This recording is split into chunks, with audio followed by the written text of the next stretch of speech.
Hello, Austin from Dragon Co. here again. It's been a while since I built a commander deck, and this is the one that I decided I wanted to work on next. I've had my eye on this guy, Amareth the Lustrous, since Commander Legends came out. That was the expansion he was in. I actually had to go buy a copy of this. I didn't get one in my boxes. Yeah, this is a style of deck that I really like to play. I don't play it that often. I usually play more aggressive things, but I really like value-based decks. So Amareth says, whenever another permanent enters a battlefield under your control, look at the top card of your library. If it shares a card type with that permanent, you may reveal it and put it to your hand. So you want a lot of permanents, and you want them to have a bunch of funky types, or they could all be creatures or whatever. But I think it's more interesting if you try and get creature lands or land creatures or artifact creatures and artifacts and all sorts of stuff. Artifact lands is pretty cool. So yeah, it's just going to be a Bant Blink deck. I'm going to look to make other permanents enter the battlefield relatively easily. It's probably not the best Bant Blink commander because it doesn't actually do the blinking itself, kind of like Rune does, but it doesn't need to be on the battlefield for the deck to be good. I was previously looking at making, let's see, here's my pile of potential commanders. I was going to make this a Chulane deck, but Chulane's just kind of boring. Draw a card, put a land. I mean, very good. Chulane might actually go in this deck, now that I think about it. Let me pull him out. Rubinia is the other Bant commander I was going to make at some point, but she's distinct enough from this archetype. This is kind of a Bant Blink thing, although Chulane wants you to cast things, so it doesn't necessarily work as well with the Blink, but it still gets you a lot of value. So my plan with this was to combine it with another kind of idea that I had. I bought that old event deck that had 2 birthing pods. So I have an extra birthing pod, and I wanted to do fair birthing pod, where red is usually what you pair with birthing pod to get it to a Kiki Jiki. There's other ways to combo with it, but you can get to a Kiki Jiki, and then you can infinitely make a thing that taps and untaps Kiki Jiki, and make a bunch of copies of that and then attack. And so usually you need black also helps a lot with that sort of thing for tutoring and stuff if you're going to go for the combo win. But I'm going to go for the value pod. There's probably a way to go infinite in Bant, almost assuredly, with birthing pod, but I don't care. I don't really want to. I want to make as much value as possible. And if that gets me killed, that's fine, whatever. Being Bant also lets me play with Prime Speaker Vannifar as sort of a second pod thing. So the idea is just to get a bunch of value, go through my deck. This actually doesn't cost life to activate either. It is a creature, of course, though, so it can be killed. So there's some upsides and downsides. So that's the idea part of the shell, although really all I want to do is cast Momentary Blink on a Thragtusk so that I gain 10 life and have 2 creatures, and oh, that sounds so good. Okay, so but knowing that I have this sort of sub-theme to keep the value going, and then of course Chulane, I just put a bunch of powerful cards and said this was going to be a fair deck, so people are probably going to doubt me, and again, might get hated off the table, but Bant is actually pretty good at gaining life. Selesnya is of course the best colors at getting life, and I'm not going to try and make this of course not CDH. I don't really have the card pool to do that.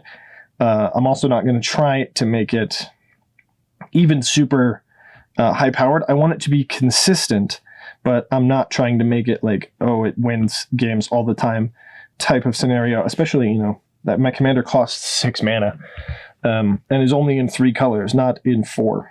Again, getting red is probably the best reason to go with Tana as a partner commander, other than like Tymna Thrasios. Tymna Tana can get you birthing pod, or Thrasios, but that only gets you 3 colors. Anyway, so you can get Kiki Jiki.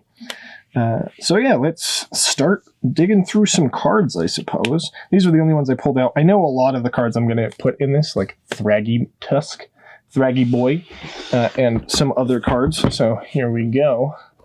Let's see if we can get this box in focus here. There we go. So this is the white and blue rare and interesting box, and I'm going to be looking for Blink cards and good value cards. Got some Strixhaven stuff. Semester's End is interesting. It basically is a mass Blink Returning to the battlefield and sort of controls into some counter or loyalty counter. So that seems pretty good. Set that to the side so that we can blink a ton of stuff. Unfortunately, learn does not work in Commander, which would have been my hope. That learn would have been a I don't know. I guess it makes sense. I have mixed feelings about how sideboards should work in Commander. This one's interesting. You get a basic planes. I know it's not super powerful, but it does seem like it actually, can do a thing if blinked. Okay, here, I don't remember if I probably got an Ephemerate, right? There we go. That's a Ephemerate, super efficient for the blink decks, even if you have to wait a turn. God's Willing's probably also pretty good. Glorious Protector is interesting. I will put that off to the side, maybe to, because it doesn't immediately bring them back, which is kind of unfortunate, but, your Glorious Protector can get killed. You can do that in response to Wraths. Archon of Emeria, Johnny's Pridemate. Celestial Crusader's interesting. It's got split second. Benevolent Bodyguard. Only 2 Squadron Hawks. Humble. Otherworldly Journey. Exile target creature at the beginning of an next instant return. Oh, okay. We'll try that one out, maybe. Revelark, very good. There we go. Return up 2 card creatures, power 2 or less from graveyard to the battlefield. Very nice. Very nice one. It has to die first. Or is it just leaves the battlefield? It just leaves the battlefield, so you can blink it, which is amazing. Destroy target creature, its owner gains 4 life. That seems fair. Oh, interesting. I didn't know which of these would be reprinted in that set, so Time Spiral Remastered, so I picked up these. You can make an interesting kind of rebel deck, which is very, very fun. I'll put Swords and Disenchant in. I'll probably cut them, but who knows? I want permanence, as I said, with Amareth. You want permanence. And you want permanents that have a lot of card types. So card types being, like this is an instant.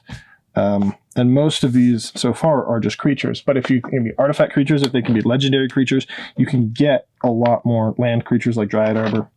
Going to be pretty good in this deck. So you get tribal enchantment. There aren't that many tribal cards. Even Mind Sensor is pretty fun. Not quite what we're doing. Stone Cloaker. Stone Cloaker is really weird. I might try a Stone Cloaker. Rebuff the Wicked. Return to Dust. Also good cards. There we go. A Momentary Blink. So I did put them in white. I was going to say, now we figure out if I put Momentary Blink in white cards or in Azorius cards. I put it in white card. There we go. Some Mana Tithes. Probably not that great. Restore Balance. Angel of Salvation. Mangara of Karndor. So Mangara is actually really interesting with blink effects because this ability goes on the stack and it does not target Mangara. So it doesn't matter if Mangara is gone before this ability resolves, it will still resolve. So you can tap it to target a permanent, exile that permanent, and then in response to that trigger or that activated ability, you can, going on the stack, you can blink Mangara. So he will leave, come back, and that will be a different instance of Mangara. So this ability will say, oh, I exile the old Mangara that isn't there anymore, and whatever permanent you were targeting. Very, very good in that. Restoration Angel is also very good in that type of deck. Of course, I need things that actually do things when they enter the battlefield. Bygone Bishop? Where did I get that from? Deck Relations sounds pretty good. Kataki War's Wage? Probably not the deck for it. Springjack Shepherd, there we go. I can make a bunch of 0/1s equal to my devotion to white. We'll see if that's good. Felidar Guardian also blinks things. Archpriest of Iona, probably not. This is a very interesting card. Periphery Nodes, also probably not the deck for that. Kithkin Spell Duster is interesting. It has persist, which is kind of cool. If you blink, I guess if you blink it, I'll put that in the deck, in the maybe pile. If you blink it, it will remove the -1/-1 counters. Second Sunrise is pretty good, probably not quite in this deck. Eldrazi Displacer, very good in this deck. And then here's a card I was going to definitely put in this deck. Karmic Guide. It's got an echo cost, but you can blink it in response to the echo, or before the echo happens, and return a bunch of creatures from your graveyard to the battlefield. And so this is my fair pod target. You pod into Karmic Guide, and then you're off to the races, I guess, you know? Cloud Goat Ranger is a good one. Council's Judgment is pretty nice. You can continue to blink that. Angels, don't have that many angels, at least right now. Creative for Usher of the Fallen is very good, but not quite in this deck. Starham Courser is cool. Maybe I'll put it in the maybe pile. Maybe I'll put that in a standard deck though. Oh yeah, that one's very good, but not quite what we're looking to do. Sigrid's interesting. I don't know if it does enough. Shepherd of the Cosmos is cool. I guess Sigrid's removal, so we'll put Sigrid in. Runeforge Champion. Unfortunately, actually, I guess I could get one of the 3 runes. That doesn't really do a whole lot for this deck, but that's a kind of a cool card. Snow Sorcery. You can tutor. Doesn't seem terrible. Who knows? Another Glorious Protector. Yada, yada, yada. That's most of the Kaldheim stuff, I think. Promise of Tomorrow. Whenever creature you control dies, and so if you control no creatures, you can exile it. So that seems pretty good wrath protection there. And it is still an enchantment. Same as Darksteel Mutation, which I'm actually going to probably put in there. Coalition Honor Guard redirects things to it, which is interesting. Flicker Wisp is quite good.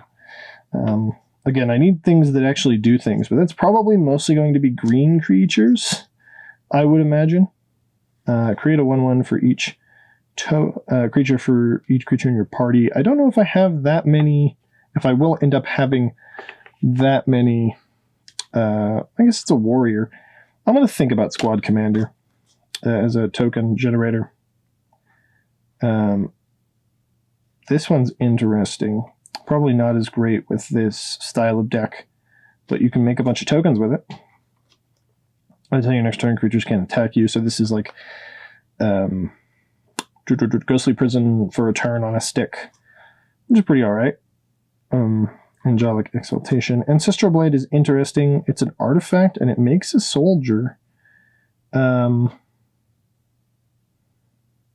Yeah. I'll try Ancestral Blade. We'll think about it for a second. Sephara, just to create a token equal to the number of sculptures you control. Spirit of the Labyrinth, the card everyone hates. Containment Priest, pretty good. Again, we're not looking to be super control-y here. When Vesper leaves the battlefield, return target creature card with power 1 or less from the graveyard to the battlefield. So that's like a Revelark, but slightly worse. Different, Cleansing Meditation. Marble Diamond, there we go. There's our Mana Rock. We don't need that. Actually, we absolutely do not need that because this is a Bant deck. Bastard's Lieutenant's interesting. It's just death, though. Oreskos Explorer, that's a good one. Especially if we're behind on lands. We're Bant, but who knows? We could still be behind on lands. Sun Titan is always good, especially because it's got an Enter the Battlefield trigger. Evangel of Heliod. There we go. That one is better than our Springjack Shepherd. Probably want that one to enter the battlefield more often. Tap creature, another Basri's Lieutenant, another Even Mind Sensor. Yeah. Decree of Justice. Bishop of Rebirth is interesting. But it's just attacks, so mutates, arrest. That's just dies. Regal Caracal. Regal Caracal is a pretty good thing to bounce. Make some cats. Seems pretty good. Brought back.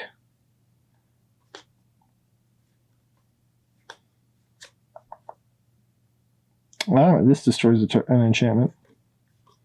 So you can keep destroying enchantments.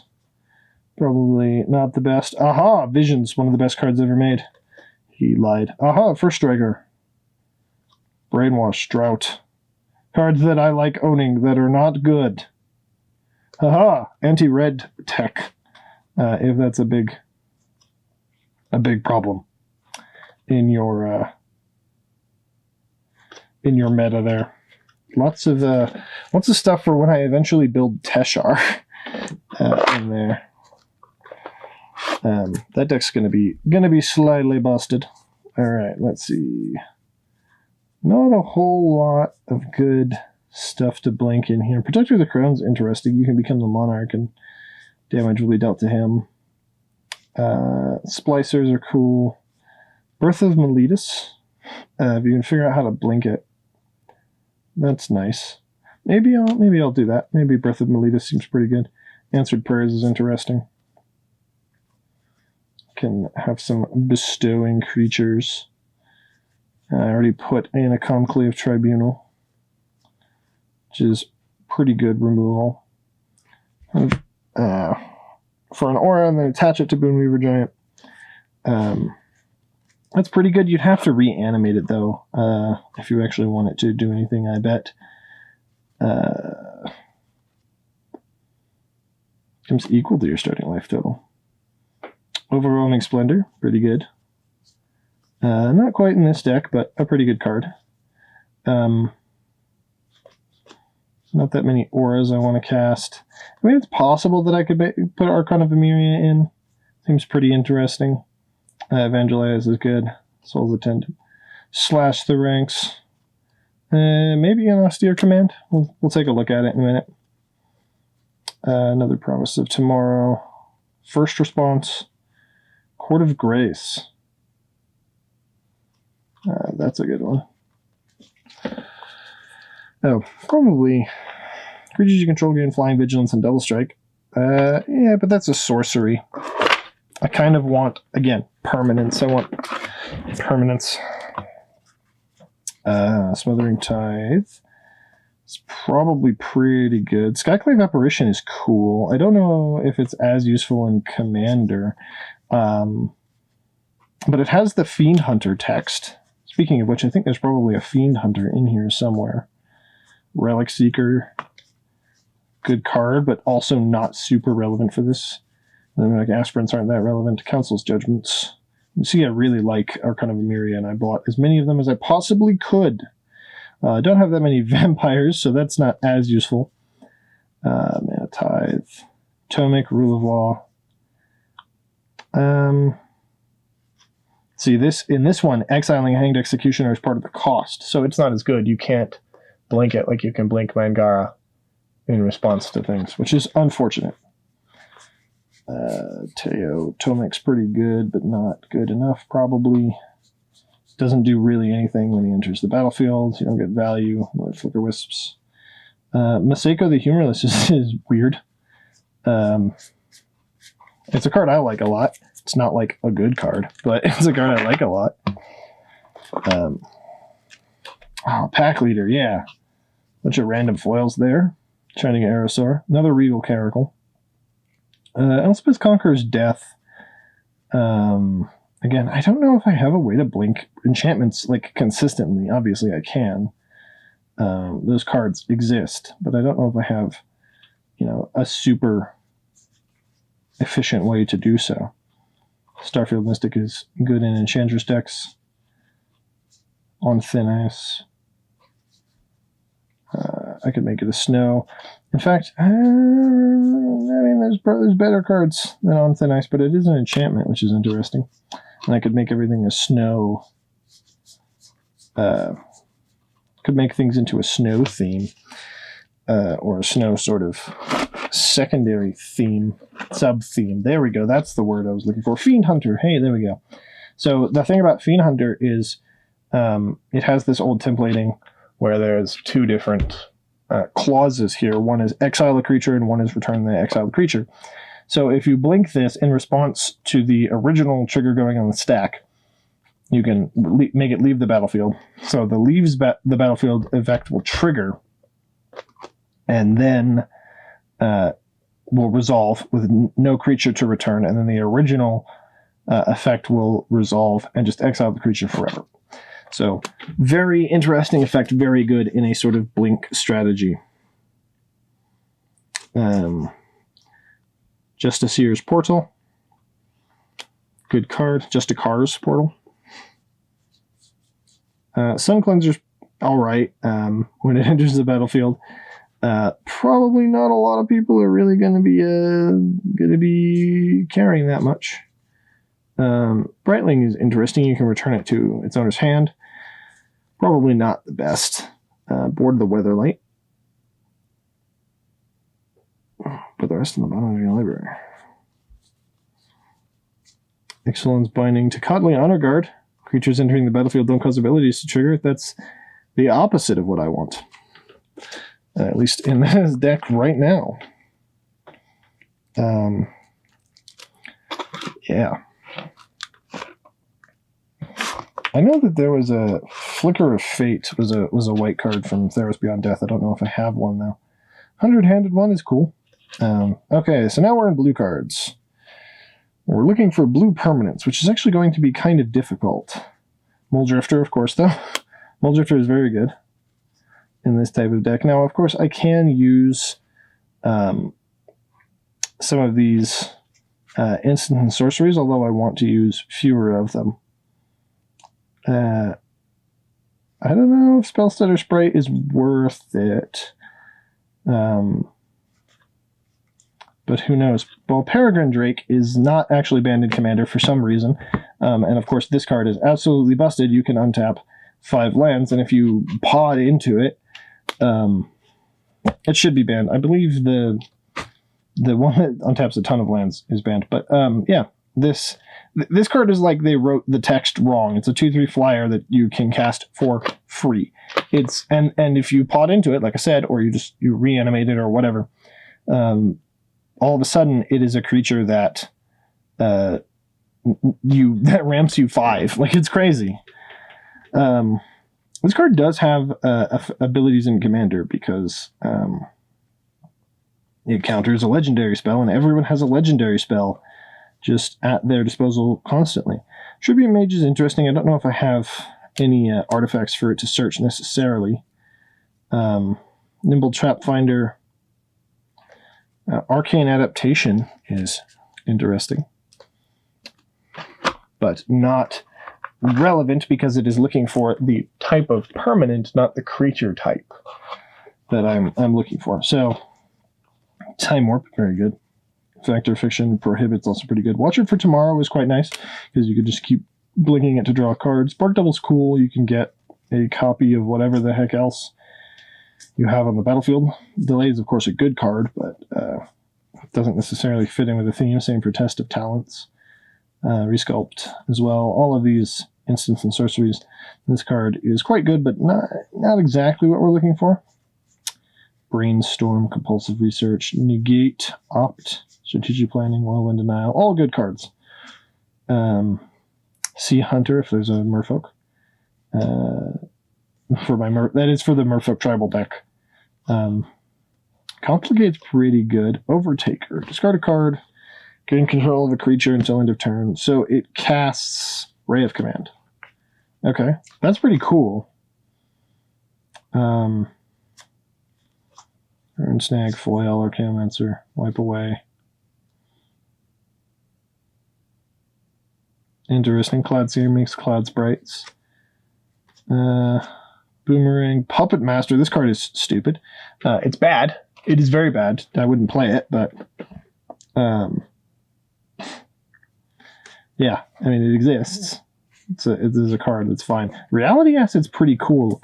If I can figure out a way to bounce it, Reality Acid is a good removal spell. It might be too shenanigansy for what I'm actually going to end up building here, but that's an interesting one to look at. Snapback. Return target creature to its owner's hand. Again, I kind of want to blink them. If I can avoid, although Draining Welk, there we go. Counter a spell. That one's nice if you can blink it. I kind of want to automatically return it to the battlefield. I don't want to have to recast it. Venser is very good in this deck and others. It's the battlefield.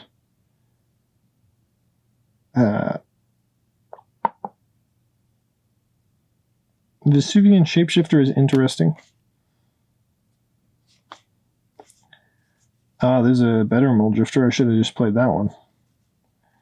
Repeal, Treasure Cruise. Coveted Peacock. Reflections of Litjara, Elemental Blast. Image Crafter. Raven Form. Pilfering Hawk. Mystic Reflection is interesting. I mean, it probably actually does go in this deck, but again, I want permanence, and I'm really focused on that, which, you know, I'm not trying to make this deck the super absolute 100% best this deck could ever be. Although, you know, that does seem pretty good. Enchant Instant in Graveyard. This is what I expected them to reprint instead of Gritting Ignis in Strixhaven. that set. Misdirection, Whelming Wave, Stun Double. That is a copy card. Body of Knowledge. Laboratory Drudge, Preordain. This is yeah, a donate. There we go. Thassa, she blinks things.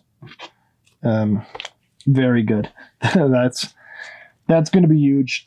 A repeatable blink effect is an amazing thing to have in decks like this. I'm gonna have the C. Yeah. So again, if you can get enchantments to blink, it's pretty nice. Confounded Conundrum is interesting. Probably not.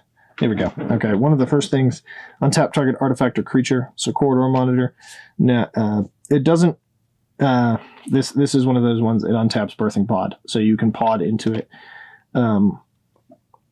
Although I don't have many 1-drop creatures, but this can help get your pod chain started. So that's a wonderful one to put in. Straight up Counterspell might be good. Archetype of Imagination is pretty good. Graphaxion, Run Serpent, Preordains, lots of them. Mnemonic Deluge, that card's not very good. Fall from Favor, that card's okay. Confiscate's okay. I mean, I could. Seems good. This card is also just very good, but I don't want to play it in this deck. That card's bad, but it's fun, and I like it. Mindlock Orb, by the way, prevents players from searching libraries. Good stuff. Into the Royal is good. Cherix, the Raging Isle. Cherix. It's plus X minus X, where X is the number of islands you control. Perplexing Chimera. This card's terrible. Precognition Field. Mistform Ultimus. It's a legendary creature. It's an illusion. Okay, well, here's a card that we're definitely going to play. Phyrexian Ingester. When it enters the battlefield, you exile a creature, and it gets plus X plus Y. So that's a repeatable exile effect in blue, which is fun. Latinam's Legacy. So here we go. A Pestermite, another way to untap your Birthing Pod. It taps or untaps a permanent, so you can pod with those. Phantasmal Bear, Willbreaker. Target player draws a card, the next is a card from the hand of the creature card is exiled by the player creates a copy of that card. Interesting. Some spirit stuff. Narcomoeba. Gataxian Probe is pretty good, but not like super great. Discontinuity. Skip your opponent's turn. Baron is a mana war and a thing. If a permanent was put into your hand from the battlefield this turn, draw a card. So that might be interesting. Again, I'm trying to not cycle, or I'm trying to not just bounce cards back to my hand. I'm trying to blink them. But that might be interesting. Voracious Great Shark, yeah, counterspell on a shark. Seems pretty good to me. Metallic Rebuke. If I had more artifacts. Master Transmuter is interesting. Don't know how absolutely good it is going to be, but it's pretty interesting. Ashiok's Erasure is good. It's kind of like a spell queller. Again, I haven't found that many ways to specifically blink enchantments. Runaway Together is actually just secretly a very good card. You can blink your own stuff in single player, but if you are playing in a multiplayer game, you can just bounce 2 of your opponent's cards.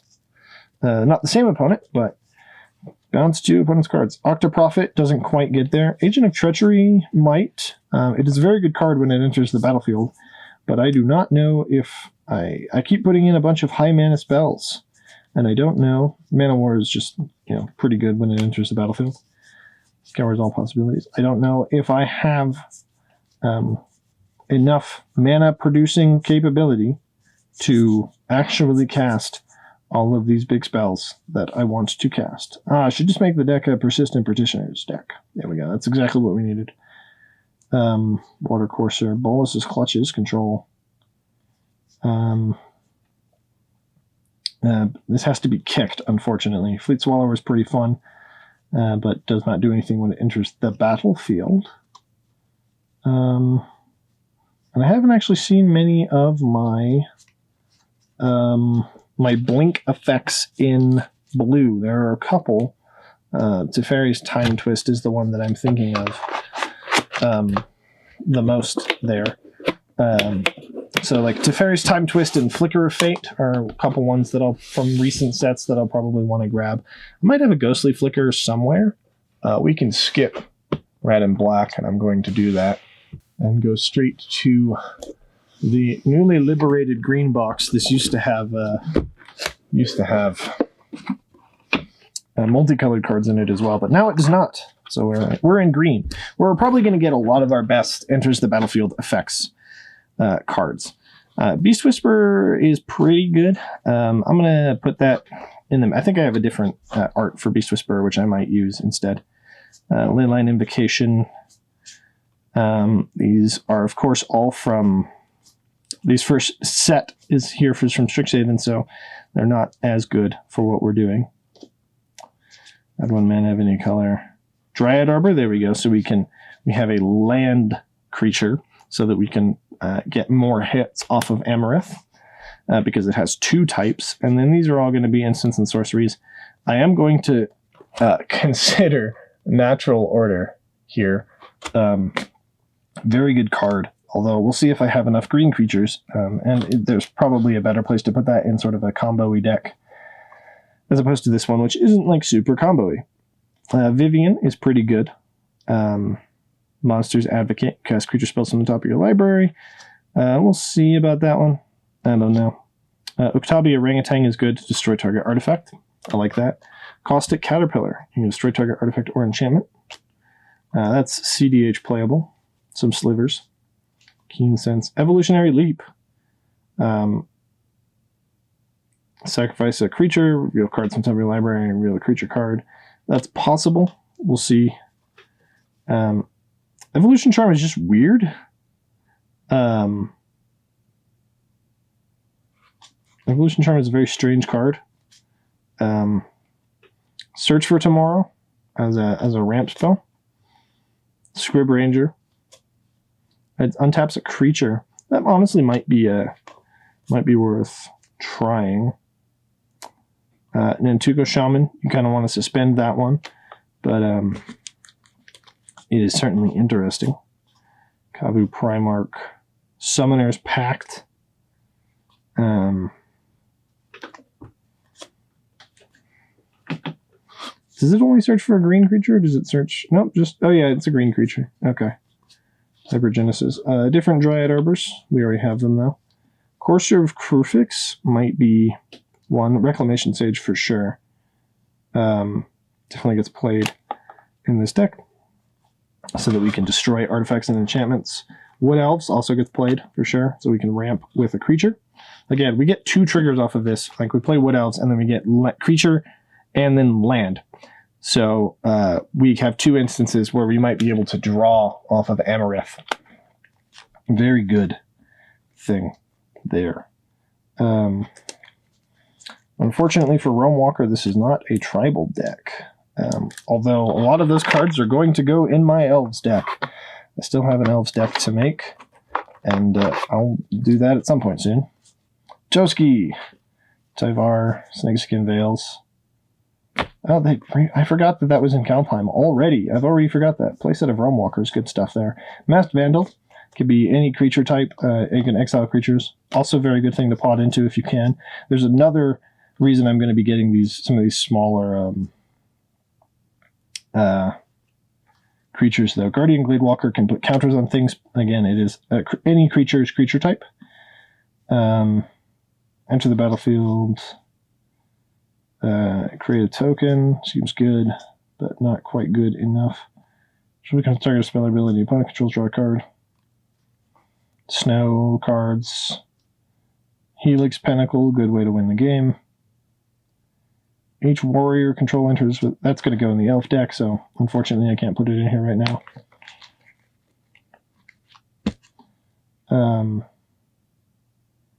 Vigor is interesting. Spawning Grounds and a Sanctuary. Triumph of the Hordes.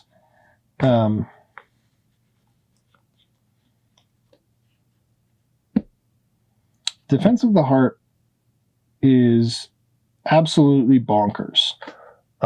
If you read it, I am sitting here. I'm reading it again. During your upkeep, if one of your opponents controls 3 or more creatures, sacrifice Defense of the Heart. Search your library for up to 2 creatures and put them into play.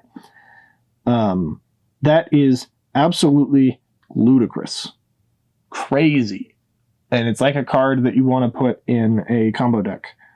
You could potentially just get cards that win you the game from doing that. So I'm gonna put it to the side and we'll see what happens. Abundant Growth is good. Actually, Abundant Growth is pretty good. Let's put the Elvis Visionary, draws a card, 3 visits.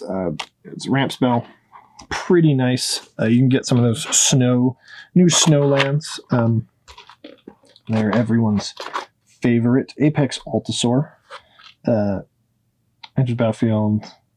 Fights one target creature, and when it's dealt damage, it fights other creatures. Seems pretty good. Put a land card onto the battlefield and rush to your graveyard when it dies. That also seems fine. Again, we'll see if we can get up here, up to as much mana as it needs. Halana's pretty good. Kogla, fighting creatures, removal there. Virtuous Gearhulk is quite nice. Court of Bounty. Put a creature or land card. That seems friggin' amazing. Ram through. Creature and enchantment spells you control can't be countered. That seems pretty good. Elvish Reclaimer lets you grab land cards. Renata is good. Relentless Pursuit's good. Okay, we do have this old border of... we actually have them in the same order. Beast Whisperer, Reclamation Sage. I'm probably going to use those newer borders, rather. Cards. Llanowar Elves, favorite art for that. Probably a good thing to have. Nightbag Ambusher does not synergize with this in any way. Savage Summoning's pretty good. Worldly Tutor, there we go. That's a card we need. Seedborn Muse. Freyalise, all those are very good. Soul Ring. I guess I have the Command Tower in here too. Bane of Progress. That's what we need there. Bane of Progress to destroy all the stuff. Again, these are Worldly Tutor's probably fine. I mean, of course, friggin' Sylvan Library is great. But again, I don't want to make this deck too powerful, so I'm going to save Sylvan Library for a different deck. Crawlhub Prudence, very good removal. Paradise Druid is good. Now 4 cards in your library may reveal a creature or land card. Put it on top of your library. That card's bad. That card does not seem good. And raise Forerunners, a way to win the game. That isn't Craterhoof. It's like Craterhoof, but you know, at least we could blink it. Another thing that fights things. There's 9 combat damage to a player. Thrashing Brontodon is interesting. Another Thorn Mammoth. Uncage the Menagerie, Borderland Explorer. Each player may discard a card. Hunting Wilds, Crashing Rhino. Whip-Tongue Hydra, destroy all creatures with flying. Seems pretty good. Explosive Vegetation. Woodfall Primus is a pretty good thing to pod into, if you can do that. If you can manage to pod into it. Did I not... I know I have a Deceiver Exarch somewhere. Maybe I actually did put some stuff to the side. Avacyn's Pilgrim's pretty good in this deck. It's one of the few decks that can actually play it, so I'm going to see if I can get it in there. Because it makes white mana, and not just green, so it has to be in a green-white deck. At least, you know. Avenger of Zendikar is a really good enters the battlefield effect, so I'm going to try that one. Seems pretty good. Fertilid's interesting. It does actually, Fertilid isn't, yeah. It has an enter the battlefield effect. It enters with 2+1/+1 counters, so you can kind of recycle it. Skyshard Claim is very good, so we'll look into using that one. Beastcaller Savant, nice mana dork for strategies. Strategies like that. The creature-based strategies is what I'm trying to say. Werebear. Cartographer. That art is amazing. Look at that. Look at this art too. Pulse of Llanowar. If basic land you control is tapped for mana, produces mana of any color. Cool. Reshape the Earth. Get 10 lands. Seems pretty good. Okay. Probably not as good in this deck as it could be in other decks. 3 Visits again. Reclamation Sage again. Monstrous Onslaught, Imperious Perfect, Findhorn Elves. Got a ton of those, that's nice. Farhaven Elf, get a basic land. Seems pretty good. Entourage of Trest. Annoyed Altasaur has Cascade, which is kind of cool. Sweet Gum Recluse. Put 3+1/+1 counters on each of any number of target creatures that enter the battlefield this turn. That one might be good. Root Weaver Druid, very strange card. I'm not really playing Politics, so I don't know if it is as good. Jiraga Visionary, the fact that it costs 4 mana probably makes it just too much.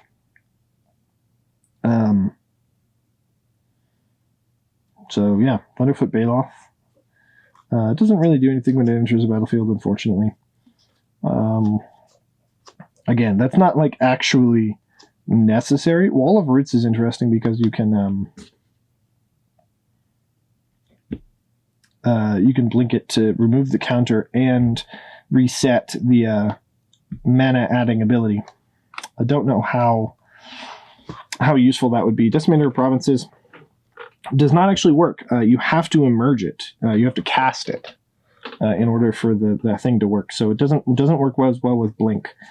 That's not to say it doesn't work very well, but you know it does work, but it doesn't necessarily do what you want to do. Oh, I should have looked at the other Vivian because that actually also acts as a mini pod effect, doesn't it? Because you can search your library for a card with lesser mana cost, which seems pretty good. I am a silly goose, and I forgot about that. Scavenging Ooze is just good, so maybe I put in a Scavenging Ooze? I don't know. It's just a good card. Who doesn't want to play a Scavenging Ooze? Mythos of Brokos. Unfortunately, we can't play it. I did put it in the green section for some reason.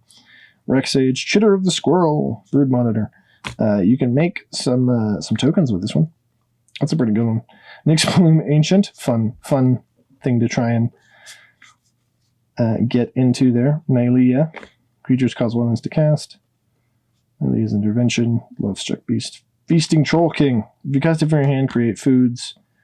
Return it to the graveyard to the battlefield. Wicked Wolf is interesting, make some food. Howling Giant is like a board in a box. So we'll see, how many of these. Again, I'm picking up a lot of like big creatures here. Now I have been picking up some more ramp because I've been in green here, but we'll see. We'll see how much we can actually do. Biogenic Upgrade, Rampage of the Clans, Portcullis Vine,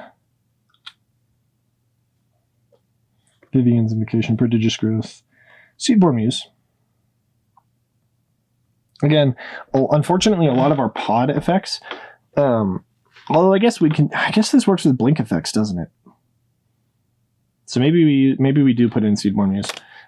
Because we can have our mana available for blink effects. I was thinking of pod effects, and they can only be activated at sorcery speed. Sylvan Awakening is interesting. This card is bad, but I want it to be good so bad. Wolf Rider's Saddle is interesting. It's in the same vein as the Ancestral Blade, which we'll probably not be playing, unfortunately. And then Blossoming Defenses, Soul of the Harvest. There we go. That's a good one. Probably better than Beast Whisperer because it's just enter the battlefield, as opposed to actually having to cast it. Kessick Prowler, Meandering Tower Shell, sort of self-exiles, but doesn't really do a whole lot on its own. Eldrazi, there we go. You have to cast it again. Obstinate Baloth, if you want your opponents to think twice about hand attacking you in Commander for some reason. Draw cards, Feline Sovereign, Cultivate. Did I already put a Cultivate in? I don't remember. I'll probably want to put in a Cultivate. And I didn't. There was no actual Thraggy Boy, so I'm going to have to go find a Thraggy Boy in my pile of Commander stuff. These are partner commanders, so they're multicolored. In my mind, multicolored. Enters the battlefield, it shoots 2 other target creatures.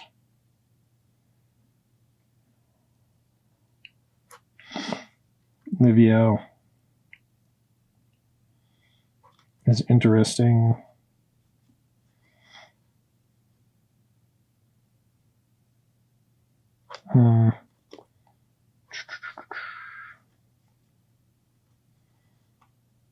Sakashima is pretty cool.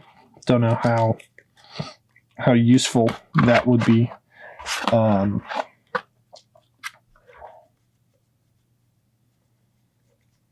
None of those matter. Tech Splicers. So I could try and make some Splicer shenanigans happen. I did apparently I put a Halana in just the green section. Good thing I grabbed it. Slurk is interesting, but I don't know. This cares about elves.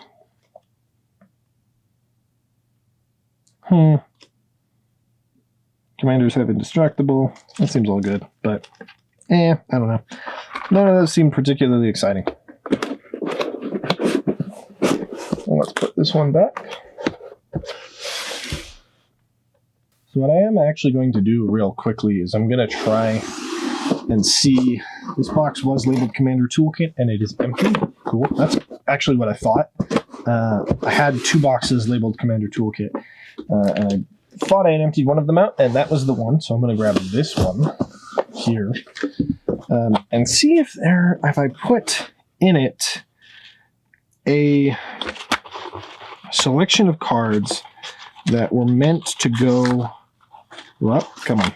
That were meant to go to a sort of Bant Blink style deck, because it looks like that there are some cards like Pestermite. All right, I had a Pestermite Deceiver Exarch that I do not have. There's the Slivers deck that it just builds itself basically. Cats, Warriors, a Trading Post, Arcbound Slith, yeah. Traxos Scourge of Krug.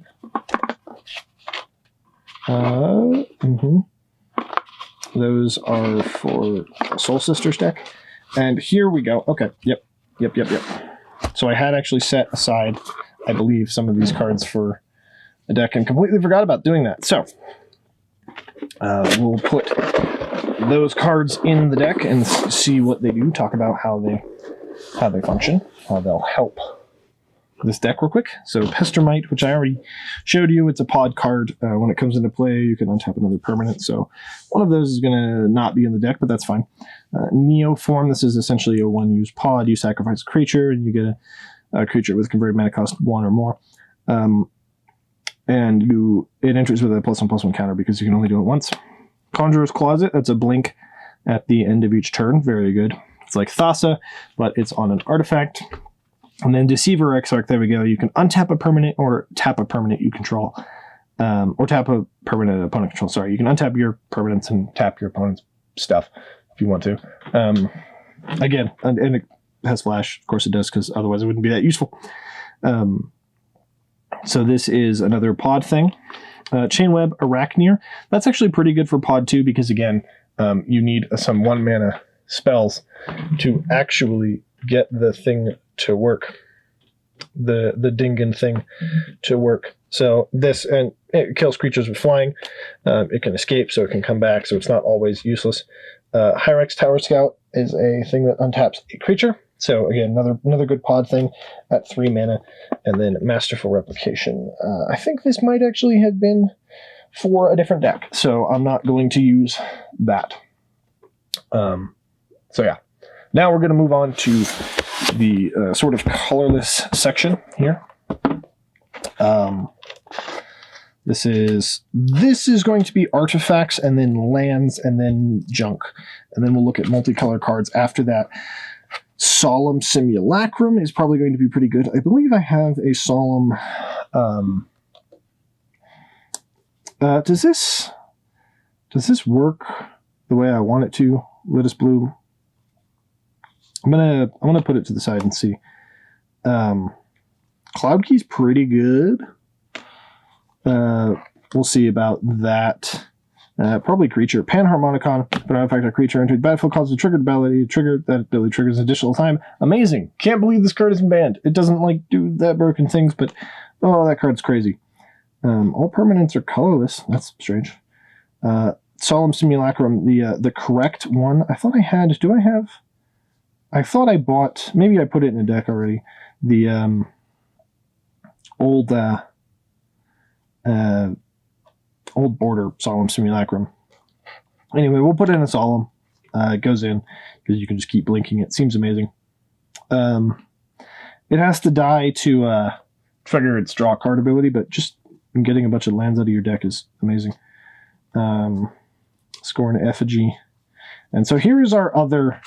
We'll have to sort for creature type later, but this is our other pod effect. Pyre of Heroes. Select 2 and tap, sacrifice a creature. Search your library for a creature card that shares a creature type with that and has converted mana cost equal to 1 plus that creature's mana cost. Put that card on the battlefield and shuffle your library. So it is pod, but it is a tribal pod, which is why it's so cheap and generic to colorless mana, to generic mana. So I think that I can...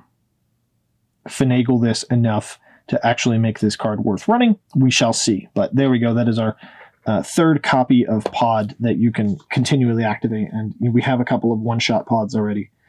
In a similar sort of vein, Bloodline Pretender is actually kind of good.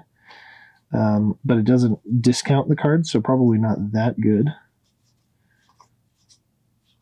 Crenulated Wall. Crow and Horse is fun. Burnished Heart. Staff of Domination. Rocket Launcher, everyone's favorite Magic card. Magic the Gathering card, Rocket Launcher. Anyway, I forgot this card existed. It is one of my favorite cards ever made, and it's not very good. Precursor Golem. Put 2 artifacts. Whenever a player casts the card, a single golem, it copies it and targets each golem. Precursor Golem. I guess it's pretty good to blink. We'll see if we can blink it. Ashnod's Altar. Magerite Stone. Lithiform Engine. Copy target activated or triggered ability. Copy a permanent spell. Yeah, we'll give that one a try, maybe. It is colorless, so, and an artifact. So what we probably want, again, is a lot of artifact creatures, and I'm going to have to try and find the artifact lands. We'll see if we can find it. Tome of Legends. Draw a card. Shambling Suit. Guild Globe. Draw a card when it enters the battlefield, and you can sacrifice it. Golden Egg, very good.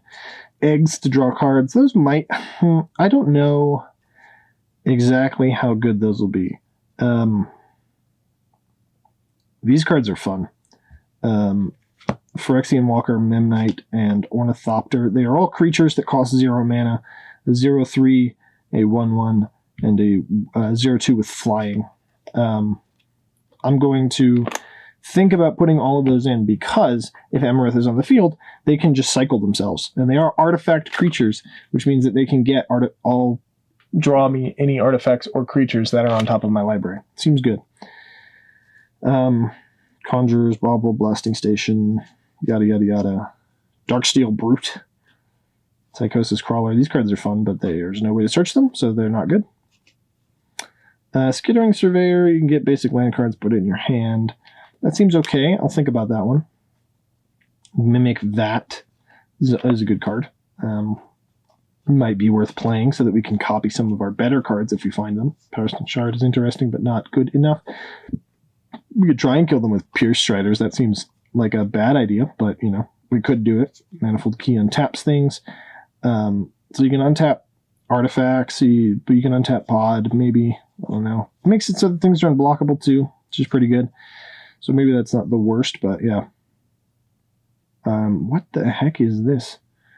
I keep forgetting that card exists. This I have a special use for. Navigator's Compass. Thran Temporal Gateway. That gets you around... it only works on historic things, though. But it gets you around counterspells. If you would lose unspent mana, that mana becomes colorless instead. Nevinyrral's Disc.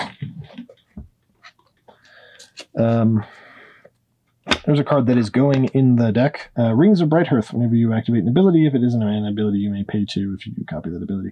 Actually, I'm sorry. That's not going in the deck, because I thought that was the one that copied triggered abilities, but it doesn't. Commander Sphere. Oh, yeah. The best card ever made, Codex Shredder. The first thing you got to think of whenever you make a deck is, does Codex Shredder go in here?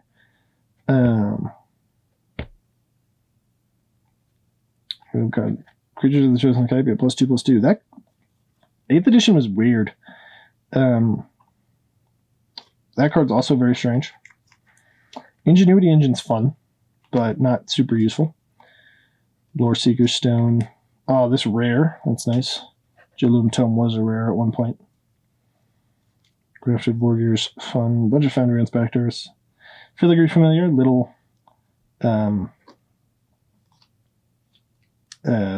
solemn. Not as good, though, because I'm not sacrificing it. Pilgrim's Eye. Basic land. Very similar to Skittering Surveyor. So who knows how useful it will be. Meteor Golem. Marble Diamond. Maelstrom Colossus, just Cascades, right? Yep. Just Cascades. Staunch Thornguard enters the battlefield. You become the Monarch. Seems fine. Actually, I'm going to go ahead and throw that in because becoming the Monarch is pretty good. Just like in general. I like becoming the Monarch. A lot. Codex Shredders, some Foundry Inspectors. Haunted Cloak! Vigilance, Trample, and Haste. It's not bad. It's not good, but it's not bad. Brings up Brighthearth again. Some diamonds. Shuffle target card in play you control into its owner's library. That card is bad. Unless you're playing like Rubinia Soulsinger or something. Or not Rubinia. Although it'd be good with Rubinia as well. Friggin' the Esper one. Mariki Re-Barrett. Here we go. Damning Matrix. That's fun. Spare Supplies. Hardstone.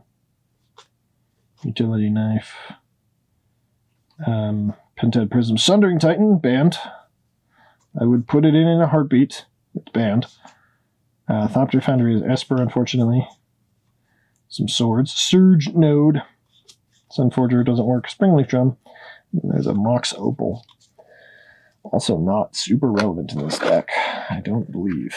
The fast mana's not super relevant.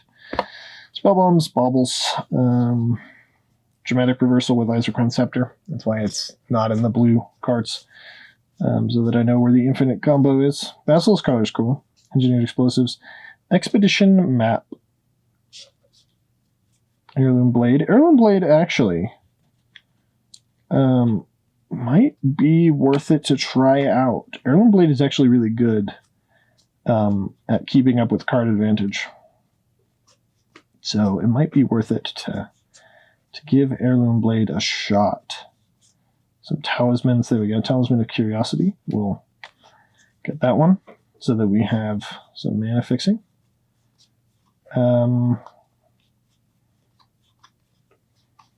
Chromatic Orrery. Draw a card for each color among permanents you control. Once we get to 7 mana, how many is that? 7 mana? 7 mana, we'll just start ramping then. That's how this will work, right? Zephyr Boots. Ah, these are Spell Satchel.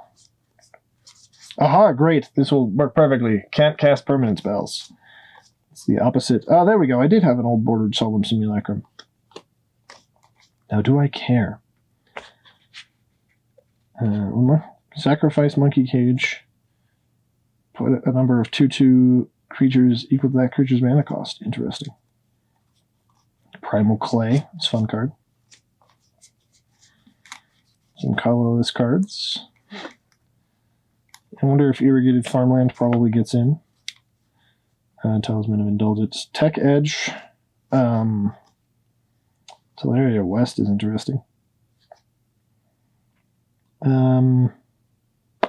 I don't think that's like relevant.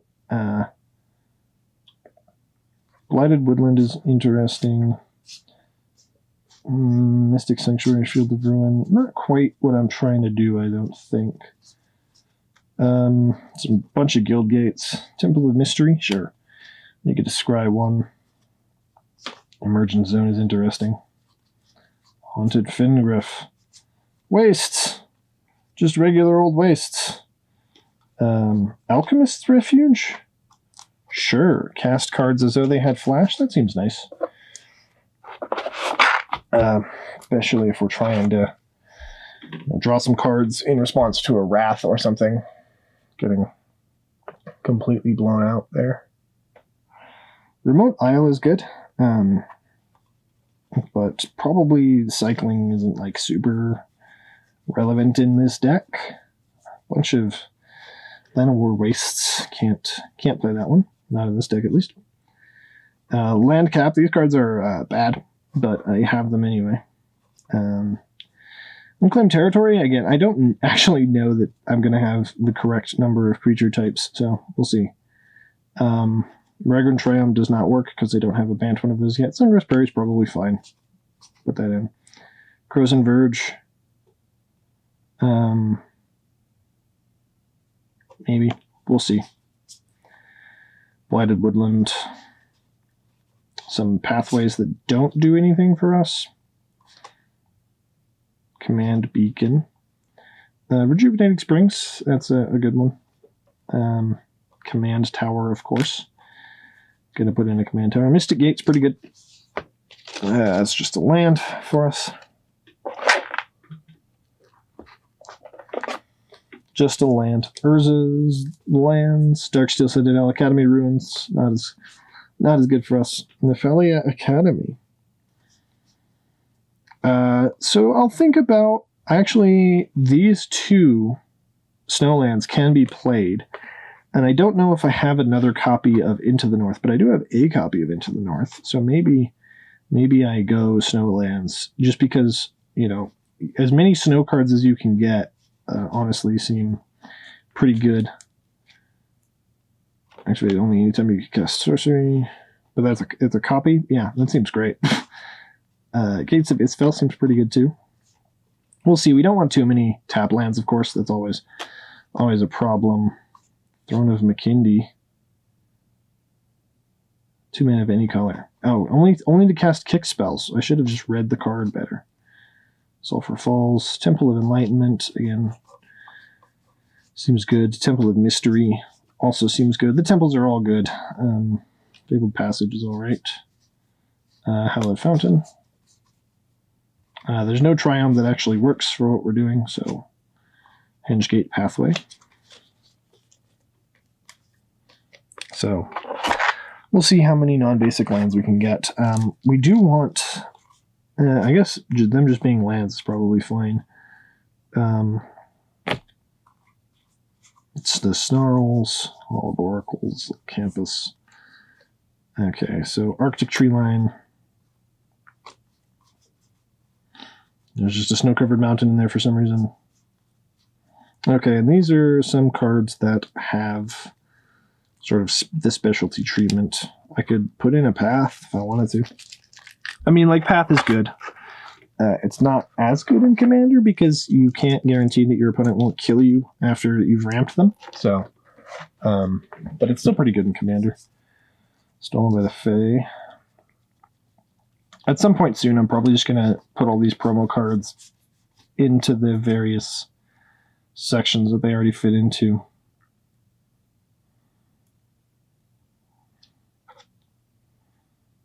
Citizen Champion. Nivy Mizzy. Put them all, like, you know, in the white section. But I was starting off with just like having a showcase and promo section, but it's probably not worth it, really. I think I looked through most of these. Tulane Treefolk, yeah. Oaken Boon. Auspicious Sterix is interesting. Jim Razor's cool. Teferi stuff. Garrick's Greathorn, again. Great, good. Good on me, I got 4 of these. Cards that don't do anything. Fantastic. Tyvar. I could play this Bark Channel Pathway, why not? Oh, there's another cool Art Solemn. Aha, nope. I have a deck in mind for that one. I have a deck in mind for that one. So, let's look at some more of these real quick. Could also use the... Man, I'll have some really cool pathways. Gilded Goose, I wonder if that's worth it. Probably not, right? What does Dovescape do? Cast a non-creature spell, counter that spell, and then they make birds. I have a cool Art Avenger of Zendikar. I just got this Cultivate in the mail today. Finn, I don't have a lot of Death Touch. Alrighty, so that's the specialty cards. And now we'll look at multicolored, and then we'll find a Thragtusk from somewhere. Multicolored. So we have a couple different types of multicolored cards that we're going to be looking at here. So let's see if we can find the right ones. The first one here is Azorius. So we'll look for Azorius cards. Unsettled Mariner doesn't do anything when it enters the battlefield. Dovin's Veto is good. Banish into Fable. Return target online permanent to its owner's hand, create a knight. Empyrean Eagle, Law Mage's Binding. Time Wipe is an interesting Wrath, maybe. Reflector Mage. Cloud Blazer, very good. Deputy of Detention, like that one. Kawain's funny. Linvala, Lavinia. Azorius Charm. What does this card do? And gain life equal to that card's... Wow, okay. It's not very great, but, you know.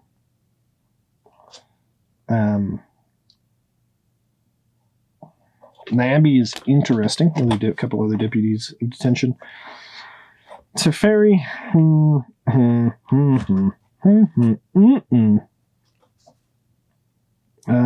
Dovin's Yorion, pretty good. Can't actually use him as companion, so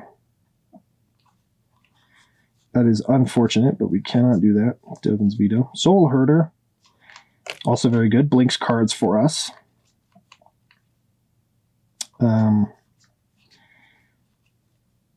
And then we get into Dimir cards. So not exactly what we're looking for there.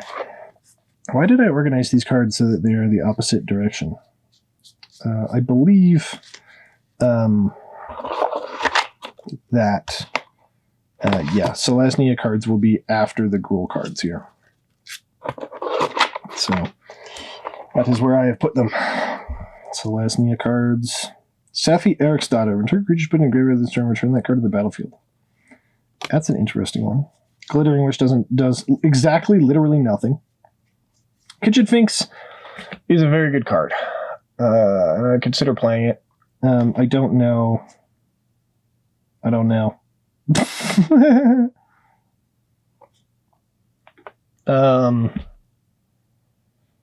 It has a lot of ways to go infinite. I don't have that many of those things in this deck, but I probably don't really want to even consider going infinite because people will hate me. Lethel. Speaking of each step of game life, distribute that many +1/+1 counters onto creatures. Okay, those are creatures. Yasharn. When it enters the battlefield, search for basic forest and basic plains. Players can't... Yeah, I mean, that card's just, annoying. Is attacking if you control the forest and the plains you may play. That is mana cost. Zoid had Flash. Knight of the Reliquary.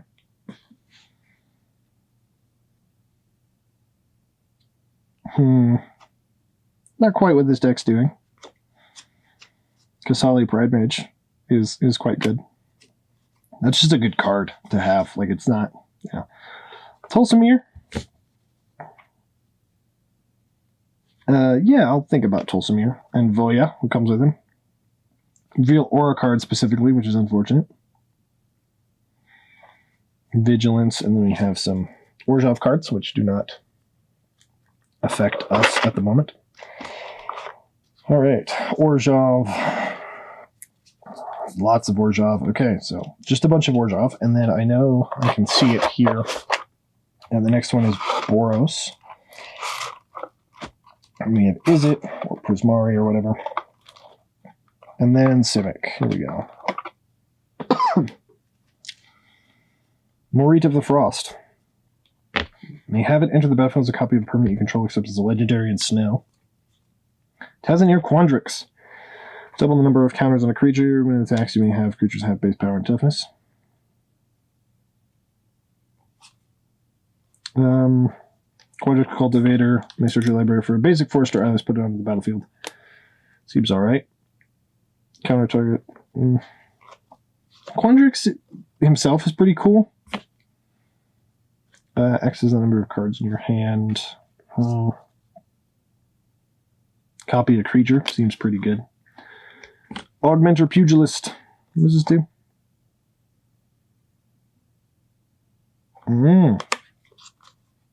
Seems fine.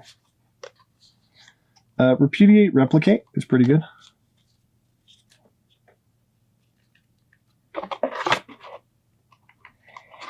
Just in a general sense. Coma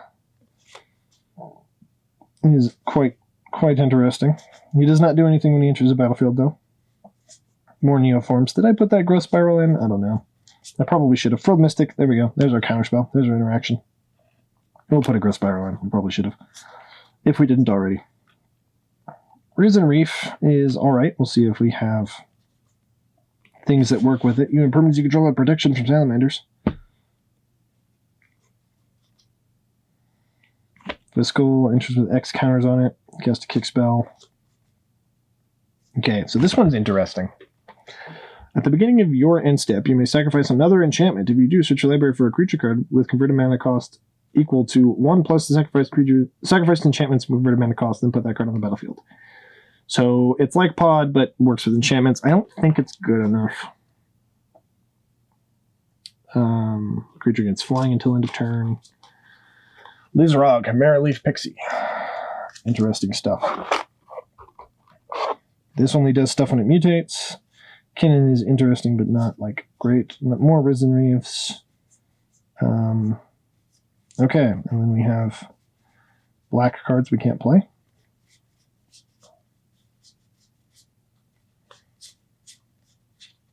Okay, we need exactly Bant cards now. Through most of the multicolored cards. Through most of the multicolored cards. Hua-cha-cha. Hua-cha-cha.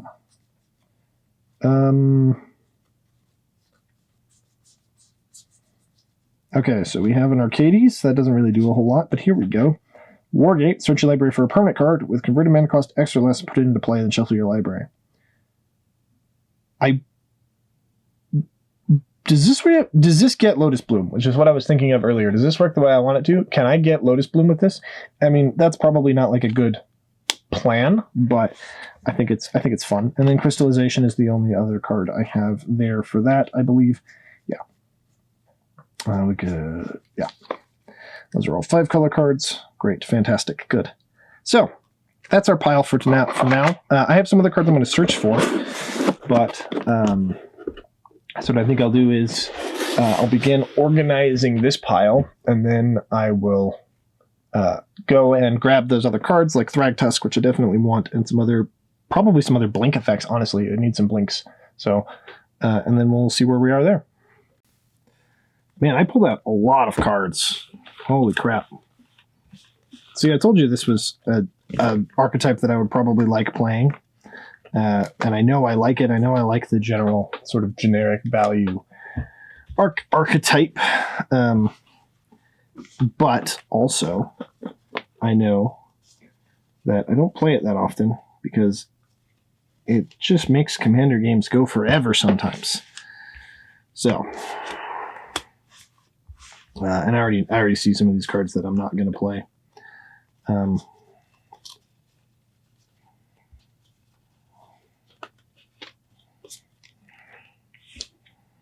Okay.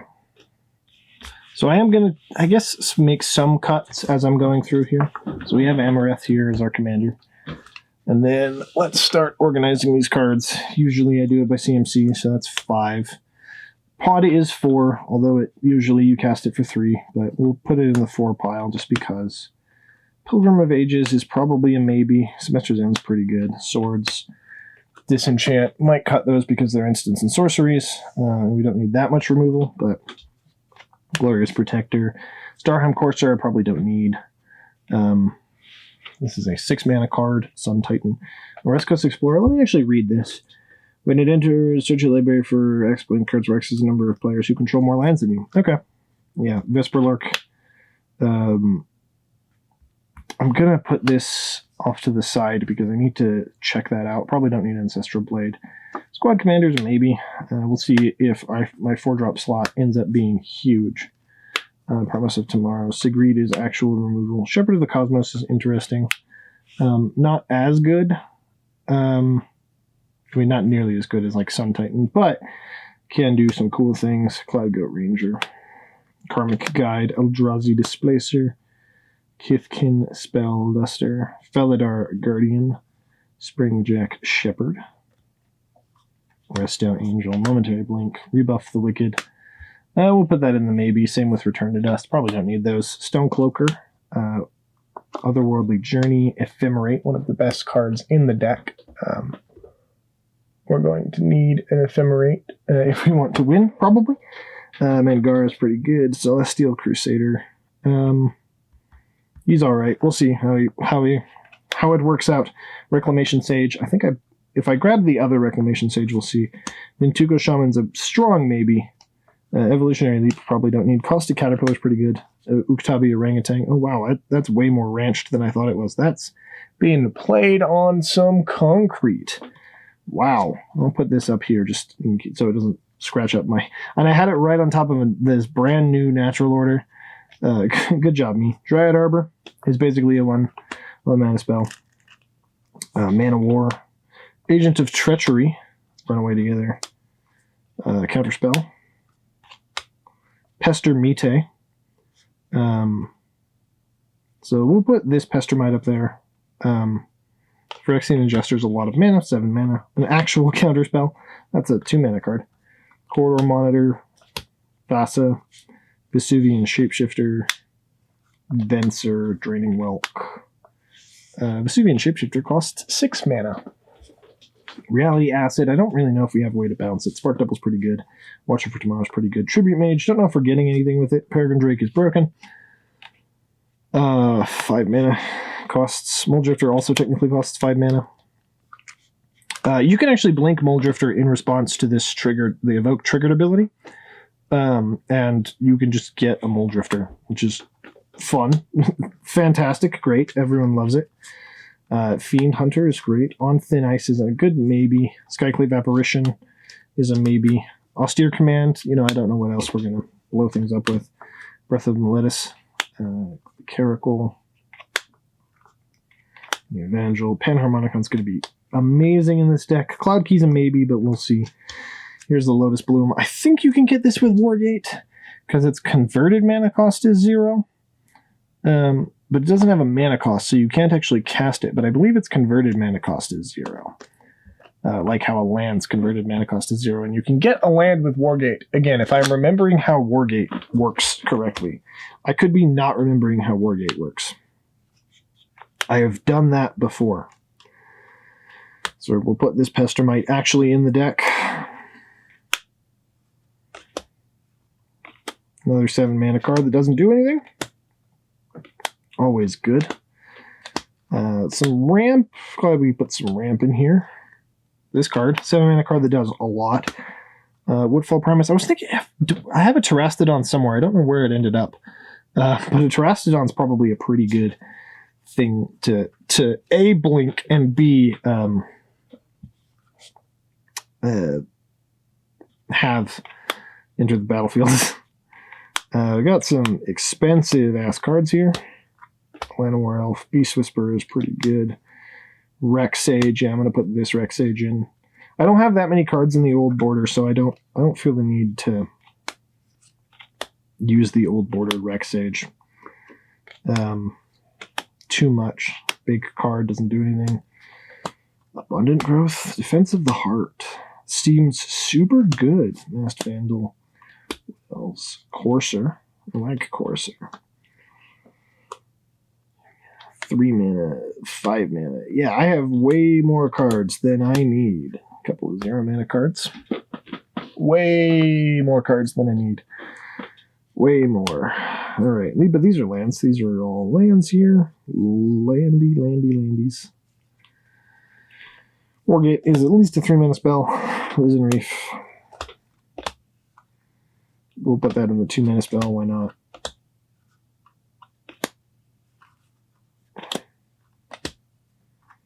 Four, 2, 3, 5, 2, 3, 5 Reflector Mage. I do have the one from War of the Spark. Probably should get that. Time Wipe and some other lands. Okay. So this is a lot of friggin' cards. In fact, we can probably just cut Uktabi Orangutan completely. And I'm going to. Because we probably have a couple. We can probably come up with a couple other ways to do things. So I know that I am top heavy, but I'm also just heavy in general. 2 and 3 drops I have a lot of. This is probably 100 cards minus land, like without lands even. So I need to make room for 30 some odd lands at least. I'm pretty top heavy. These are all the cards that are 6+. But they're all devastating, so I need to figure out which ones actually do the trick. Unfortunately, probably not my ones that count on my devotion to white. Vesperlark, I also need to figure out if power 1 or less. So I get any of those, that guy. I get my mana dorks back.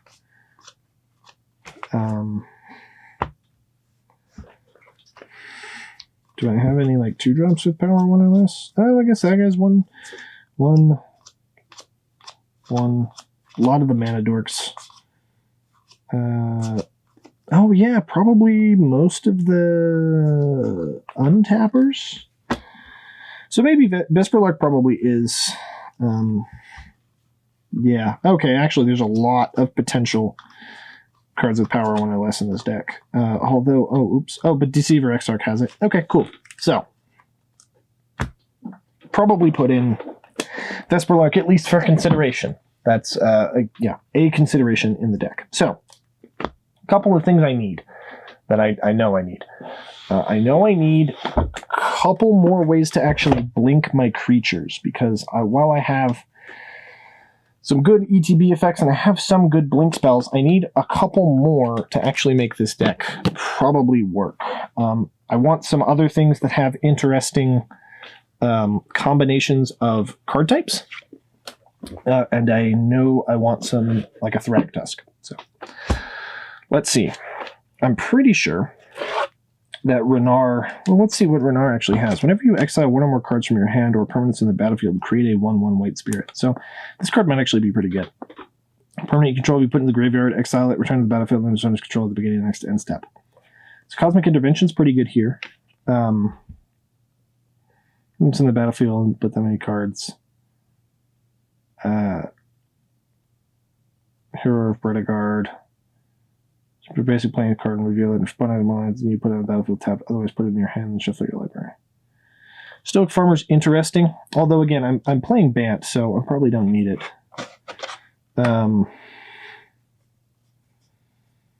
Cloud Goat Ranger is in this deck as well. Eerie Interlude. I can exile any number of creatures I control. Again, that's another really good Wrath prevention card. Ghostly Prison. Whenever another creature enters the battlefield under your control. Coral Cartographer is ramp. Momentary Blink. Restoration Angel in a different art. Do I want to use just this Restoration Angel art? Maybe. Maybe I do. Who knows? Sun Titan. Wall of Omens is pretty good in this type of deck, maybe. Seagate Oracle. Brago. I thought there was... Ah, here it is. Ghostly Flicker. Haha. And then Cloud Blazer. Brago's pretty good, actually. Brago is a house. Soul Herder. Thunderclap. Wyvern. Whoop. Have I been slightly out of focus? Probably. Azorius Signet is also good. Oh, yeah, of course I need a Soul Ring. I don't know if I have a Soul Ring or not. I need one.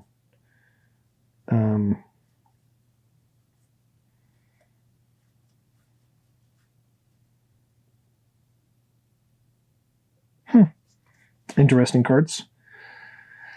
Yeah. I probably skip by some useful cards in there. Usually I would comb through my commander decks and be like, oh yeah, I want this specific card.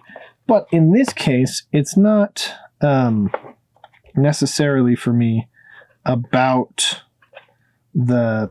You know, like I've already gone through most of my collection and I got to make the video somehow, right? So I'm not here to do this perfectly. And some people might be annoyed at me for that. I apologize. But, you know, that's how it goes sometimes. Acidic Slime, pretty good. I like that one. Ewit, very good. Return cards from the graveyard. Kodama's Reach. Actual Effectual Rampant Growth might be good enough. I'll think about it. Yep, probably good enough. There's a Terastodon. Hey, I was just talking about you.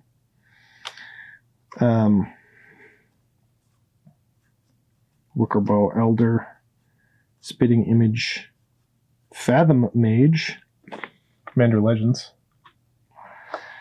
Coiling Oracle is, yeah, pretty good. Simic Signet.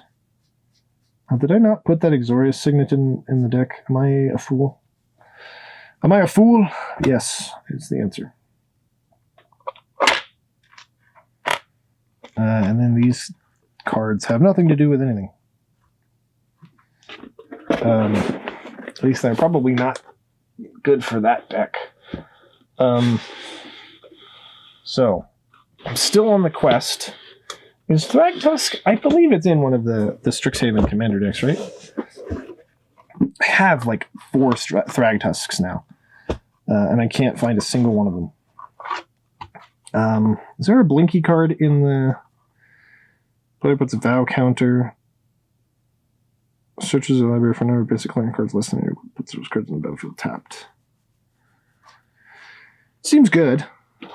Treasure token. Each player does. You create a treasure token. Ghostly Prison. Knight of the White Orchid. I have a fair number of mana dorks, though. Oh, Arcane Signet. Man, I missed the Arcane Signets in the other decks as well. Arcane Signet. If I don't have that, that's pretty good.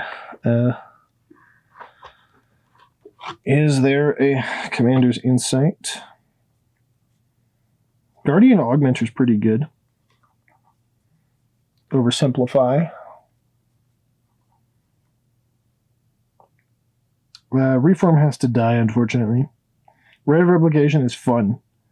I might want to do that, but you know, I want creatures. Actually, who am I kidding? Let's put Rite of Replication in there. Incubation Druid is pretty good. I don't know if I need another Rampant Growth effect. Oh, there's another Terastodon. Fun. Primal Empathy, another Spitting Image. Oh, that's why these decks look so similar. I was getting flashbacks. Deja vu. It could be in this deck if there's a Thraggy boy. There's a Swag Thrag. Ageless Entity. Pulse of Mirasa. Verdant Sun's Avatar. They like putting some cards in every commander deck, don't they? Vival Experiment. Ooh, Blossoming Bogbeast.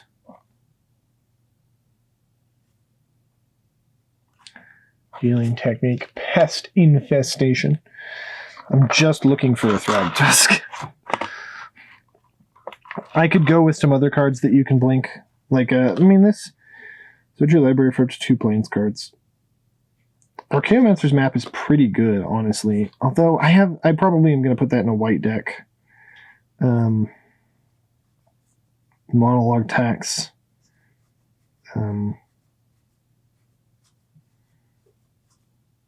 Route, Sun Titan.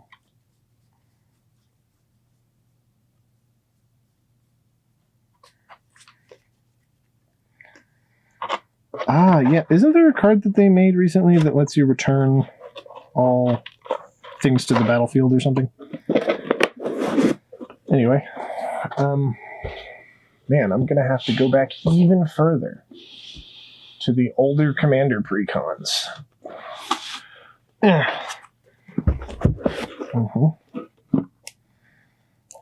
These are I don't remember. These are the Zendikar Rising ones. Let's see if there's anything interesting in here, though. Armorcraft Judge. Another Acidic Slime. Evolution Sage is interesting. Harrow, Keeper of Fables. Rites of Flourishing. Each player, they play an additional land. Emeria Shepherd.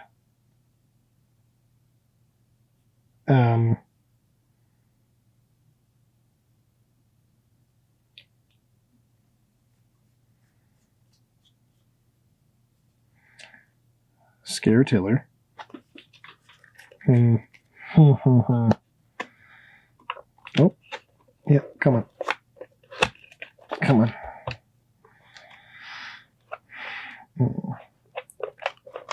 Haha. What am I doing? Okay. This is the deck that had the Hydra what for as commander. There's another Beast Whisperer, in case we didn't have another one. Good card. Another Kadama's Reach. They've really been printing Kadama's Reach. I actually am a big fan of that. You know, the fact that we have more Kadama's Reaches in the world now is good by me. Yavimaya Dryad. Interesting. You can give it to another player if you want to. Oh, Silent Arbiter. That seems infuriating. That seems infuriating. Yeah. Come on. Come on. Come on. I really do need to get more storage, which is insane to say. If you've seen, like you just saw how many cards I have, the fact that I need more space to put them is absolutely crazy. And should not be the case. I am an addict. Do not be like me. Okay. I am... what is this one? This one's the... Oh, is this the one? This is the one I was just looking at. That's the Hydra one. Yeah. So it actually goes in front of this. Right? And then what are these two? These two from... No! I'll organize that later. There has to be... because there's one more green one, right? Nope, there's no other green ones. Dang. What am I remembering this Thragtusk from? Because I remember they printed a Thragtusk recently, didn't they? Am I just wrong? Did they just not print a Thragtusk recently and I've just been misremembering this whole time? Or in Frostfang, this card shot up in price.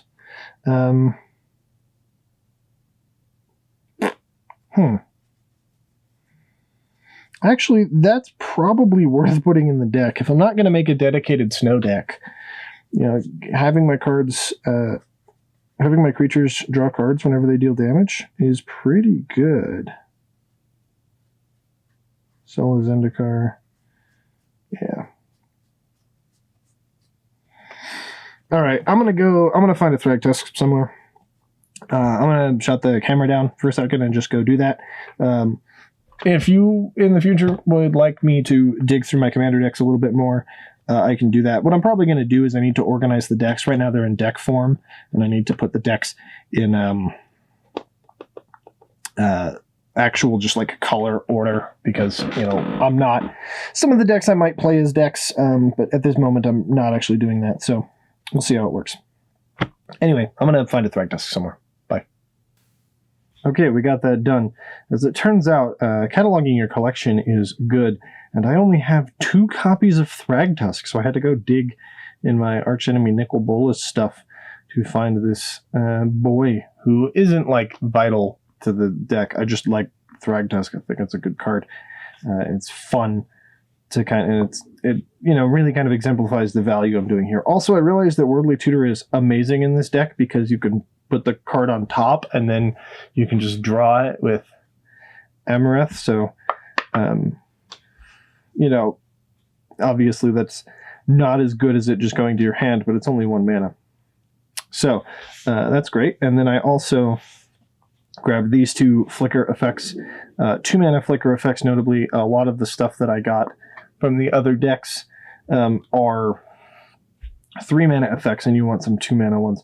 So I'll put those in. This is Teferi's Time Twist, comes back at the end step, and Flicker of Fate can flicker enchantments. So we'll see if we have any way to flicker enchantments, and if I made things, made up the deck incorrectly. I'll put these in their respective piles. One thing I want to look for real quick, see if I can, is snow permanents from Kaldheim. So I'm going to do that real quick here. And then I want to... that was another thing I wanted to look at. We'll see what it is in a second. So here is the Kaldheim set. Let's see if there's any specific snow-specific permanents that are better than what I already have, or like good enough that I would consider using them. So the reason I'm looking for snow permanents is because they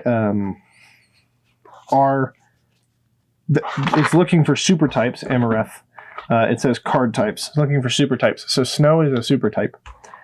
Snow is a card type. So if there are any particularly good snow cards, enters the battlefield, tap an artifact. If snow is meant to cast it, that permanent doesn't untap. That's not like super super great. Frost Augur. It's fine. Doesn't do anything when it enters the battlefield. Can't be blocked.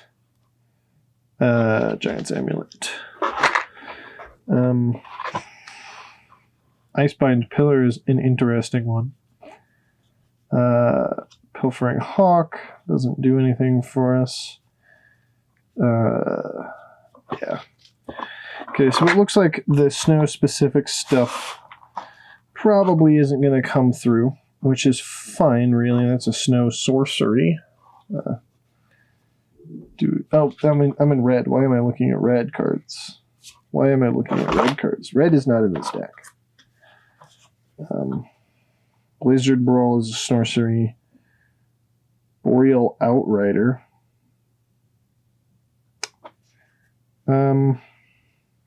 I guess, you know, if I have a Glittering Frost, Snow Enchantment,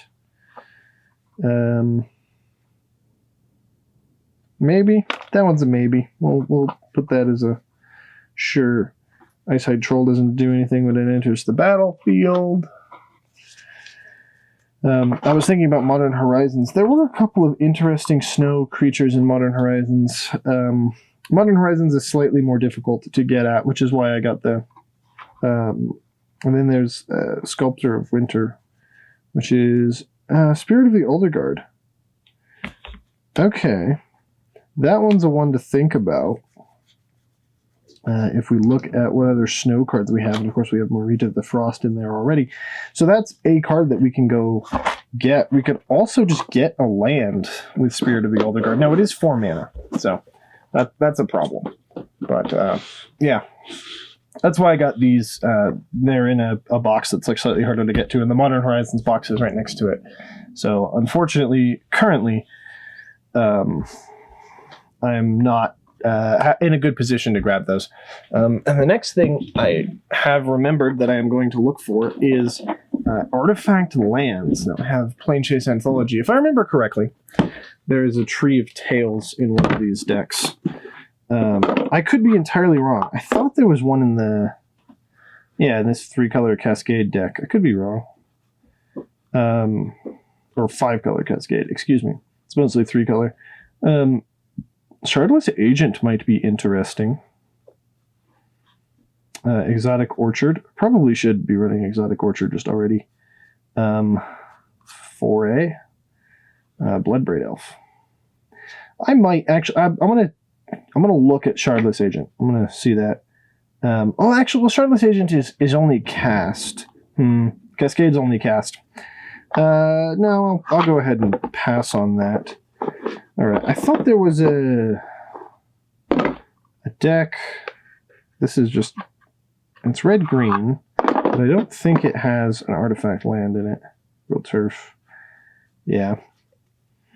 Okay, I know where I have a Tree of Tales. That's the one I'm mostly looking for.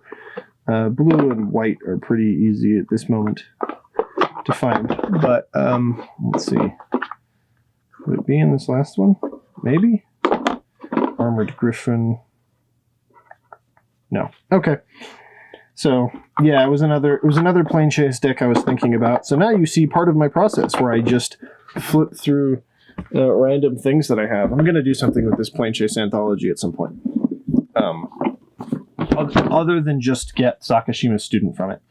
Anyway, I have this box here. It's called my Pauper Toolkit. Because the artifact lands are one of the few places they are still legal is Pauper. And you can see in here maybe my Tortured Existence playset of those. Let's see. Soul Wardens might actually be interesting. Oblivion Rings. Hydroblast. Kozilek's Predator. Ramps you by 2. Kind of. Kozilek's Predator might actually be an interesting one to put in. I'll think about that. 4 mana, 2 colorless mana, ramp. Actually, yeah. I know I was gonna save it for Pauper. Actually, well, it's in Double Masters, isn't it? That's where I pulled those from. Common and double masters. Yeah, those are all. That might be my entire double master supply, but who knows. Let's see. Let's go to Loam Dryads. Moment Peace. This is all for an aristocracy deck. This is for elves. Land Grant. You see that? Land Grant. Okay, there's some lands. These are the cycling lands. And then we can... the actual Odyssey ones. And there we go. So Seat of the Synod. Tree of Tales. And the white one is in a deck currently. So that one is Ancient Den. So what we're going to do is, I believe there is one in the Oskir, the Reconstructor deck. So I'm gonna just assume that I have that. So yeah, these are from original Mirrodin, but there we go. Kozilek Predator, we'll put that in the 4 mana 4 CMC slot. Okay, so let's take a quick look at the lands. The reason, again, that you want artifact lands in a deck like this is that when you look at the top of the library, you can get either an artifact or a land just from playing a land on the battlefield. It's crazy. Crazy. I don't know where my commander went now. I'm desperately looking for them. So let's take a look at the lands. That's a colorless land. Blue, dual lands, triple land, pathways. So this is Simic land. This comes into play tapped, but it's a Hallowed Fountain. This gets basics.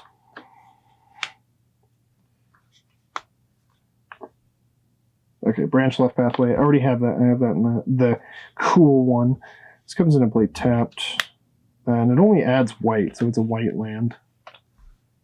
It's not a dual land. This also only adds blue. Boreal Shelf. Arctic Flats. Arctic Flats and Arctic Treeline. Apparently flats and tree lines produce similar types of mana. Tree of Tales. Okay. How many lands is that? 1, 2, 3, 4, 5, 6, 7, 8, 9, 10, 11, 12, 13, 14, 15, 16, 17, 18, 19, 20, 21, 22.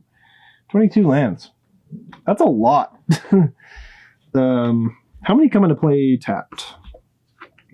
Fortunately, because apparently the people in Mirrodin Design were smoking crack, this doesn't come into play tapped, the artifact lands. So these come into play tapped, tapped, tapped, tapped, tapped. Oh, I have 2 Temple of Mysteries, one from M20 and one from M21. Okay, we'll get rid of this one. But this also comes into play tapped. Okay, so that's a lot of tapped lands.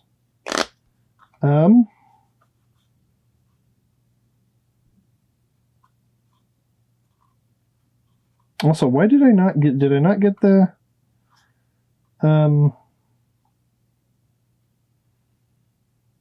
I should just. I was in Kaldheim. There's should be 3 snowlands, and they are just like objectively better. Oh, that is the wrong box there. That is Time Spiral remastered. All right. Yeah. Come on. Let's go back to Kaldheim here. Kaldheim. Okay. So. Probably the ones that are forests. Also, I should just get out all my snow-covered lands. Fortunately, I guess, since I don't have many of them, and that's all right, because this deck apparently already has a lot of the necessary other colors. So there's Rimewood Falls. That's probably a really important one. And then the other one, Glacial Floodplain, is less important to the function of the deck. So this is our It's going to be the mana base, hopefully. I know tap lands aren't great, but maybe having so many tap lands will make my opponents think that they aren't in danger. And having them scry one, we'll see how it works out. We'll check that out later. But we seem to be pretty good on fixing a lot of dual land type things in there. So that's good. I could get an Exotic Orchard. I think Exotic Orchard is pretty nice. And maybe a Temple of the False God? I'll think about that in a second. We have far too many cards here, I believe. So I'm going to go through and I'm going to take out... I guess I'm just going to do a second sort where I'm like, okay, what are the really good cards? I'm going to try that this time. Sometimes, there's different processes for different decks if you have more of an idea of what you're going to be doing. So we definitely want Worldly Tutor, Soul Ring for sure. These are all maybes. Nemnite, Ornithopter, Phyrexian Walker, all maybes. Abundant Growth seems pretty good. Fixing and draws you a card. Elvish Reclaimer lets you tutor lands out of your deck, seems pretty good. Ramp cards. Now I need more ramp in this deck than I usually would put in a deck, just in general, because my commander costs 6 mana. Again, I don't know where I'd put my commander. He's somewhere. I'm sure you know because you were watching the video and were screaming at me. But yeah, I need more mana dorks. So it's 3 dorks. Their On Thin Ice is fine. I'll put that in the maybe pile. Dryad Arbor I definitely want. Caustic Caterpillar seems... we'll put it in the maybe pile. It can be sacrificed though. Ephemerate is very good, and I will honestly put Swords in the maybe pile. We'll see what happens there. Arachneer will go in the better maybe pile, because I think that could be pretty good. But there we go. Mostly mana dorks on turn 1. Lots of ramp. So we have a couple of second tier flicker effects, a very good ramp card, but this card is going to go in a maybe pile just because it's not like a permanent, and I want permanents. Coiling Oracle can get in. Arcane Signet can get in. Nyambi is fine. Safi is pretty good. Safi can get in. Kasali Pride Mage, just removal. It's like this Caustic Caterpillar, except it's a Cat Wizard, which seems like slightly more relevant creature types, if nothing else. Double Major seems like a pretty good one. Repudiate Replicate, honestly, is underplayed. So even though it's an instant and sorcery, Growth Spiral, pretty good. Talisman of Curiosity, nice ramp. Good removal in Masked Vandal. Guardian Gladewalker is okay. Elvish Visionary, nice cycler. 3 visits, very good, especially if we are going to play those Snowlands with types. We can pull forests out of the deck, even though they won't come into play untapped, because those cards specifically go into play tapped. Most of our permanents become uncounterable with this, which seems pretty good. I'm going to keep that in. Coral Harpooner is also okay removal, similar to the Chainweb Arachneer. In fact, I'd like the Arachneer more, probably. So yeah, we'll put that in the maybe pile. Beastcaller Savant is an okay piece of ramp. Scavenging Ooze, honestly, I'm going to put in the maybe pile just because it doesn't do a whole lot. We got a couple of searching ones. The Birth of Meletus, interesting card. I don't know if we need to see if we have ways to flicker it. We have Flicker of Fate, obviously, but we don't have a whole lot, really. Under its owner's control, it gains First Strike. We have it. So another kind of second tier blink effect, but still pretty okay. Watcher for Tomorrow draws a card. Corridor Monitor helps us with that.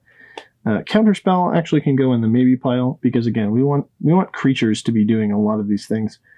Runaway Together is interesting. I'm going to put it in the maybe pile because I can bounce my own creatures, which is good, but also it's not like the best thing in the world, especially, again, it's not on a creature.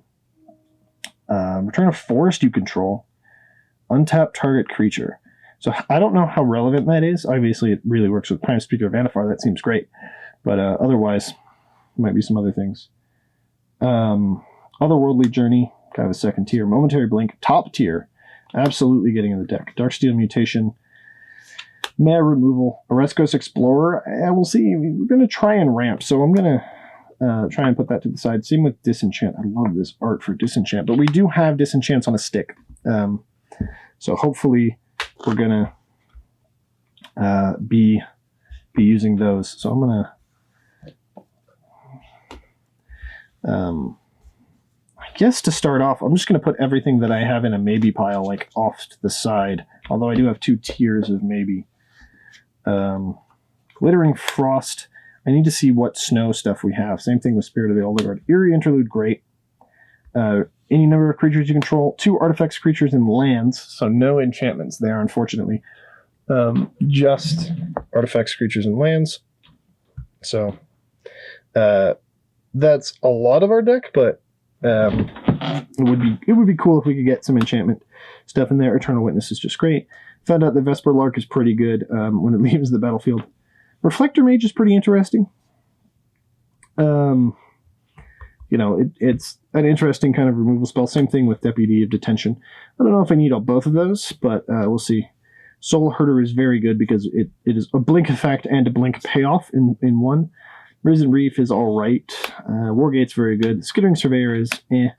Mimic Vat. Pilgrim's Eye is... I consider it better than Skittering Surveyor because it flies. You know, you can get in and actually attack your opponent. Good thing about both of these, though, is that they're artifact creatures, which means that, like, a ton of the deck, especially if it's a creature-based deck, but they can flip a ton of the deck and draw it with it in this particular instance. We'll put Heirloom Blade in the maybe pile. Courser of Krufix seems pretty good. Although it kind of gives away the game a little bit. But it lets you actually see things and you can keep playing lands from the top of your library. What else? Very good. Gets a forest. Reclamation Sage is removal. Fertilid's fine. Farhaven Elf also gets a forest. We have a lot of ramp. Cultivate. I'm going to put Cultivate in the maybe pile. Pestermite, Deceiver, Exarch, great with Pod. I'm going to put Cloud Key in the maybe pile. I could always just choose Creature. I mean, that... Actually, yeah. We'll see how many... how relevant that is. Skyclave Apparition and Fiend Hunter are good removal. Baron is okay removal. The second clause on Baron... So Baron is a Mana War, which seems fine. I guess it's just better than Mana War. It's legendary as well, so if I have any other legendaries, I can flip that. So I'll put Mana War off to the side. Although it does have 2 blue pips, so it's harder to do. I don't know how often the second clause will happen there. And Tuco Shaman, no. Mangara is very good removal. Stonecloaker is what it is. Not very great. Eldrazi Displacer, great with Mangara. The thing we need to make sure if we have Eldrazi Displacer is that we have the colorless mana. So I'll put that off to the side so that I can know to do that. Council's Judgment. Sigrid, probably don't need it because she's very conditional and it looks like I have a lot of removal already. Promise of Tomorrow seems interesting. Flicker Wisp, very good. Pilgrim of the Ages, probably too slow. It doesn't do a whole lot. Good basic planes, cool. Thin my deck a little bit, but and then Hyrax Tower Scout is another way to sort of get untap target creature. It's a way to sort of get Pod to work. In some ways, it doesn't really work for Birthing Pod itself, but we'll see how that goes out. Kozilek Predator, Spirit of the Elder Guard. Again, I don't know how many actual snow cards I have, but it means I could search any snow card. There's Amareth. There he is. Permanents. I control. Kozilek Predator seems fine, but I don't need it. If a permanent you control be put in graveyard from the battlefield this turn, exile it instead. Cosmic Intervention is good. This is... Brago is very good, of course. Rite of Replication doesn't quite do exactly what I like, but yeah. Restoration Angel, very good. Yasharn, interesting. Basic Forest and Basic Plains. I mean, seems better than some of these other cards that you can get. Quandrix Cultivator, search your library for a Basic Forest or Island card. 4 mana for that. I'm gonna actually throw that away. don't think I need that. Here's my counter spell, one of my counter spells. Lithiform Engine. I can copy triggered abilities. That seems pretty good. Defense of the Heart just seems amazing. Deal damage to creatures. So sort of removal. Court of Bounty. It seems very good. Beast Whisperer seems like a way to draw cards. Hopefully I don't need that though. Sky Shroud Claim. Sure. Panharmonicon, very good. Spark Double, Venser. Venser also is a sort of a kind of counterspell, not quite, but Natural Order. So I don't know if I actually have enough green creatures for this. You have to sacrifice a green creature and you get a green creature. That could obviously end the game, but I don't know if I have enough, so I'm gonna put it out. Celestial Crusader, not great. Only white, works for white creatures, and it doesn't really have an ETB. It is very interesting. I like it a lot, but probably not good enough to get in here. Springjack Shepherd, similar thing. Devotion to white, Chroma to white, whatever. Pips, white. 0/1s just probably aren't enough to put more white in there. Felidar Guardian's pretty good, though. If I had a Charming Prince, if I had an extra one. Squad Commander, I will look at that one as well. I think I need to know how many what party members I might have. Glorious Protector, it's pretty good. Again, Wrath Protection, same thing with Semester's End. Good Wrath Protection. Solemn Simulacrum, I can have a discussion about this, but Solemn usually doesn't make it in. I don't think Solemn is good enough in a lot of situations unless you're specifically doing something with them, and this deck is doing has multiple things going with it that help out Solemn, in my opinion.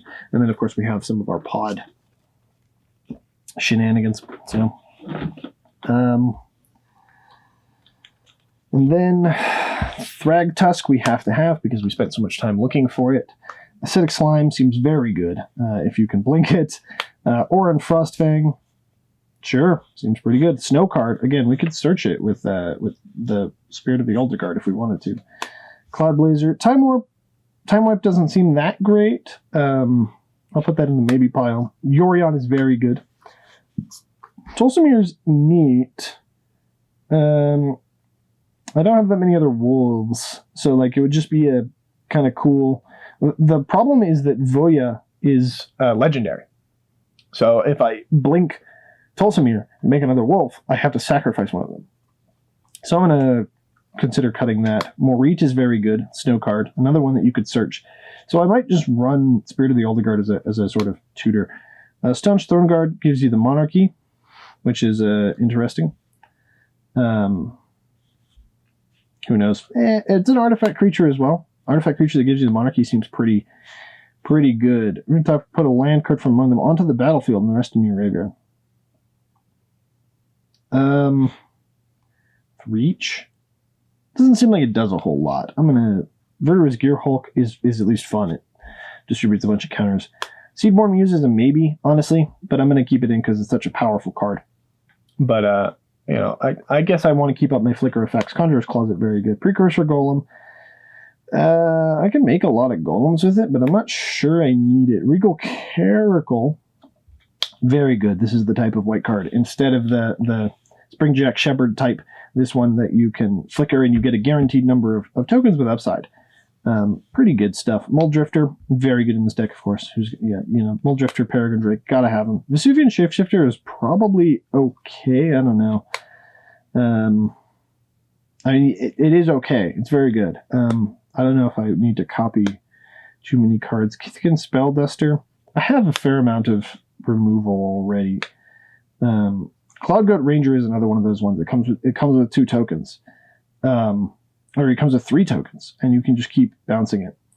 That seems incredible. And then Shoelane's pretty good. So, okay, we haven't cut down as much as I was hoping we would.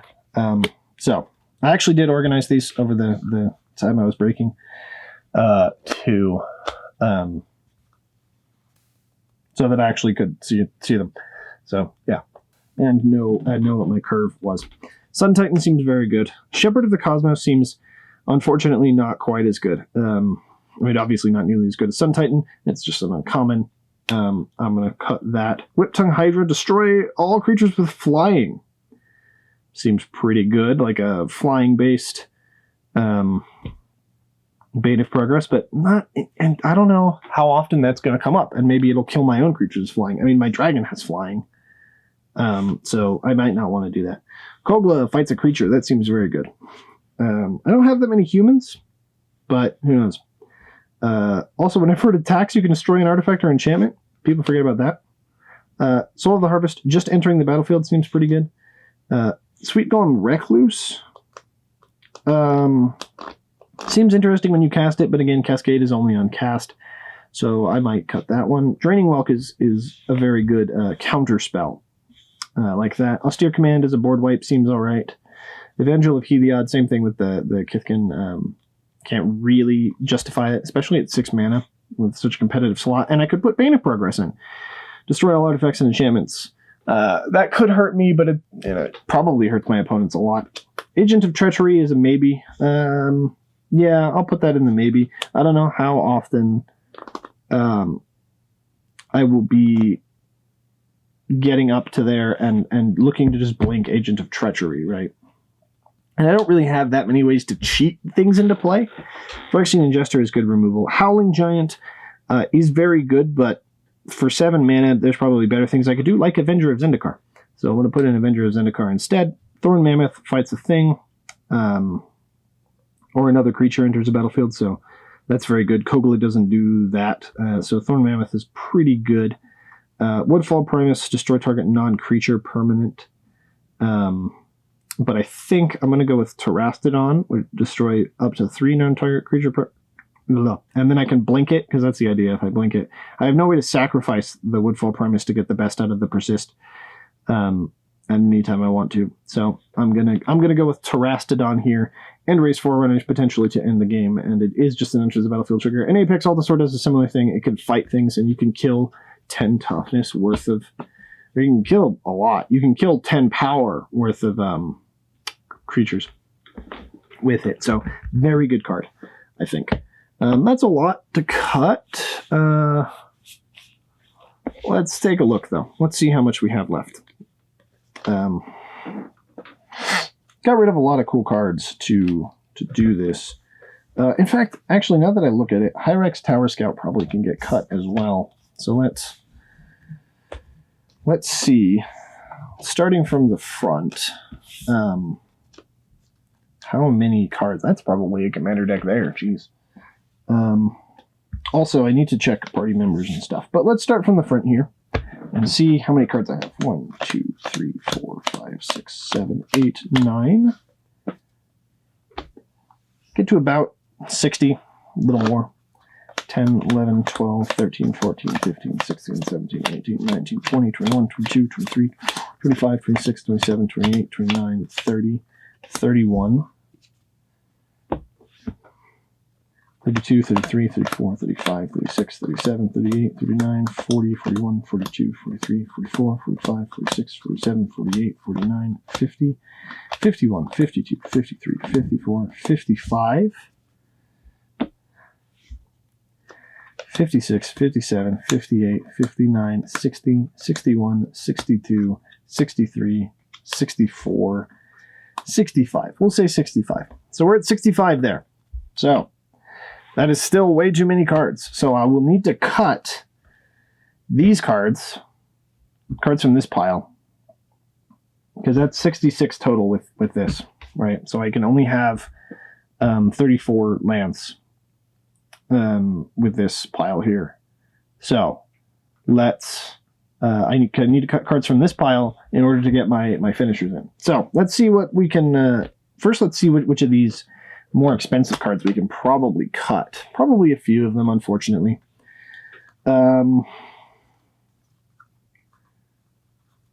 We have a lot of ramp, so probably get rid of one of these fight cards. Probably Thorn Mammoth seems like the least impactful of those.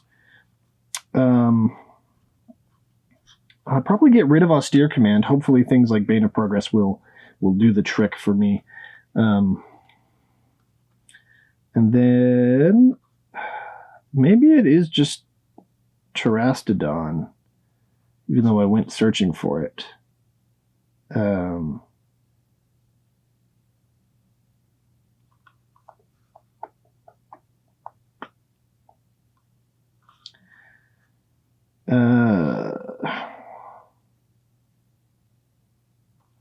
Phyrexian Ingester is probably really expensive for not mass removal. Although it does just exile a creature unconditionally. Maybe I get rid of Kogla.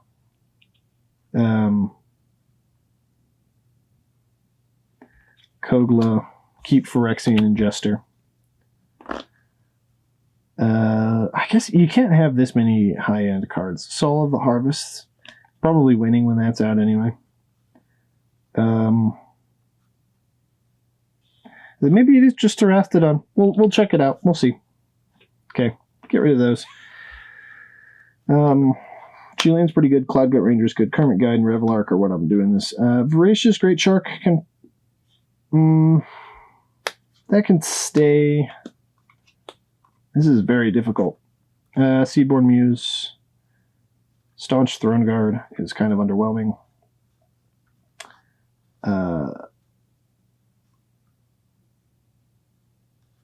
Six Slime. Man, some of those are so good. What can I cut? Felidar Guardian, probably. Sky Shroud Claim, Court of Bounty. What I'm going to start doing, I guess, is cut cards that aren't permanents, that aren't specifically blink effects. So I know Rite of Replication is very good, but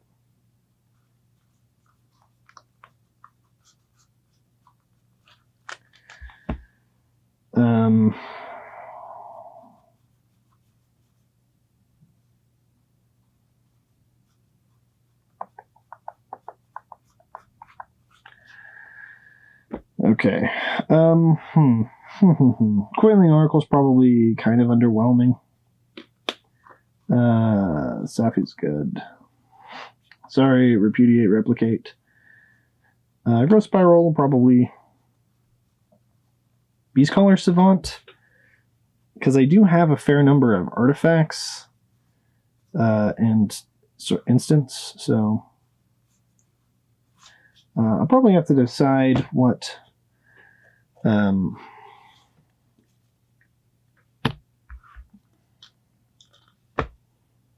some other stuff to cut here soon. Let's see. So 5 mana, 4 mana, more mana. Okay, so I guess the card quality is so good. I'm going to try and do my division here. So we have cards that are tutors, ramp. This is a tutor in a way. It might not be worth it to put in this deck. Maybe that gets cut. Ramp. This is the weirdo. And then this does what the deck wants to do. So that's definitely going in. I'll put that as a mana dork. Sure, why not? Ramp. Interesting. Safi might get cut. We'll probably have to cut Safi. Yeah, she might have to be her own deck. Kasali Pride Mage. I'm gonna maybe cut that and look to see about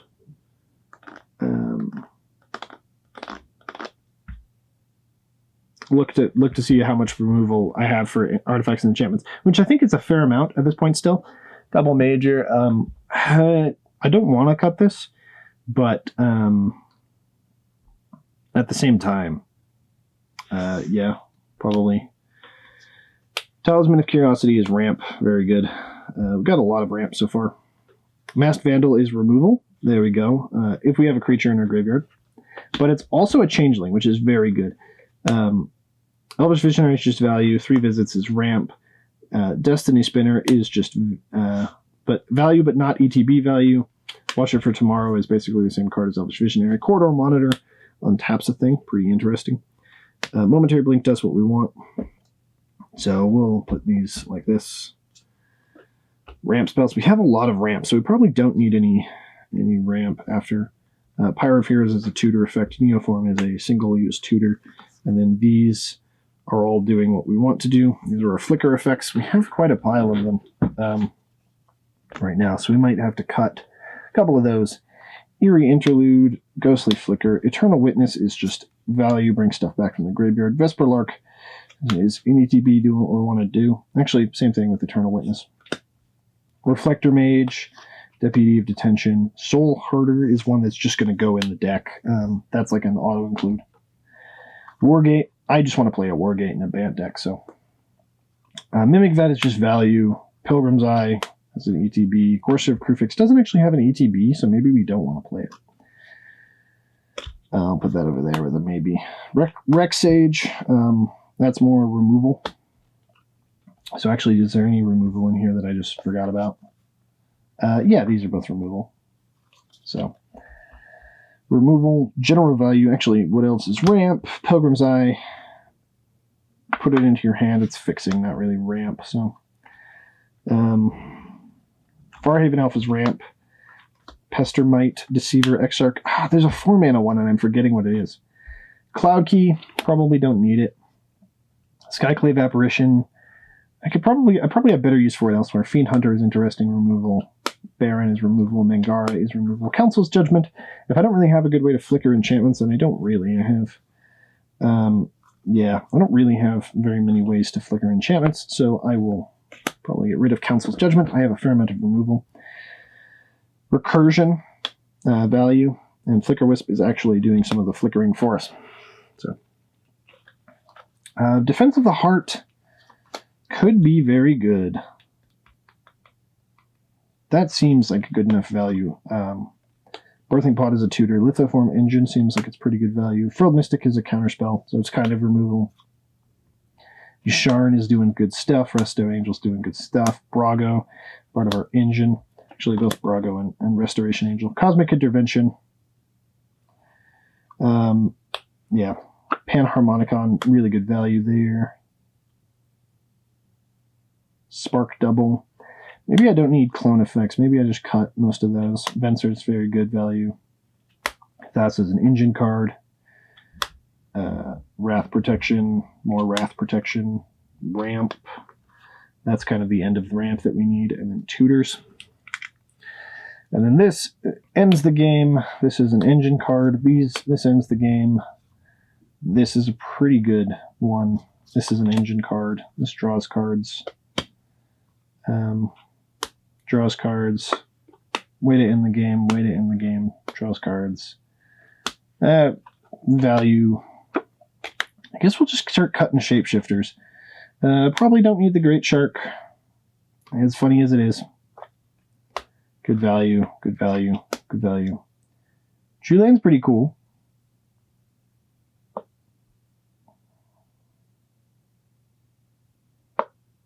Maybe I just cut Chulane. Maybe I just don't need Chulane. And then these are mostly just ways to end the game. Yeah. So got a fair amount there. Yeah, and we have a fair amount of removal. Like, it's not the absolute 100% best removal, but it's pretty good. I guess we do have a lot of wizards. So, but this only making 2 tokens. It's druids aren't in there. Cleric, rogue, warrior, wizard. Cleric, rogue. There's actually a surprising number of... this is a warrior, so unfortunately this warrior, spirit, elemental drake, elemental snake, shapeshifter. Oh, it has changeling, I forget. Yeah. Human wizard, or thopter, shaman, elemental wizard, shaman. Lots of wizards. Lots of wizards. Wizards, cleric, wizards, wizard, shaman, everything. So that's good. I'm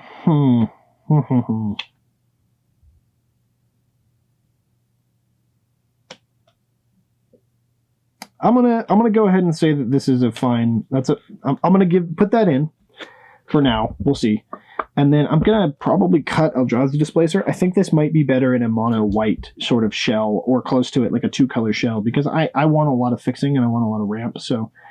And I only have 1 card, I think, at the moment that actually produces colorless mana. So I'm going to cut Eldrazi Displacer, even though I like it a lot. So let's See if there are some other cards we might be cutting here. Return it to the battlefield. Yorion. One of these big ones. This one gets planeswalkers as well. This one can foretell. Maybe just regular old Flicker Wisp doesn't get in. No, it's cheap enough. I have to. Just a Seer's Portal. Just a Car's Portal probably doesn't get in. And just regular old Flicker of Fate. Probably. Yeah. So we'll cut some of those. Okay.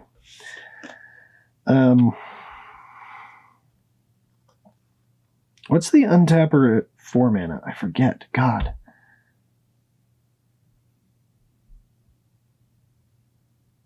Oh, I'm forgetting it because there's one you get at 4 mana. Because Kiki Jiki's 5, right? Or Kiki Jiki 4. That would be insane if Kiki Jiki was 4 mana. He's 5. Anyway, let's see what else we can cut. We have a lot of ramp here. 1, 2, 3, 4, 5, 6, 7, 8, 9, 10, 11, 12. 12 ramp cards. So, again, the reason I'm having someone in here, 4 mana is a lot, but we're intending to blink it, so we're intending to use it multiple times. Also, it's an artifact creature, so we can get so many cards in our deck off of the flip of this that I think this is worth it to play in here. Maybe we just don't get... Maybe we take out... We do need a lot of ramp, though. I might take out the Talisman. I'm going to take out Talisman of Curiosity. See this so far. Look at our tutors. Probably take out Elvish Reclaimer. We're not really a lands deck. We don't have lands that do anything, so this would just be deck thinning. Yeah, he's not as great in this exact deck. Soul Hoarder's an engine card. I guess this is a tutor as well, Wargate. In terms of removal, we can remove creatures, we can remove creatures, we can remove creatures, non-land permanents, creatures, artifact enchantments, and artifact enchantments. And we have a counterspell. Seems pretty alright to me. Let's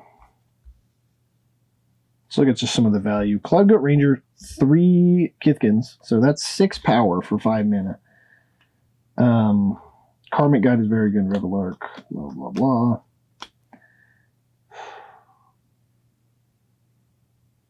Orin Frostfang seems pretty good, unless we're just going to make a snow deck. Yeah. I mean, I might cut Defense of the Heart. We'll see. Just because it's such a potentially powerful card. Let's count out how many cards we have now. Probably like 80. A lot, yeah. We have a lot of cards. A lot of cards here.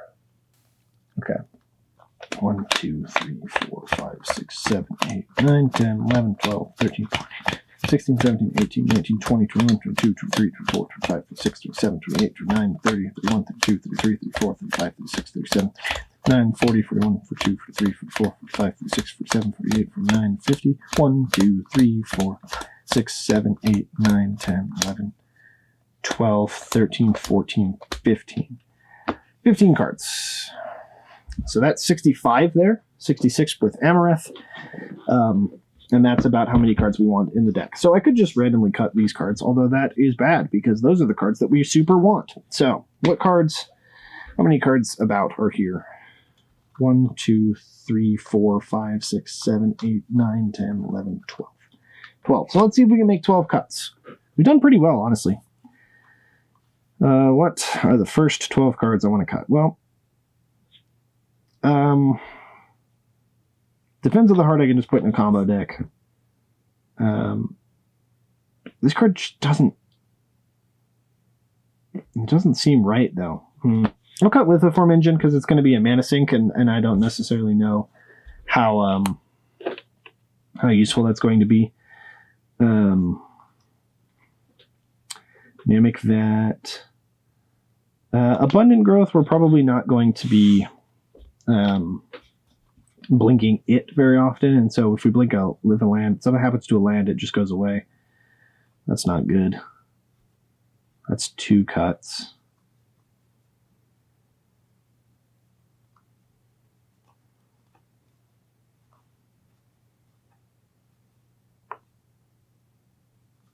Peregrine Drake.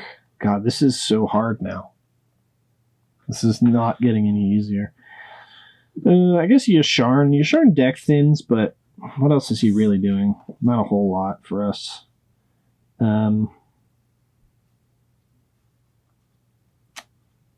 Vesper Lark. Have we cut a lot of the 1-power things? Probably not. We'll see.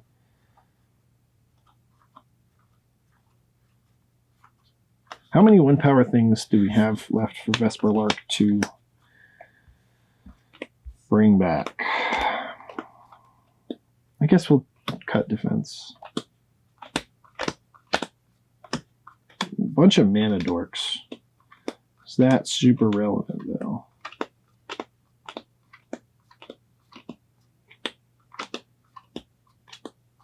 Yeah, we got some removal. Yeah. I guess that's probably worth it, you know?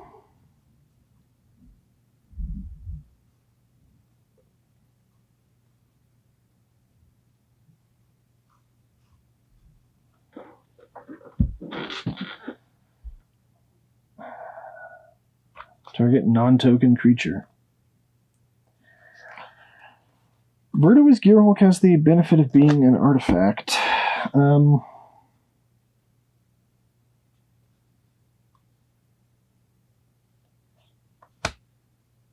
Maybe Reflector Mage. Cut Reflector Mage is not, like, you know, the best removal we've ever had. Neoform is an only 1-shot tutor. And it's a sorcery, so I'm trying to get rid of as many sorceries as possible.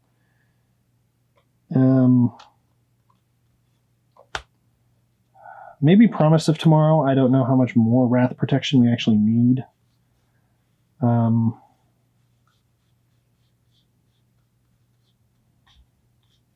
mean, maybe Farhaven Elf. We might not have that many basics. Let's cut another ramp card there.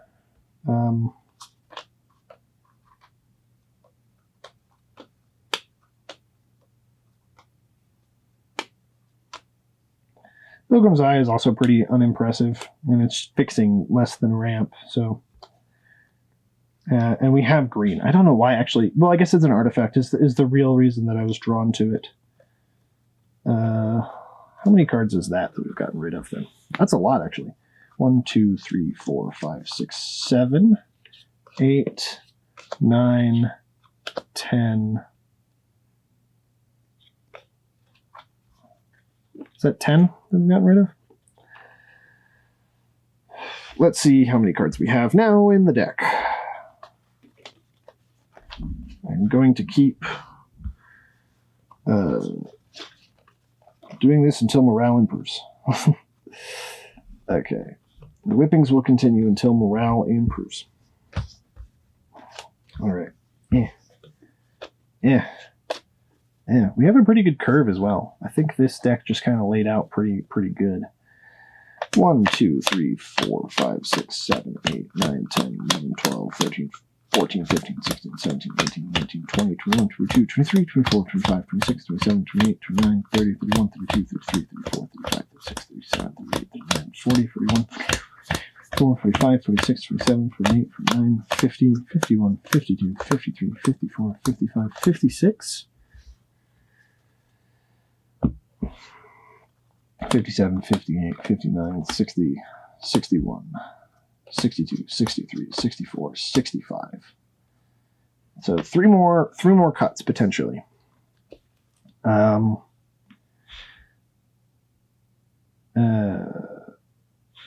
Teferi's Time Twist does let us exile a permanent we control, so I probably want to keep that one. Brago is interesting.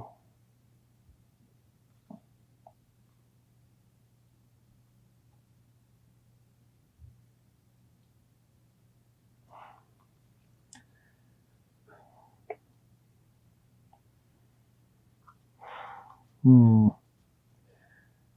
are 3 other cuts to make in here.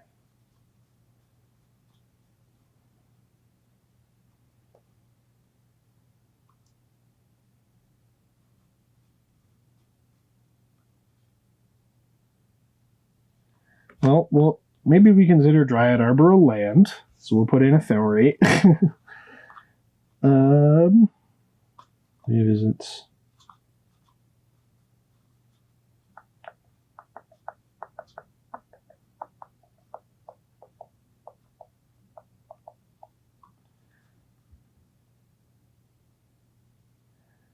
I might cut Baron.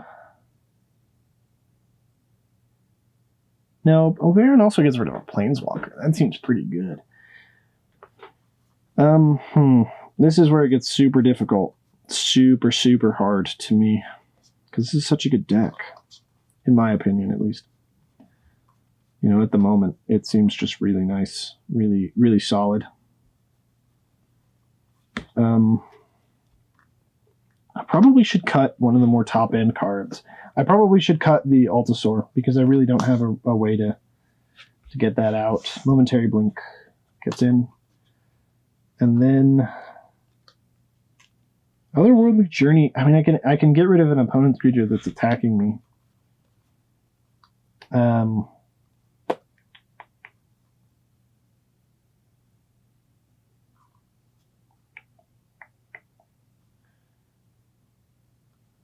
Maybe, do I cut Restoration Angel for that? It can't be.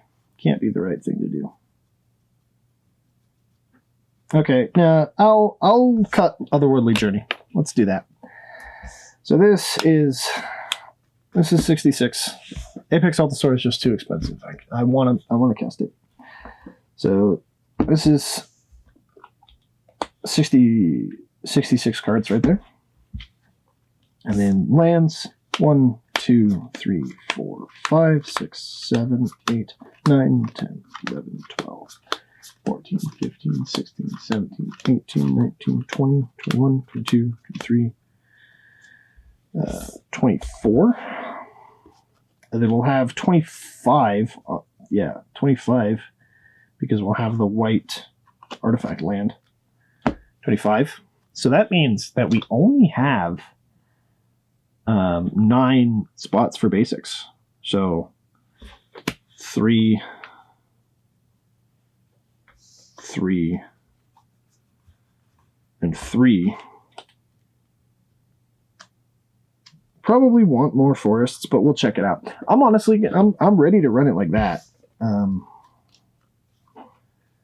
You know, so we'll put that in. Snow-covered basics, because again, the snow lands can help us reveal a ton of other things. So let's see. I'm gonna probably try and sleeve this up, I guess. Let's see. I have blue sleeves that fit. Yeah, I'll go ahead and use these. So I have these that I already had, and I will begin the sleeving process. Ooh. These were used for a draft. So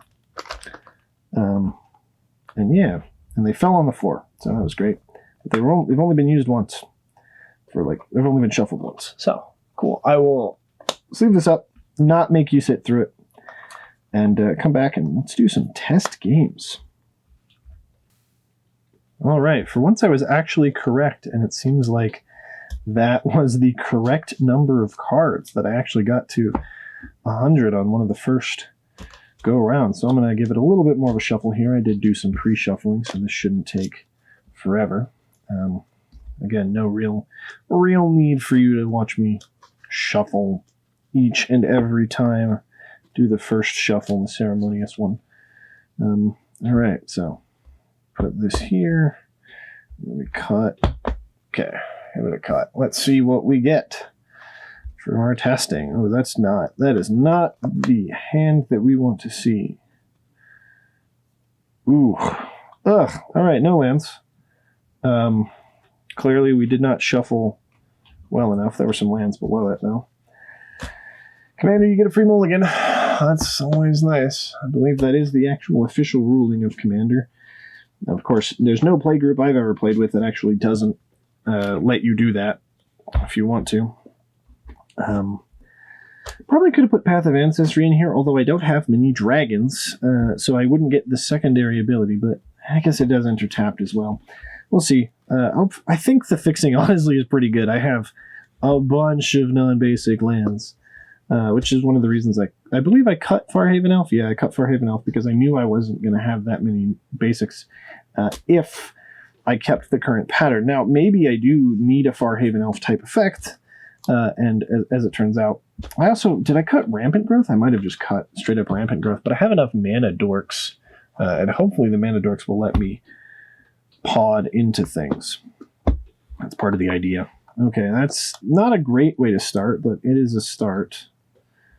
4, 5, 6. Oh my god, I need another land. Oh my god. What did I have? I had 36 lands. Or 34, I guess. 34. Crescent Verge. Ugh. That's a way to start. Nope. Alright. Looks like we're going to have to actually mulligan. That's sometimes the problems. Sometimes if you don't thoroughly shuffle when you start, you get these clumps.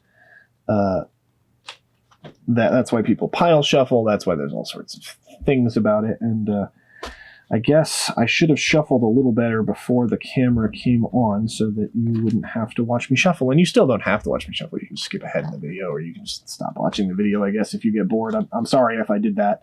I don't want you to stop watching, and I don't want you to be bored. I want the video to be watchable and useful, or entertaining, or both. And my hands are so... New sleeves are always so slippy. And 100 cards, I think everyone has pretty much agreed that 100 cards is not great. Oathbreaker 60 cards, right? That might make me try Oathbreaker. Fewer cards to deal with. All right, let's go. 1, 2, 3, 4, 5, 6, 7. All right, what do we put at the bottom here? I guess we have to keep it. Probably want to keep the Wood Elves, just in case. Guess we're not doing Regal Caracal anytime soon, so we'll put that at the bottom. Probably want to cast Amareth as soon as we can. So, there we go. That's our 6-card hand. Okay. Now, draw for the turn. I don't think it changes what we do. Yeah, we play this Gates of Istfell and we pass. So we'll untap Gates of Istfell. Draw another card. Not a whole lot to do here either, so we'll play Hallowed Fountain tap and pass. We mana tithe them. They don't know we don't have it in our deck. I'll go Ranger. Alright. That's still not a whole lot. We'll cast...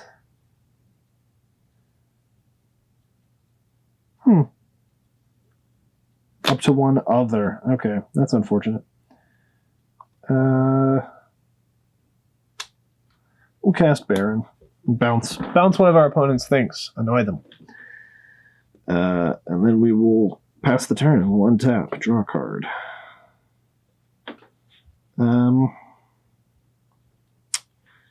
Yup. Okay, well this is not going super well. Pass the turn.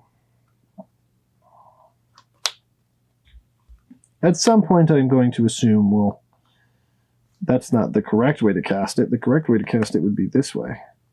At some point we'll Teferi's Time Twist our Baron. Boop, boop. He bounces another thing. And then it comes our turn again. Man, we really do need green lands. We'll pass the turn. Draw a card. Play this Ancient Den. I mean, that gets us somewhere, doesn't it?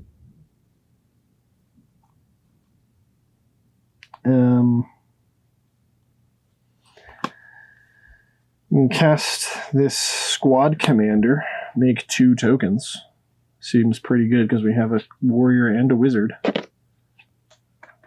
2 1/1s. bloop. Go ahead.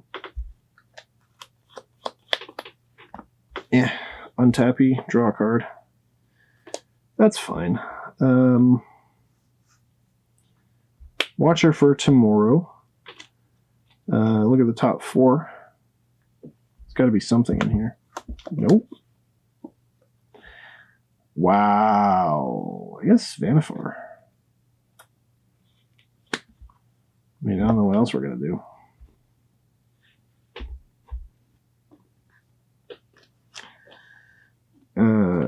And then we'll pass the turn. Presumably we attack at some point. I don't know exactly. Untap. Draw. That was a Rec Sage. That's not helping us a whole lot.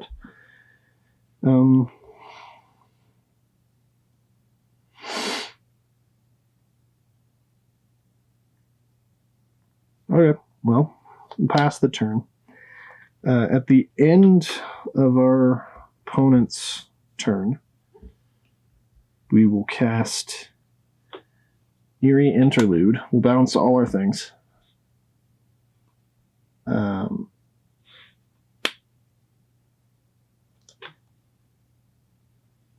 bounce our things. So this goes to our hand.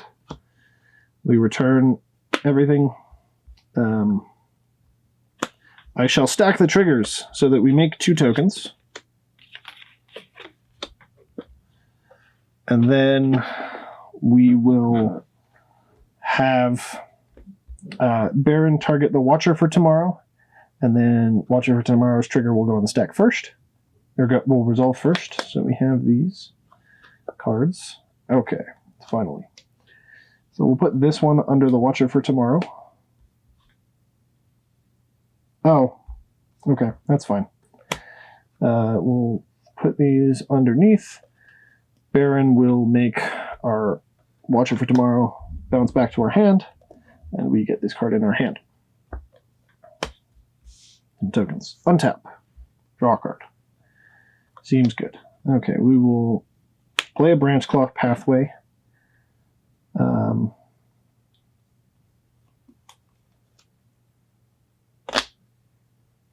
And then we'll cast a Wood Elves, because we can just get a forest and put it onto the battlefield, right? We don't need any more fixing, really. We can just get a forest. Forest. Snow-covered forest. Put it onto the battlefield.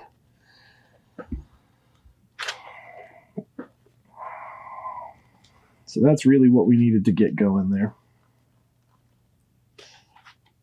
So that's one of the nice things about value-based decks, is that you can kind of just, when you have a slow start like that, you can catch up pretty easily. Sometimes when you have things like that. So then we have another green mana. I don't know that we do much with it. I might cast... Ooh. I tapped very badly for that to work out. Oh, crap. Well, that's the problem with the Mystic Gate, I guess. Oh, I guess we can just tap this for colorless. Never mind. Tap for colorless. Cast the Destiny Spinner so that our spells don't get countered. And then we go. Pass the turn. Untap. At some point, draw a card. Okay. We will spend our mana to cast a dragon, who can't be countered. We will play Seed of the Synod, which is an artifact and a land. So look at the top card of your library. Nope. Doesn't do anything. Okay, pass the turn. Untap. Draw a card that we know about. It is a Land of War Elves.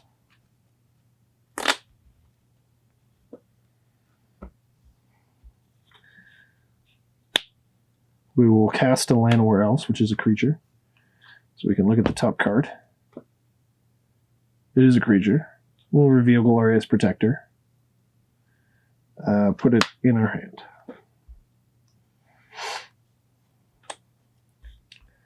We will cast Watcher for tomorrow. Got some triggers. We'll stack them. It's just a creature. I'll have... Oh yeah, Watcher for tomorrow enters tapped. None of that's mattered so far. We'll look at the top card first. It's a creature. We'll reveal Venser, put him into our hand. We'll look at the top 4 cards. We'll put this underneath. That's it's a Panharmonicon. Seems pretty good. Okay, we have 4 cards left, so we'll pass the turn.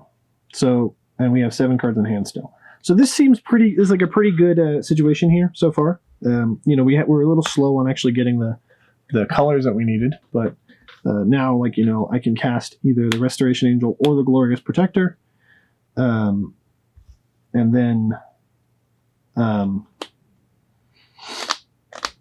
either I just bounce the Watcher for tomorrow, or I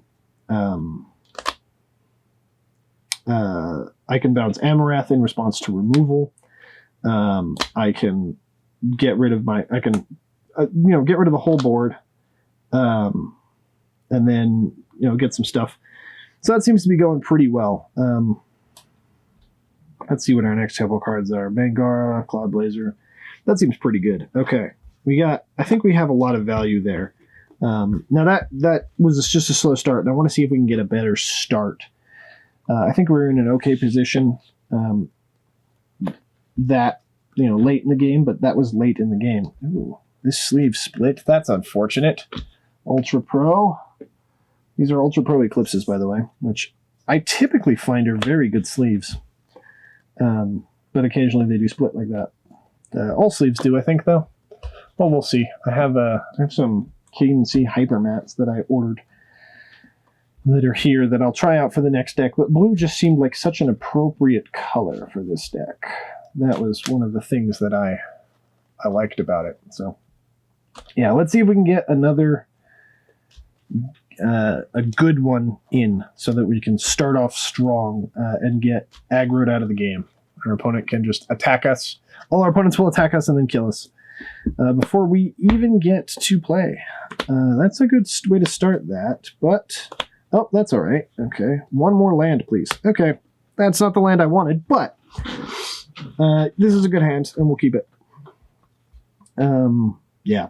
So we will go draw a card. Destiny Spinner seems good. Rejuvenating Springs, tap into Llanowar Elves. We'll pass the turn. All right. We'll untap, draw a card. Angara's pretty good.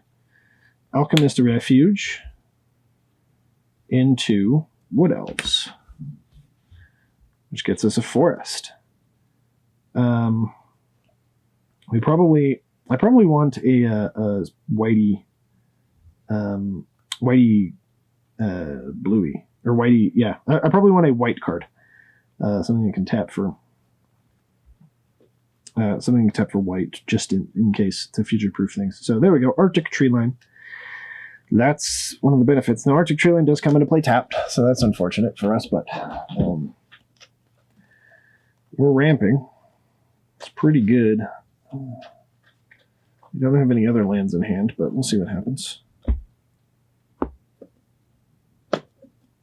Okay. And then that's the turn that will pass. Okay, untappy. With our 1/1s. Fear us. Ooh, hoo, hoo, hoo, hoo, blah, blah, blah, blah. Blah, blah, blah, blah, blah, blah, blah, blah.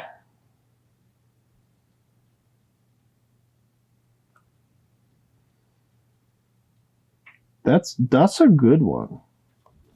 Don't you know? Now, Corridor Monitor is in our hand. What ramp? I forgot what ramp cards I have.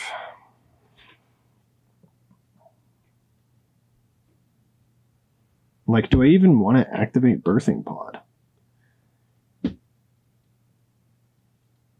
is a weird thing to say, right?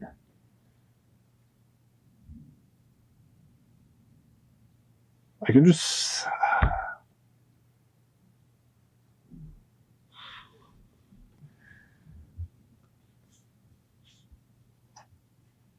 I get a 4-drop, I think. So we'll cast the Birthing Pod. And then we'll activate it. So we've paid 4 life. And we'll sacrifice this Wood Elves to get a 4-mana creature. Or a 4-mana card. You get Venser. That'd be interesting.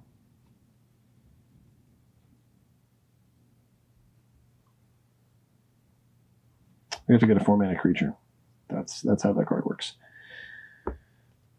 4 mana. Solemn. I could get Solemn. That seems like a solid pick, honestly. Solemn Simulacrum. I'm gonna think about it a little bit harder. Colorless Protector is interesting. Doesn't do a whole lot right now. Deceiver Exarch. Brago. Resto Angel. Frilled Mystic. Could get Vanifar, which is funny.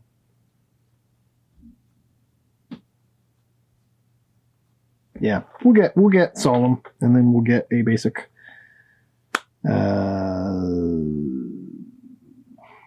I think I want a Plains, actually. I have the two white card in my hand, don't I? No covered Plains.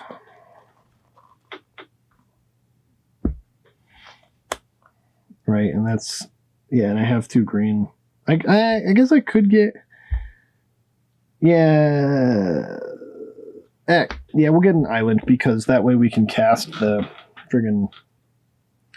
That we can cast more Reet next turn. Which seems good. If we want to. We don't need to cast more Reet of the Frost. Alright. And then we'll pass the turn. With the Birthing Pod up. This gets killed in any game, but I'm going to continue playing as if it doesn't immediately get killed. So we'll untap.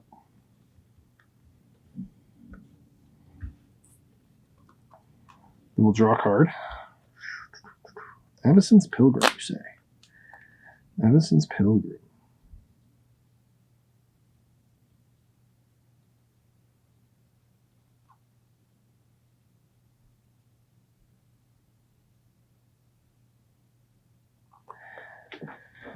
Huh. Well, I mean...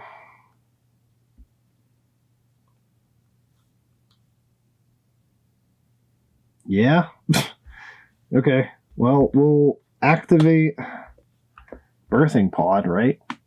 And then we sacrifice Solemn. So we paid 2 life to do that. Sacrifice Solemn. And then we get Karmic Guide.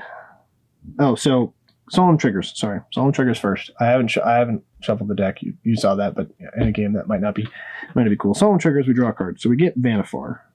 Sure. And then we get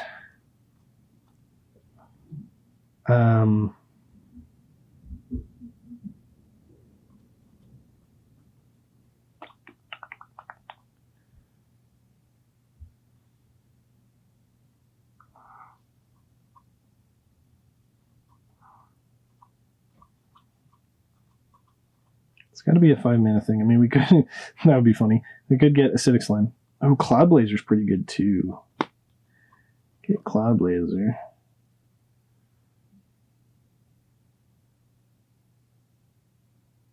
Get Vesper Lark.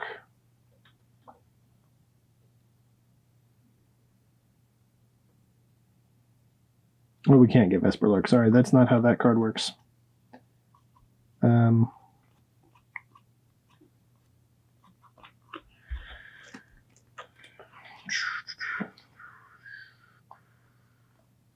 Get Swaggy Thraggy. Get Cloud Goat Ranger. Actual Revelark.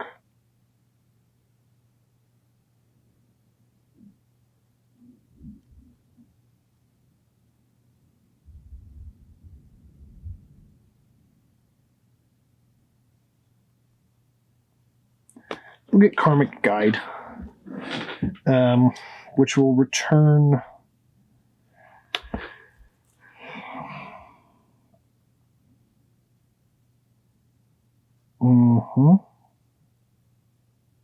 Do I have a 4-mana card I could play this turn. A couple. Okay. That will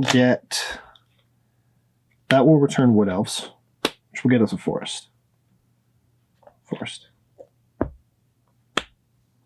So Cloud Blazer is still on the deck somewhere. Okay. And then we will cast Corridor Monitor and untap this Birthing Pod.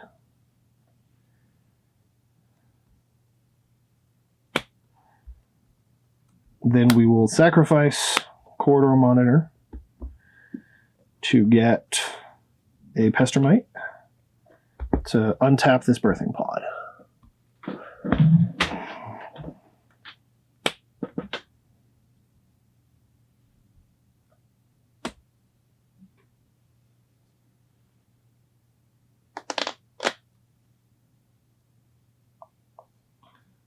And then we will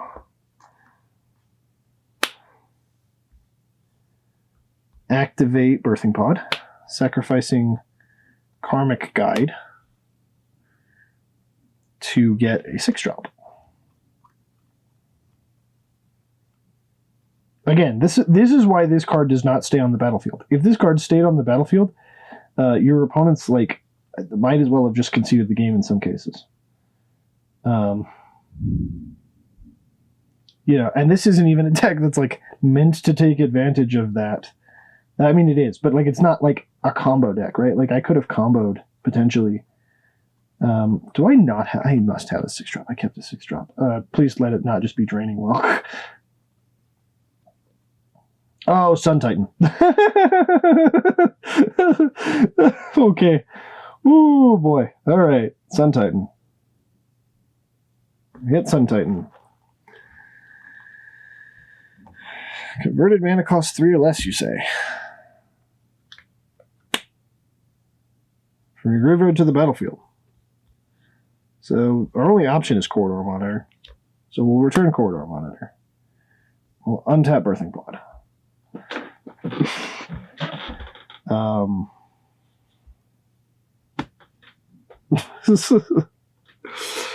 Oh boy.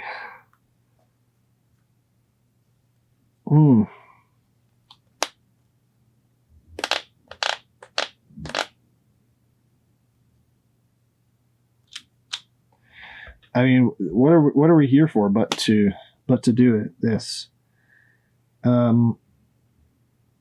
We'll sacrifice Wood Elves to grab a 4-drop of some type.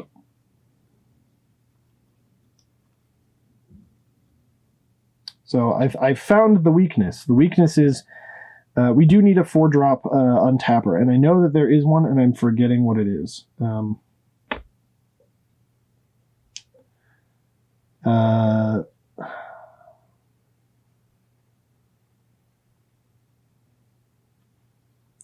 We can Resto Angel and we can get this Sun Titan back.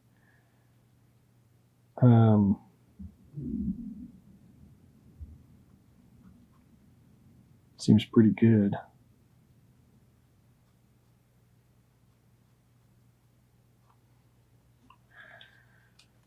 We'll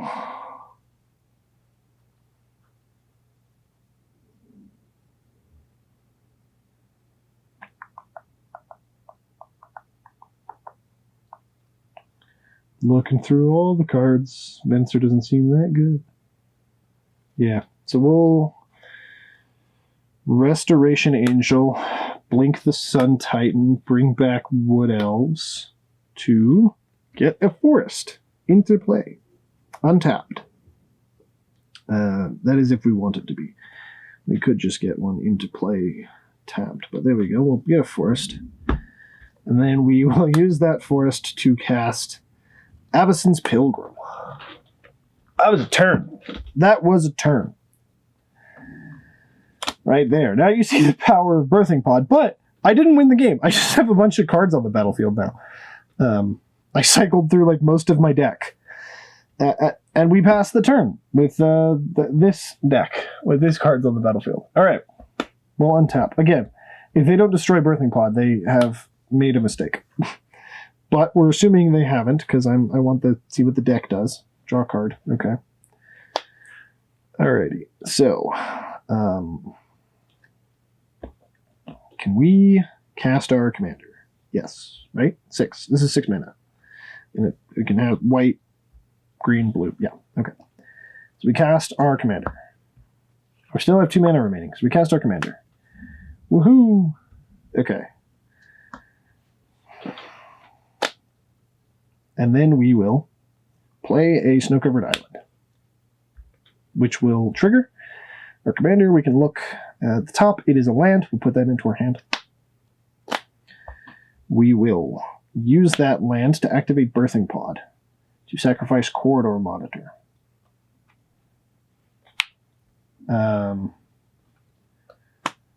We will go searching for a 3-drop, which is going to be Deceiver Exarch.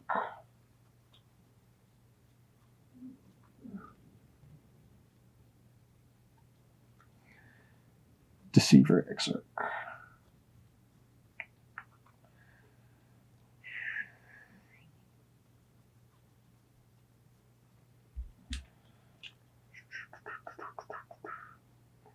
Deceiver Exarch. Which is going to untap Pod for us. And Amareth is going to trigger, so I technically should shuffle my deck here. I don't know what's in it. I wasn't paying attention to the order, but you know that's an important thing to do for the sake of not cheating, which I'm always a fan of. So that is a creature. We will put that into our hand. It's an Eternal Witness, which changes some things that we can do.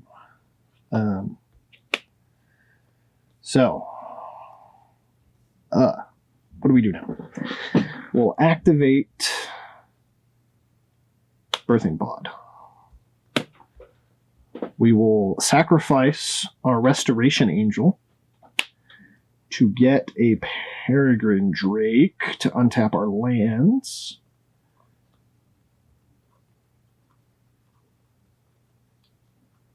Peregrine Drake. We'll go untap some lands. Untap 5 lands.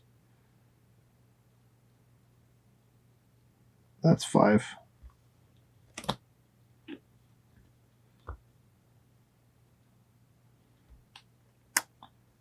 Okay, so now that that's happened,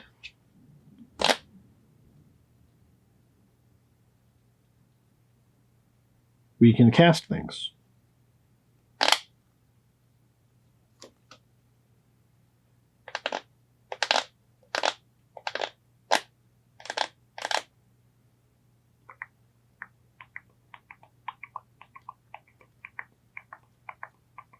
I actually don't have that many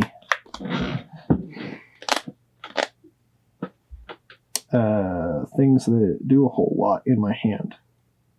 Oh, this triggered, I'll do that second. That's a Frilled Mystic. Okay. We haven't... No, we did play a land for the turn. Played a land for the turn. So, we can then...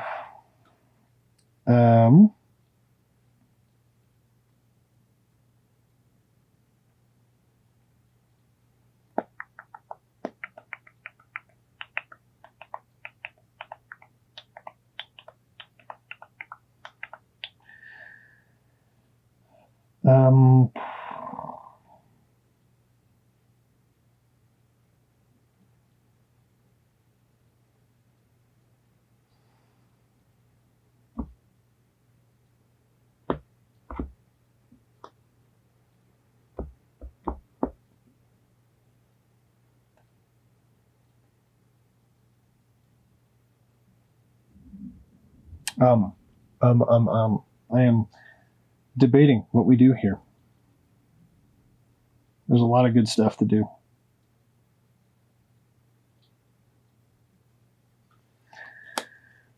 We can Eternal Witness a Corridor Monitor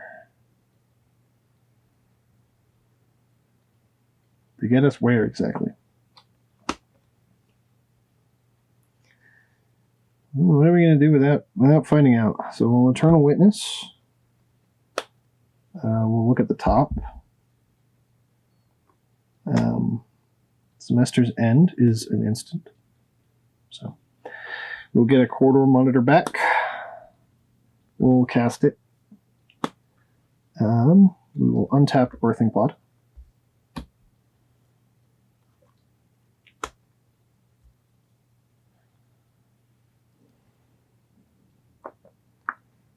We will activate Birthing Pod, sacrificing. Don't have a 4-drop currently.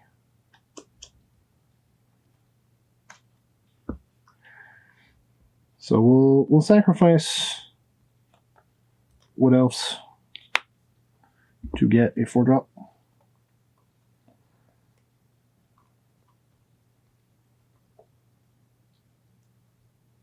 Oh, that's probably what I should have done. Okay, I'm going to undo what I did because I don't know the deck super well. I'm going to sacrifice the Corridor Monitor to get a Flicker Wisp. I think. Let me continue to look for a card that I should get.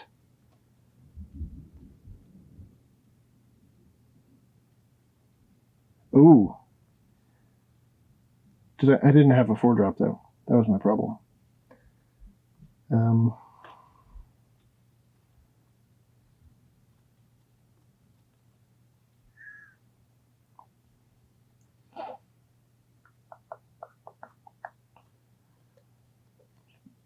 So I believe Thassa is a creature.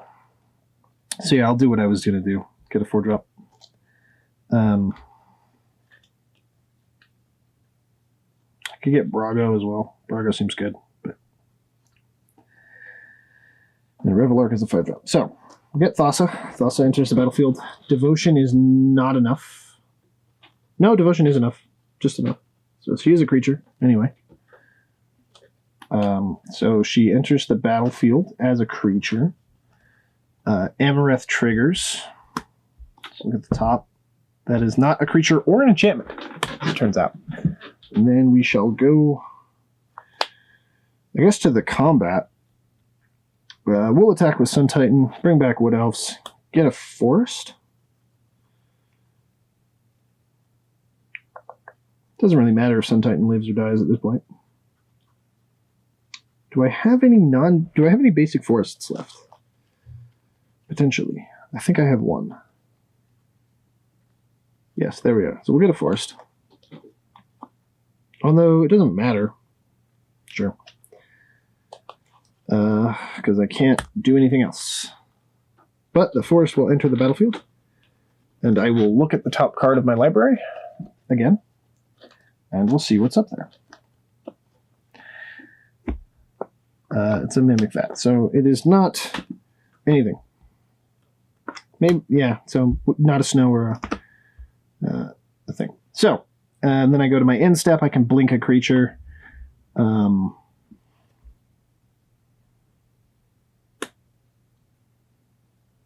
blink Wood Elves. Yeah.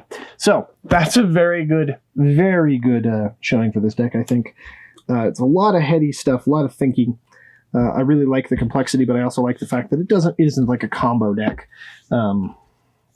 But it isn't like super aggro either, like a lot of the other decks that I play. So I'm very happy with how that turned out. There's probably some other things I can get. I do know from that amount of testing, at least, that I probably need a better selection of 5-drops. 5-drops and 4-drops that I can sort of get into.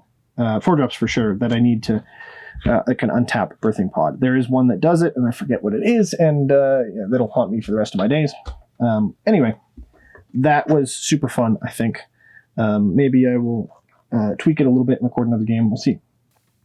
Okay, we're back again. It is the next day, and this is, of course, why we do testing, so that we can see how the deck functions and what problems it has and what mistakes we made along the way. I realized that 4-drop I was looking for that untaps a thing is Felidar Guardian. That Felidar Guardian can exile Birthing Pod and then bring it back to the battlefield. It will be untapped, and that lets you continue the chain. So this is one of the 4-drops that I want in the deck. And the other thing is that in the testing, I was fortunate enough to actually get Birthing Pod, and Vannifar does a lot of the same things. This doesn't work with Vannifar. So the chain only really perfectly works with the cards that I own currently with actual Pod, but Vannifar can help me get Pod and help me just do a bunch of other cool stuff as well. So the thing that I'm going to do is I'm going to see if I can put this Felidar Guardian in it, and then I'm going to check with the Pyre of Heroes to see if I can get that,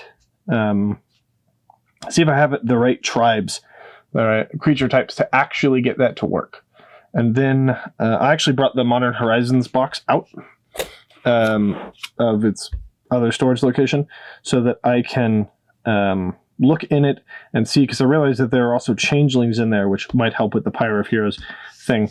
And then there are 2 cards that I know I probably want for this type of deck that I don't have currently. So let me just I'm going to write those down and leave it as a sticky note with this deck. So let me see. The cards that I remembered as I was doing some research is, of course, Charming Prince, because Charming Prince just does it all in this type of deck. And actually Woodland Bellower.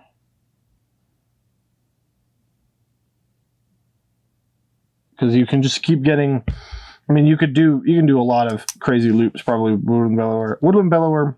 Charming Prince can exile, it can scry, and it can gain life. So it can blink a thing that you, it blinks a thing that you own, not necessarily that you control, which is pretty cool. Not always that relevant, but whatever. And Woodland Bellower is a 6-mana 6/5 that can tutors a 3-mana creature out of your deck. So we're going to keep that with the deck, and that will take a quick look here and see what type of creature types we have in the deck. So we have elves. I believe I have a lot of elves. Elves and rogues. I'm going to put these ones off to the side, these cards that don't really have much relevant creature types. Dryad? I don't know actually how many Dryads I might have, but that's one to... But it is a forest as well, so that's helpful. Spirit, Noble, Elf, which is very good. So we can use Pyre of Heroes to get to Vannifar with a bunch of our other elves, because I do know we have other elves. Snake isn't super relevant. So there's our Pyre of Heroes. Creature that shares a creature type with the sacrificed creature and has converted mana cost equal to 1+. So what we need to make sure... So Morit is actually everything. So it's the opposite of these. Morit's actually really good in this deck. I am realizing.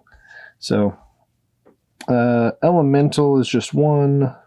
Human Wizard. So Human might be pretty good as well. Wizard's pretty nice. Just an elf, but there we go. We have a couple elves. Bird Serpent. Why is this a Bird Serpent, but this is a snake? What the heck, man? Why you gotta do this, Yorion? Here's another human. Core and Warrior. Elf and Shaman. Shapeshifter. Very good. Boar isn't particularly helpful. We have a couple of angels. Beast. Now that actually is relevant. We do have a couple of beasts. Although Thragtusk doesn't really lend itself to getting it, doesn't work with the specific way that works. Giant Warrior. So we have, well, I guess we do have a giant as well. We have a 6-drop giant and a 5-drop giant. That's pretty good to remember there. So giant. We do have a couple warriors as well. Elemental. Didn't we have... Oh, we have a Muldrifter. And Muldrifter actually does go into Bane of Progress. So that's nice. Glorious Protector is the same. Elf, Wizard. So that's a 4-mana elf. 4-mana wizard as well. Human wizard, illusion, human monk, angel spirit. So we can Brago into Karmic Guide. Elemental, was it 3-mana elemental? And Vidalcan wizard. Human, elemental, human, lots of humans. Drake isn't super relevant. Human wizard. Unfortunately, we can only activate most pod effects at anytime we can cast a sorcery, so cards like Venser aren't as useful as they could be. We're not going to have any other gods. Construct, cat, elemental, elf, spirit. Spirits are more relevant than I would have thought. Or at least I think we have a couple. Construct, but those don't really connect at all. Golem, cleric, interesting, and elemental. So let's see if we can and ooze. So yeah, we'll probably need another changeling is going to be the thing, because I actually only have 2 changelings. I thought we had one more, but I guess I did cut it. So 2 mana and a 5-mana filler cards. So let's take a look. We have elves. We have a bunch of 1-mana elves. So a 1-mana elf can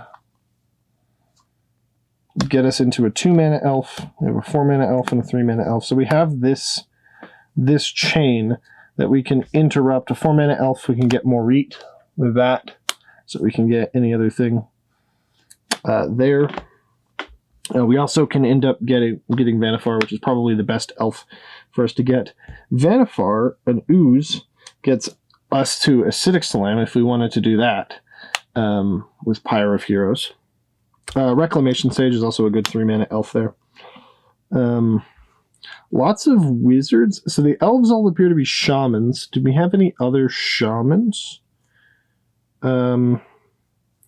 So humans, we have a 2-mana human. We have a 1-mana human as well. 3-mana humans. This is a core, but it's a warrior. Put that over here. 2-mana human. Some 3-mana humans that we can get into. None of our super great chains here, but we do have the 1-mana human monk, unfortunately. Man, they just can't decide if it's druid or dryad or what makes mana.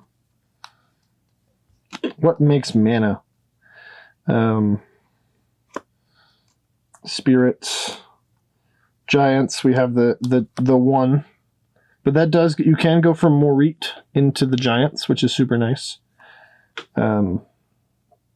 Bird, serpent, most of those aren't relevant. Wizard, so we do have Watcher for Tomorrow into Deputy of Detention, and then let's see if Deputy of Detention, if we have any 5-mana wizards. Oh no, we have a 4-mana wizard. We could get Venser. That's not super useful. I guess you could return a permanent, so you could even do a land if you want to. Golem isn't super good. Cleric, unfortunately, we doesn't look like we have that many clerics. Construct, but here we go. We have spirits. 3-mana spirit. Oh no, we do have another cleric. Although it's also 3 mana. It's a human cleric. Deceiver, Exarch is a cleric. Eternal Witness is a human shaman, so we can Ewit into something. 2 elementals. 3 elementals. Oh, here we go. Here's our 5 mana Cloud Blazer, so we can sack Venser into Cloud Blazer. Construct, that's not doing us a lot of good. Illusion, Angel Cleric, though. So we can Deceiver Exarch into Glorious Protector. Or Deceiver Exarch or Fiend Hunter into Glorious Protector. That seems pretty good. We have Vesperlark. Yeah, Vesperlark is a 3-mana. So we have 2 3-mana elementals.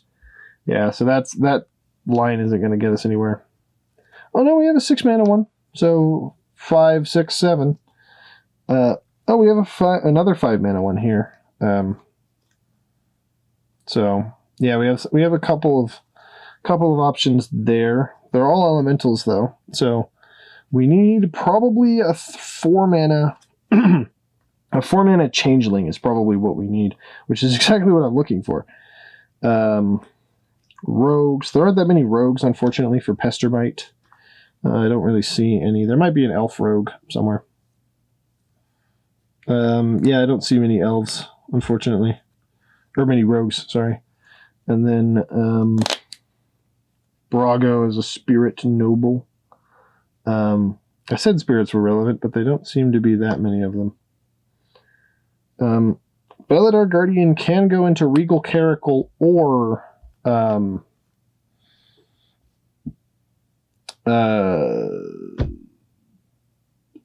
Thragtusk, wherever Thragtusk is, because it's a beast. Okay, so the lines aren't super good. They're not the combo lines, unfortunately, but I think if we get a couple of good changelings in here, we can really really get things going well. So let's clean this up a little bit. We need to put Felidar Guardian in place of something, so we'll figure that out. And so now I have a little bit better idea of what actually happens if I do get the worst version of Pod. The problem is going to be getting to the untappers, like Deceiver Exarch, because there aren't that many clerics or fairy rogue. So we're probably going to have to try and rely on getting to Deceiver Exarch. But we do have 1 and 2 mana humans that we can get to clerics with.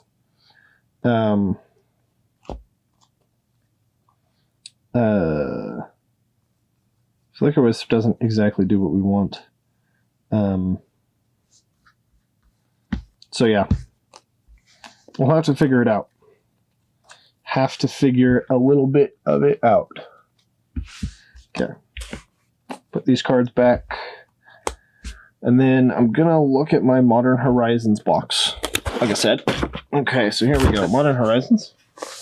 This also has Core 2020 in it, which I believe is still the set that I have the most cards from, because I was playing F&M pretty heavily at the time and would get a lot of packs as prizes. So what we're looking for here is, to some extent, snow cards. I believe that is the Simic theme of this set.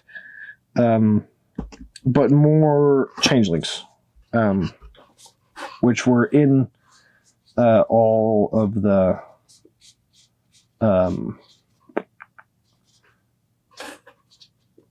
colors, but mostly in white, actually, I think. Guiding Light. So yeah, there's a changeling. So it's a 2-mana one. We already have a 2-mana changeling. This is the one I was looking for. Irregular Cohort makes 2 changelings. So again, it's good that it's just a 4-mana card. It's good that it makes a token when it blinks, and it's good that it's a changeling so that it synergizes with a lot of the different stuff that we're doing in the deck. So Irregular Cohort is a very good one. A changeling that makes another changeling. Knights of Old Benalia. Not as great. Lancer Sliver. Yeah, Martyr's Soul doesn't do as much in multiplayer in Commander as it did in Draft. Settle Beyond Reality. We can exile other creatures and blink our creatures. It seems a bit like an expensive card for that, really. Okay. Oh, Trustworthy Scout.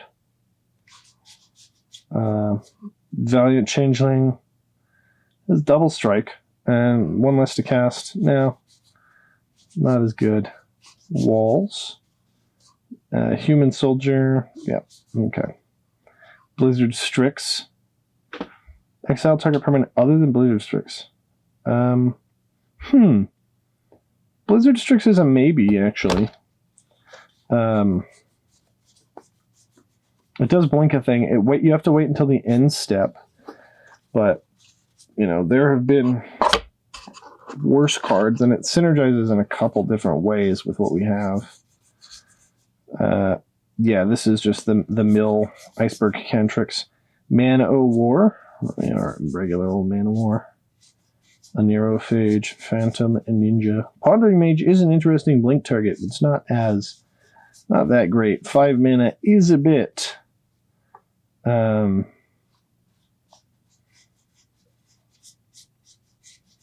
Smoke Shroud, Spell Snuff, Stream of Thought, String of Disappearances. We have Watcher for Tomorrow already in the deck. Tap enchanted creatures. Yeah, but it is your sort of enchantment based card.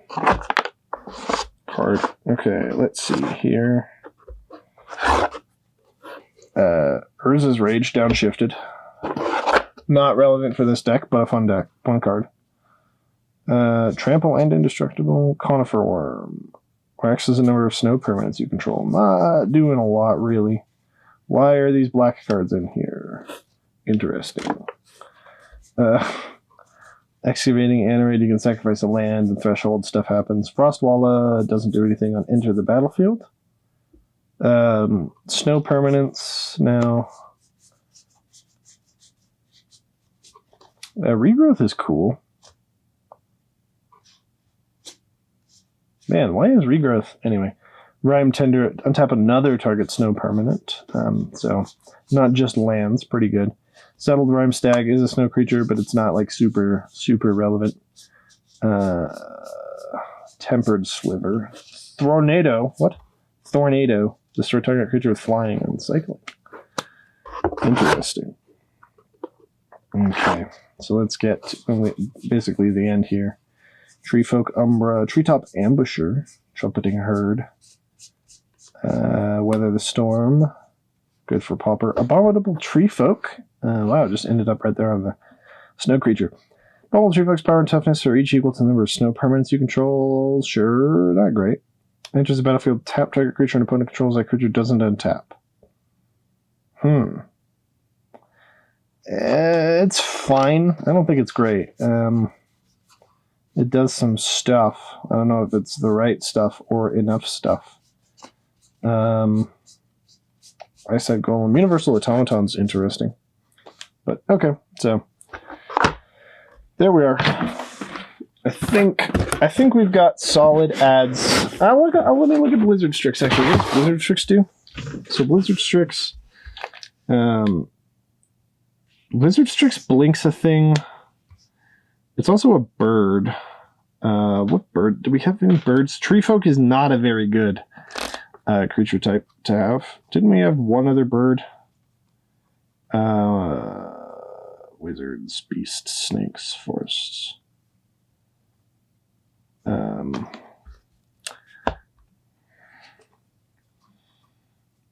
Construct, Poor Angel.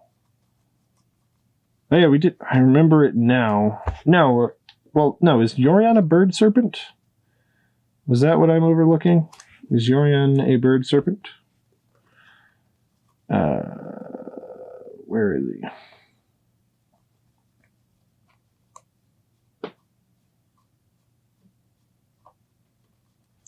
Where is Yorion? Yorion is a bird serpent, but they're both 5 mana, so that doesn't help us.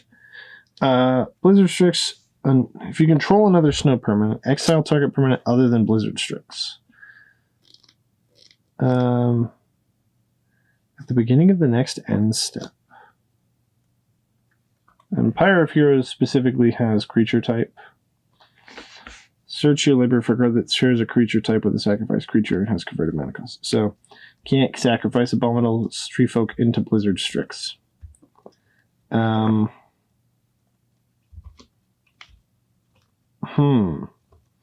both do have synergy with the deck, but I think their creature types are honestly enough that I can't justify putting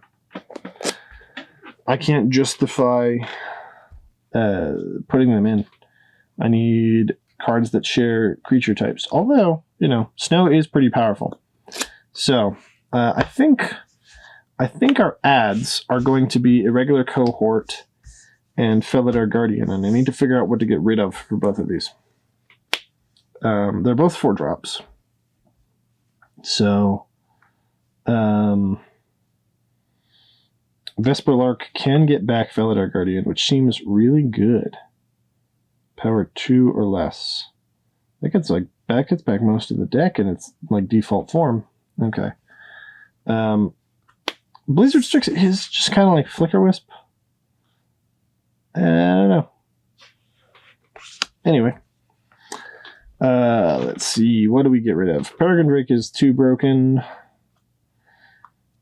Regal Caracal is interesting and good because, again, we can sacrifice Felidar Guardian into Regal Caracal and just build a board, which isn't like game-winning, but pretty cool. Can also just get more Reet, which I think is our 5 mana target if we can keep potting. Maybe Draining Wonk. It is an illusion. I want some more interaction though. We're in Frostfang. Unfortunately, is not a Tree Folk, so we can't search it with the Abominable Tree Folk. Beast. There's no real way to get Phyrexian Ingester. It is 7 mana. I don't, unless I just have regular pod, I don't know how I'm getting to it. And just a removal spell, just an exile a card, seems like not a great payoff. So I'm going to go ahead and probably get rid of Phyrexian Ingester. It's probably better in a white and green have a fair amount of removal, so it's probably better in just a blue-based deck anyway. Corridor Monitor, Squad Commander. Enrace Forerunners is the way that we win the game. Colorless Ranger is also a pretty good thing, but we can't Felidar Guardian into it, so we can with Pod, but with not with Pyro of Heroes there. Vesperlark, Revelark, Bane of Progress. I wonder if we get out any of these other cards in here for a Felidar Guardian type effect. Ghostly Flicker. Conjurer's Closet seems very good. Maybe 3 visits? Probably not. I keep looking at this Mimic Vat to get rid of it.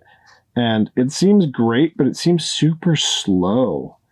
And it doesn't exactly do what the deck does. I love Mimic Vat, but maybe I'll cut a Mimic Vat for the sake of deck consistency. Let's see. I mean, I can always put them back in later, right? Mimic Vat and Phyrexian Ingester. So we'll cut that for Irregular Cohort, which gives us a way up the chain. If we had a 3 mana, because we only have a 2 mana Changeling. Right, I'm forgetting where I put my piles of cards at this point. We have a 2 mana Changeling and a 5 mana Changeling.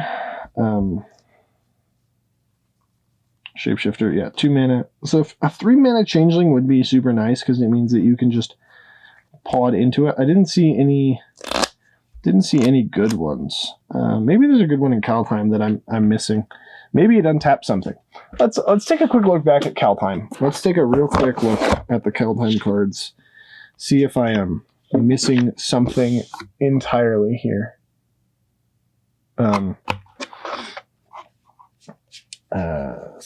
Cha-cha-cha. Is there a good 3 mana Changeling? Realmwalker is 3 mana, right? And that seems fine. Roots of Wisdom. 2 mana. Spirit of the Elder Guard is 4 mana. We could get any other snow card. That seems... It's a Bear Spirit. We have it in the pile over there. I don't know how good that actually gets us, though. Narfi doesn't fit. Okay. There's a 3 mana Changeling. Yeah, no, that's not a Changeling. That's a 2 mana Changeling. It's a 3 mana Snow creature. It's a 2 mana Changeling. Still a good card. Very good card. You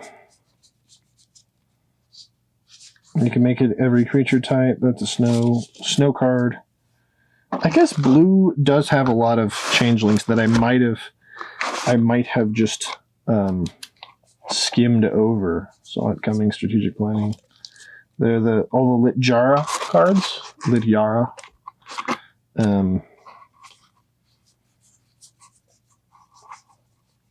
Raven, snow creature, snow creatures, Icebind Pillar. Lityara Kinseekers is 4 mana. Missive Lityara. Mistwalker is a 3 mana changeling that isn't very good. So you can that pump ability is not great. So do we have a 3 mana changeling in white? I'm not actually even sure there are that many changelings in white. In this set, Shepherd of the Cosmos we already looked at. Yeah, okay. So no is the answer. So I'll shuffle this version up, and we'll see if I improved anything with that. And hopefully now I have a better understanding of how the deck functions with Pyre of Heroes as its sort of backup thing. Hopefully I can remember some of the stuff that I was just looking at, reading the creature types, so that I could know the lines. I think it's not optimal, but of course Pyre of Heroes just being colorless and only 2 mana, you can't make it that optimal. Obviously it's going to be really good in a tribal deck, but I don't think that you can expect much more than what I got. It seems like it's versatile and interesting. So yeah. And then we'll get to another test game, see how things work. That's already a pretty good start. That's fine. That's 5? 6, 7. Okay. That's not the best hand, but I will accept it. So we'll go ahead and we'll try this one out. Okay, so we'll draw a card for turn. And then we will play a Glacial Floodplain and pass. Okay, we'll untap, draw a card.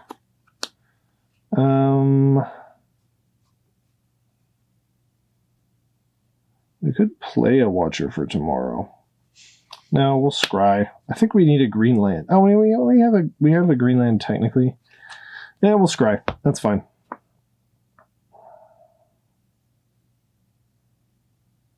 Yeah, that's a Finthorn Elves. I'll keep it on top. We'll pass. Untap. Draw this Finthorn Elves. So we'll play the Sungrass Prairie, which we can then filter a mana into a white and a green, and then add a blue. We can cast this Finthorn Elves and this Watcher for tomorrow. And we'll do that, I believe. Look at the top 4 cards. It enters tapped. I'll remember that this time. Okay, interesting.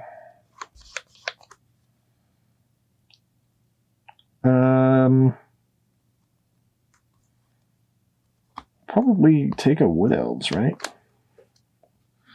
Wood Elves is like having a forest.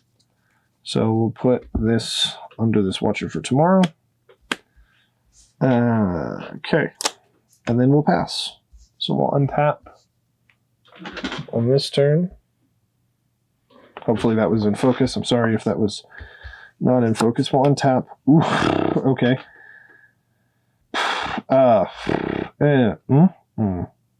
I mean, are we gonna not? What else would we do? I guess we'll cast a Panharmonicon, which seems pretty good. And then we will... So what I probably would do in a game of Commander is I would have shocked this in so that it looks like I might have interaction. I shock my Hallowed Fountain in, pay 2 life for it. And then it looks like I could potentially counter something that is going to destroy my Panharmonicon. I can't, but, you know, looks like it. And then we'll pass the turn. This would have untapped before, but we'll untippity-tappity, draw a card. That's an Arcane Signet, which is pretty good, but not immediately necessary at the moment. Play a Forest, and then I believe we can just cast our commander. In fact, I believe we could have... Okay. Yeah, we can cast the commander. We could have maybe cast it last turn?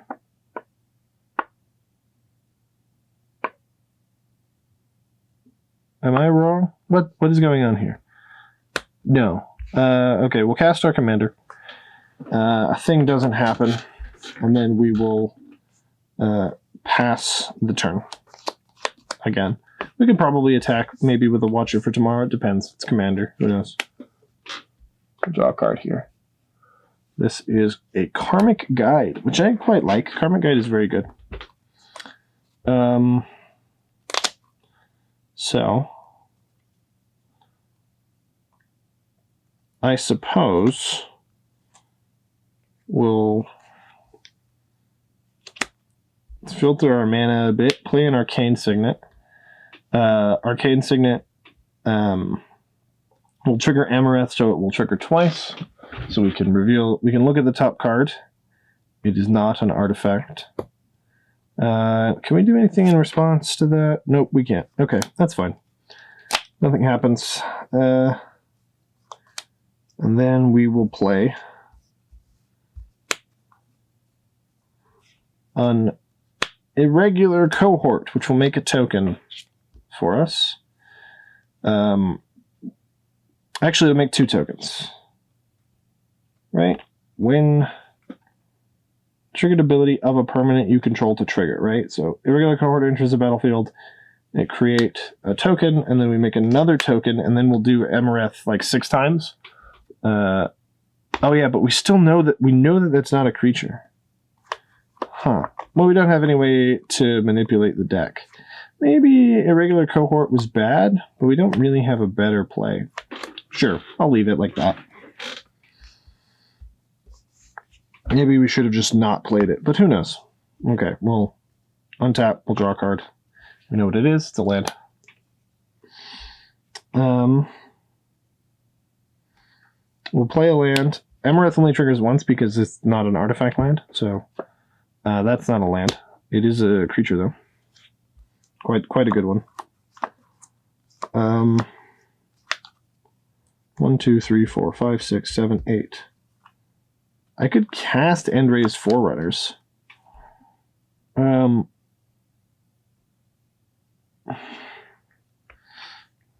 Sure. We'll cast Endray's Forerunners. Seems good. We'll cast Endray's Forerunners. We have a couple of triggers. We have 2 triggers here and 2 triggers from this because of Panharmonicon. So, look at the top. It's a Revelock. We'll reveal that, put it into our hand.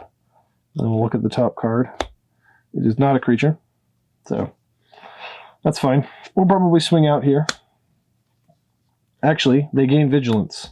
So, attack all my creatures.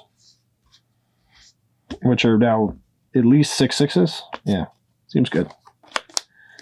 Okay, untap. I mean, that seems really nice. We'll see. We know it's a Seat of the Synod. We'll play Seat of the Synod. It is an artifact, so this will trigger twice. So if it's an artifact or a land on top, it's not. It's a creature. So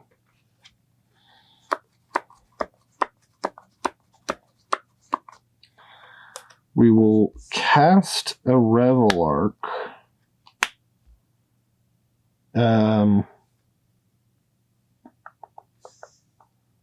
Cast a Revelark. I'll get 2 triggers.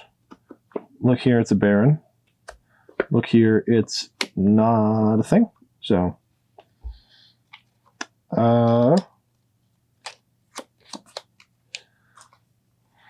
we'll cast Baron, which would have some sick value if it mattered, because we return Revelark to our hand. Actually, no, we're not going to return Revelark. We're going to cast Baron, and we're going to turn Watcher for Tomorrow to our hand, and then we're going to get this card. which is a Wood Elves. We knew that. We also know that the top card is a Worldly Tutor. So, and then we will pass the turn, and we will draw a card because of Baron's second ability. Oh no, I can return up to 1, so I can return that twice. But I'm going to target the same thing. I don't see a need to Revelark. I mean, I can do it, but whatever. So we'll draw this Worldly Tutor. If a permanent was put into your hand from the battlefield this turn, doesn't matter if that doesn't trigger multiple times, unfortunately. Okay, so on the end step, someone's end step, I'll probably Worldly Tutor to get a creature. What was the top? The top was Litjara Muirlake. Avenger of Zendikar seems pretty good. Why don't I just get Avenger of Zendikar? Bane of Progress. Venser, Muldrifter. Muldrifter seems pretty nice. Yorion.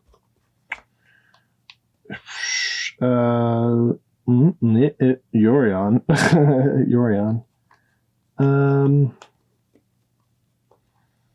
Vanifar seems good. I might just go for Avenger, though. Why not? Why not just go for Avenger?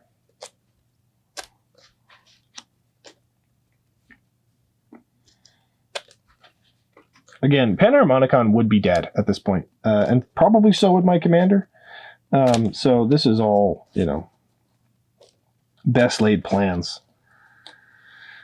If my opponents didn't interact with me at all, that's the problem with goldfishing, is because interaction like stays in your hand, wherein if it was a real game of Commander, it would not. So we'll put Avenger of Zendikar on top of the deck. We'll untap. We'll draw Avenger of Zendikar. We will play Avenger of Zendikar probably. 1, 2, 3, 4, 5, 6, 7. Avenger. We can look at the top card of our library. So we'll make 1, 2, 3, 4, 5, 6, 7 plants. Make 7 plants twice, so we'll make 14 plants. And then we will look at the top card of our library a couple times. That's a creature. So, man, I've just had terrible luck. So I will cast this Watcher for tomorrow that I have. And we will look at the top 4 cards. I want to get past that forest. So we'll see if we can draw some creatures. I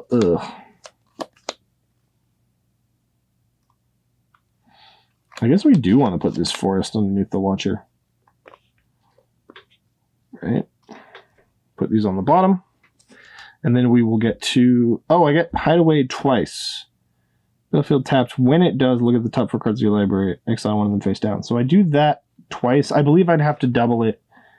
I can't stack them in a different order than that. So look at that. It would have been fine. I think I'll also put Rejuvenating Spring. Why would I not put Command Tower? If I'm going to do that, why would I not put Command Tower? Do that. And then we'll look at the top card. It is not a creature. So, man, what terrible luck. What bad luck for that. Okay. Well, this game would be nearing its close regardless of what happened. And I feel like I didn't necessarily have enough impact on the game to matter that much. But yeah. We can Crowsand Verge, put a bunch of tokens on the plant. Look at the top card. It is a creature. It is a land, so we'll put Dryad Arbor into our hand. And then we'll look at the top card here. It's Barago. And then we can cast Wood Elves, get 2 forests, which puts a ton of lands on. Puts a ton of counters on the Avenger of Zendikar. Seems pretty good. Seems like a good way to make the game go. So yeah, that was not super impressive, but it was valuey and fun. Let's try one more, shall we? And then see. I guess maybe I can mulligan until I get a hand with the actual Pyre of Heroes so that I can know, you know, kind of how that plays. I know it doesn't play exactly as good as I want it to. But I have memorized all these other things about cards, and I haven't memorized creature types of every card. Because that's one of the least relevant things to memorize. And my commander's a dragon, so it doesn't matter with that Path of Ancestry or whatever. So let's look. Those are some good ones. Lands, though. I need land to cast spells, though, so that's fine. Deceiver Exarch. Do I keep this hand? I actually think I would mulligan this hand. It does have 3 lands. You know, it's probably not bad in a game of Commander, but I think I would mulligan that. I can't cast some of the most impactful cards in it, like the Thragtusk. And you know, Fiend Hunter, I have a removal spell, but I have no ramp. However, that can get you into trouble. Not mulliganing, you know, mulliganing a perfectly playable hand, being able to cast all your spells is a pretty important thing in Commander, so maybe not too advisable. Let's see. 6. This one is very good though, so we'll play this. We'll do this hand. All right. Got some ramp, some blinky stuff. Let's do it. Okay, we'll draw a card. We'll play a Snow-Covered Plains and pass the turn. We'll draw a card. Play a Snow-Covered Forest. Cast 3 visits. To get a dual land. Presumably the forest plain seems fine, but we'll get the forest island as a hedge. We'll get a breeding pool is what we're gonna get. Put it into play untapped. There it is. Rimewood Falls. So we'll get a Rimewood Falls. And pass that turn. And I don't know why I'm shuffling so thoroughly. It's a good habit to keep up, like I said. But I am just going to search my library again. We'll untap, we'll draw a card. Littjara Mirror Lake. Okay. So we'll play that Littjara Mirror Lake, tapped, and then we'll cast this Wood Elves to get us a forest. The first one we find. Plains Island. This is why basic land types are good. These cards. Okay. Forest. I could get could actually get a creature here. I could get a Dryad Arbor because I'm not going to play anything else. So we'll get a Dryad Arbor.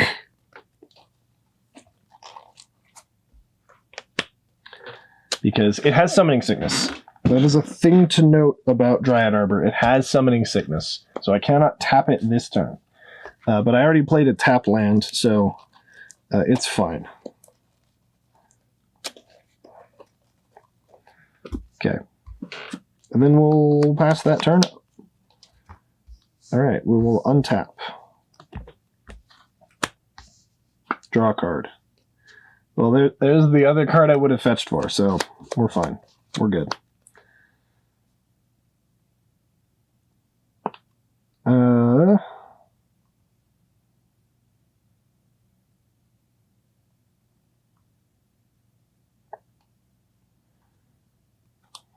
We'll play an Arctic Tree Line.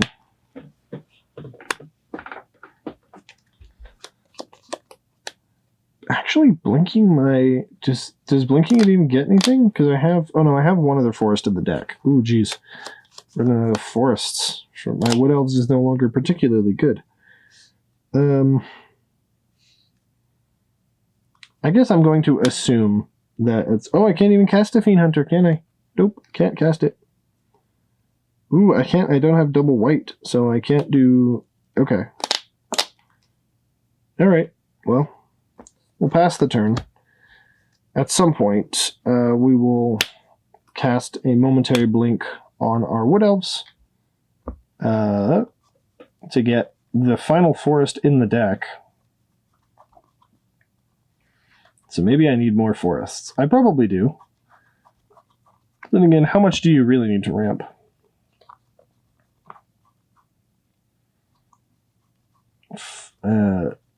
Breeding pools or temple gardens are both pretty good cards, so I should probably get more of those to put in here, but it's how it goes sometimes. Okay, so we'll get another forest, and then we'll go to our untappy step, where the step where we untappy. So we'll untap, we'll draw a card. Tree of Tales. That's a nice one. I'm going to tap this Dryad Arbor instead of a basic. That is...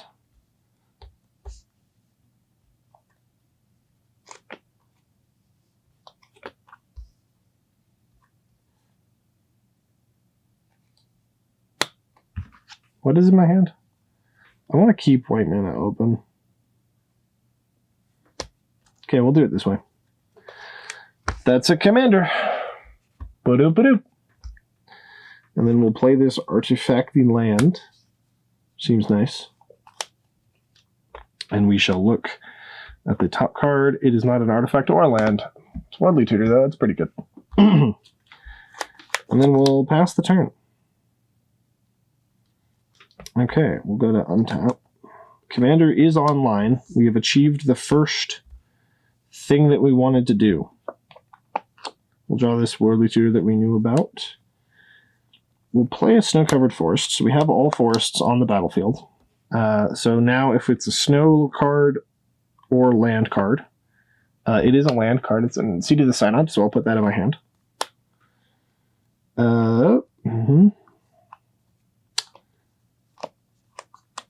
And then we will play a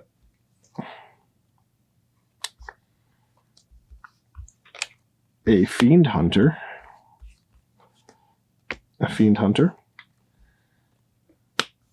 To exile one of our opponent's things. We'll hold priority.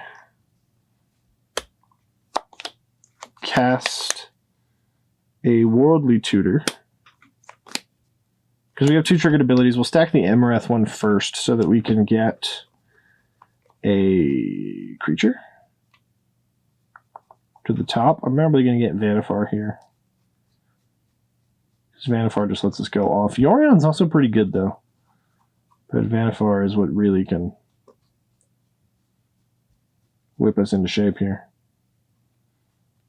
Vanifar, Vanifar, where is she? Where is Prime Speaker Vanifar? Pestermite. It's not as good. Vincer, Vanifar. So we'll get Vanifar. Alright, and then we will put that on top.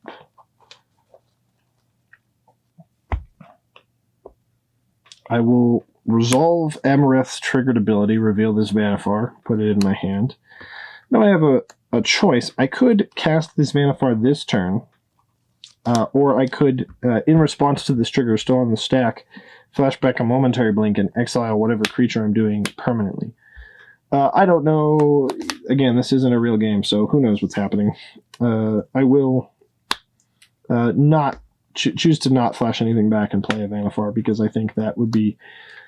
I think that's going to be good. So we're going to play a Vanifar and then pass the turn. Yeah. So we'll untap. If we get around with Vanifar up, our opponents are not doing super well. We'll draw a card. It's a Crowsand Verge.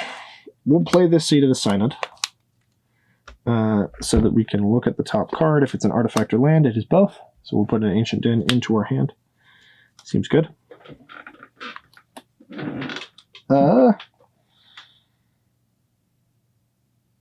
So we'll cast Vesper Lark for 3 mana. We have a triggered ability. Well, Amareth. It is a Deputy of Detention. Put that into our hand. We will activate Vannifar to sacrifice... Do I have a 2-drop in my hand? No. Okay, well, all of my cards are 3-drops, so we'll sacrifice Vesper Lark, which unfortunately doesn't do anything currently. It would if one of these had been removed, which we could just say, but whatever, it's fine. Get a 4-drop. Our 4-drop can be anything that we want to be.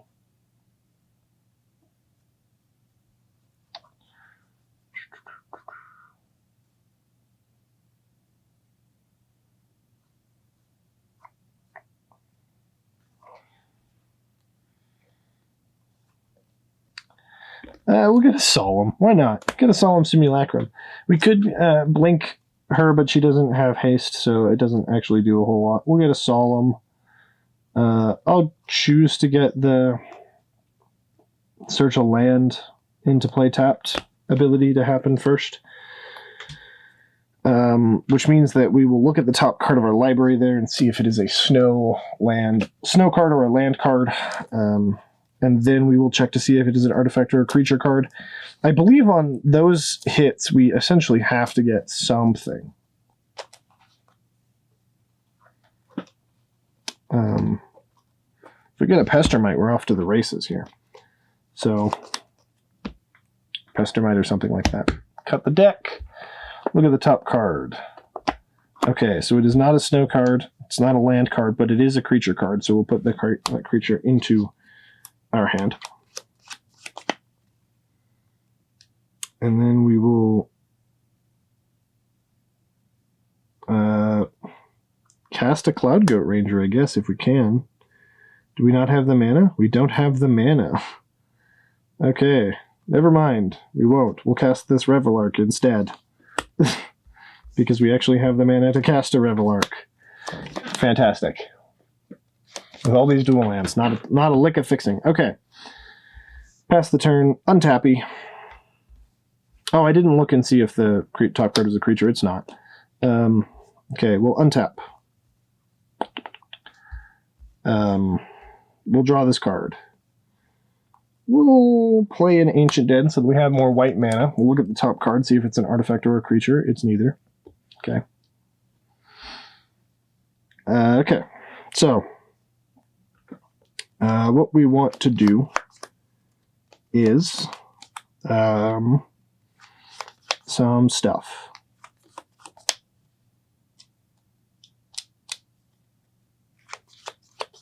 So, okay, we'll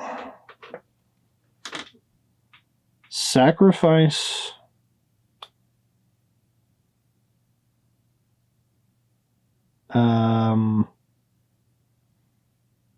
do I have a 2-mana? I don't have a 2-mana creature in hand? No, I don't. Okay. We'll sacrifice Solemn Simulacrum to Vannifar. We'll draw a card first. It's Eerie Interlude, which is pretty nice. And then we will get a 5-drop, which could be Mulldrifter. Mulldrifter probably gives us the best chance, honestly. Peregrine Drake's also pretty good. Cloudblazer? Maybe it's just Cloudblazer. Yeah, Cloudblazer probably. It's probably going to be Cloudblazer. But let's take a look. Could get Karmic Guide, could get a thing back. What we want is a Pestermite. Because then again, we're off to the races if we can get a Pestermite type effect. Soul Herder is pretty good, but we can't get it. Or in Frostfang is alright. Yeah. Okay, we'll get a Cloud Blazer to draw some cards. Some more cards. So Cloud Blazer will enter the battlefield. It'll have a triggered ability. And Amareth will also have a triggered ability.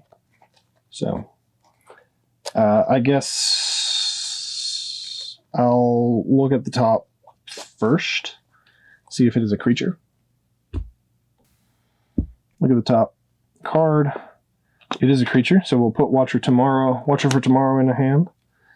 And then we will draw 2 cards and gain 2 life.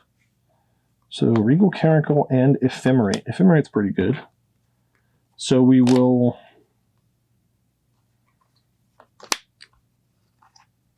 Ephemerate this Cloud Blazer. Bloop. It gets rebounded. We'll look for Amareth. It is a creature. It's Felidar Guardian. And then we'll draw 2 cards. Okay. That seems pretty good. We will...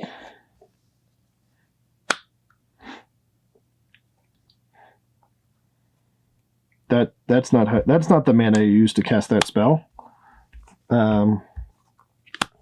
We will cast Watcher for Tomorrow. I'll look for Amareth first. It is a creature, so we'll put this into our hand, and then we'll look at the top 4.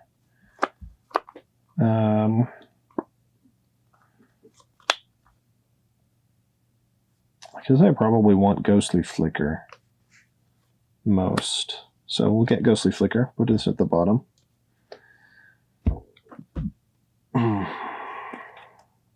We will... Where is that card that we have? That card I know we have. Eerie Interlude. There it is. I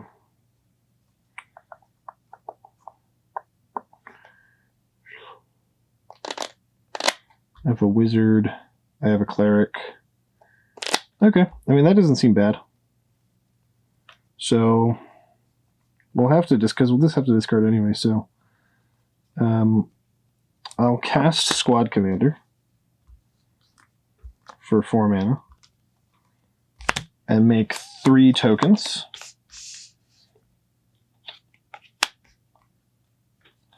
3 1/1s. Because I have a wizard, a warrior, and a cleric in my party. And then we'll pass the turn, I guess. Go to discard. We can discard Felidar Guardian and end up with a grip of 8.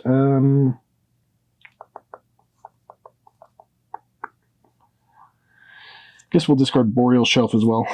There we go. So sometime on our opponent's... oh, I didn't look. There's a bunch of triggers here. Okay, never mind. Never mind. I cast that. So we get these... We get 4 triggers here. 1, 2. Keep forgetting Bane of Progress. That land does not go into our hand. So these are still in our hand. We haven't gone to in-step yet. I'm a fool. I forgot about Corridor Monitor, which is a card that I have. So we'll cast Corridor Monitor. We'll untap Vannifar.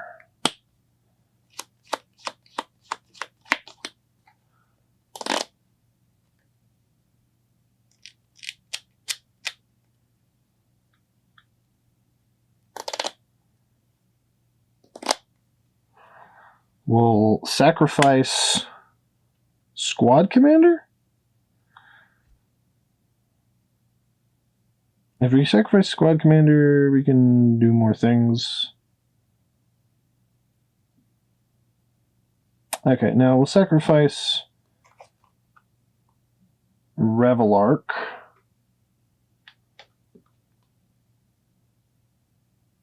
No, I'm sorry. We have to sacrifice the Corridor Monitor.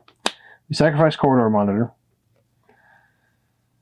I forgot to even look at the top of my library, but that doesn't matter. So we sacrifice Corridor Monitor. We get a thing that untaps. The problem with this deck, I guess, is going to be that you're going to have to do a lot of shuffling. So we get a Deceiver Exarch. which will trigger Amareth, but also will untap Prime Speaker Vanifar. That's not a creature. Okay. And then we will sacrifice Revelark. When it leaves the battlefield, they can return up to 2 creatures with power 2 or less.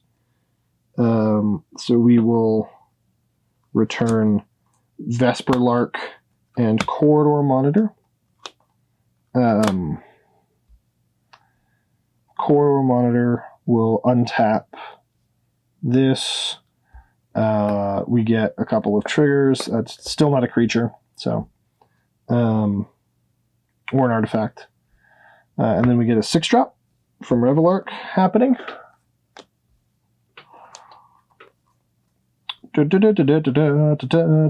Seems good, seems good. Once we get things going online, we can get a Sun Titan. Does Sun Titan actually do anything right now? Not really. Wow. Sun Titan doesn't do anything. What a world we live in.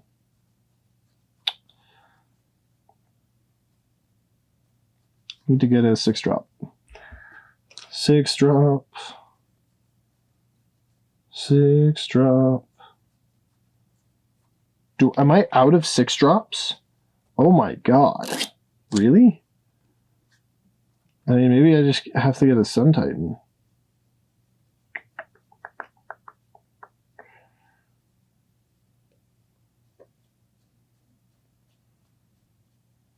A no-value Sun Titan. Why would I ever do that, though? Okay, I'm going to fail to find on that one. Wow, okay. Ugh.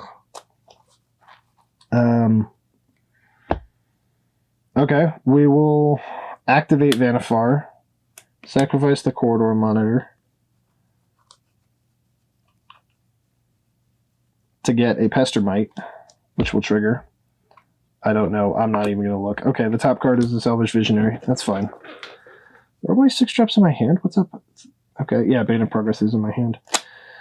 So we got a Pestermite. We'll untap Vanifar. We will sacrifice a card.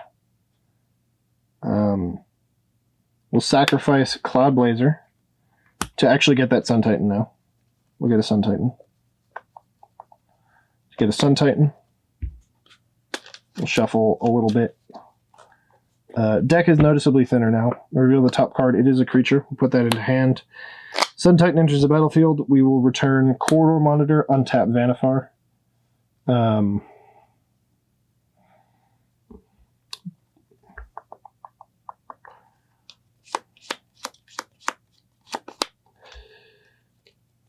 Let's tap Vanifar.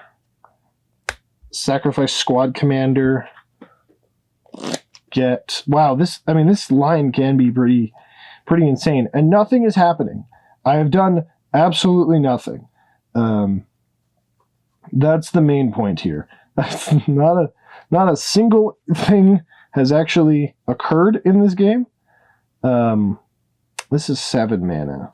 Yeah, okay. So I probably want to see if I can get to that, but actually it doesn't matter right now. So we get Moreat. Moreat enters as a copy of things. Moreat is a legendary and a snow creature, but it'll enter as a copy of... Actually, it'll enter as a copy of Corridor Monitor, so like anything, or creature. Karmic Guide, very good. So it'll enter as a copy of Corridor Monitor. We'll untap Prime Speaker Vanifar. We have most of our deck in our hand currently. I'll just cast Avenger of Zendikar next turn.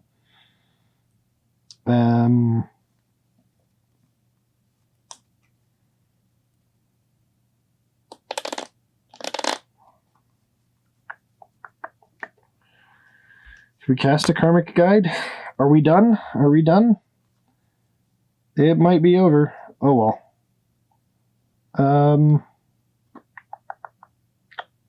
Yeah, okay, we're done.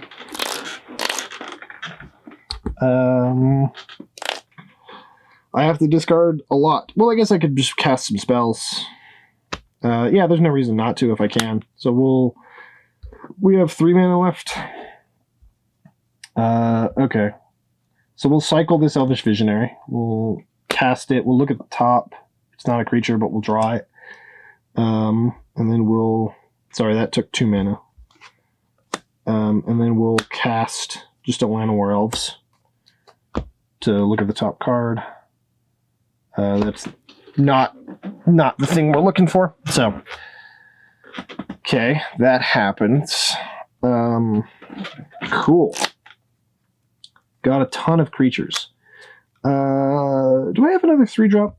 I forget what I put under here. What did I put under this Watcher for Tomorrow? Ghostly Flicker. Okay. Yeah, we're fine. We'll pass the turn. Having put like 87 permanents onto the battlefield. And we'll discard just a bunch of lands, I guess. And Felidar Guardian. So that's 4 cards discarded. What else do I discard? Cosmic Intervention? Cloudgoat Ranger? Oh no, I'll keep Cloudgoat Ranger. I'll discard Cosmic Intervention. And then we'll win the turn. If that doesn't paint a huge target on my back for doing nothing, that was really fun though. I liked it. It was like Storm, but I didn't win the game. So we'll untap, we'll draw a card. It's this card we knew about. And we'll play this Snow Carpet Island. Look at the top. It's a land. We'll put Gates of Isfell into our hand. Okay. So what the hell do we do now?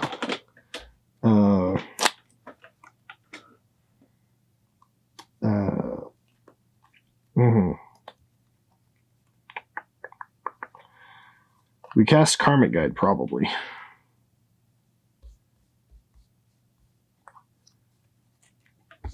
Cast Karmic Guide, targeting targeting Revelark. We put Revelark back on the battlefield.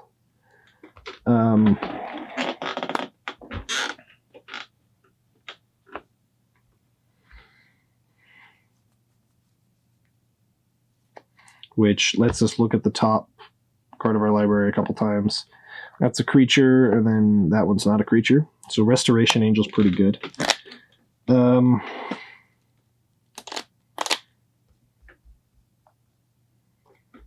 So we will cast Restoration Angel, if we can.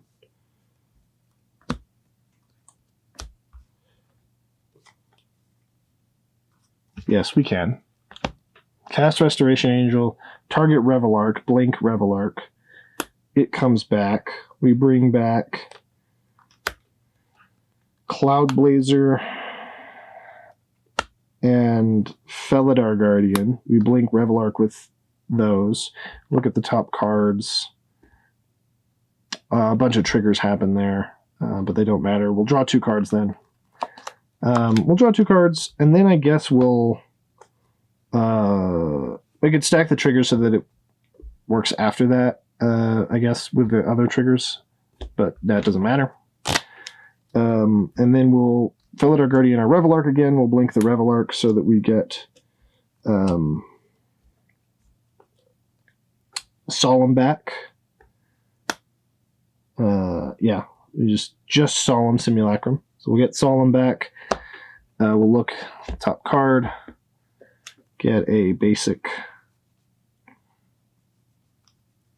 If we have any left in the deck, we might not. Yeah, we have a basic. Into play tapped.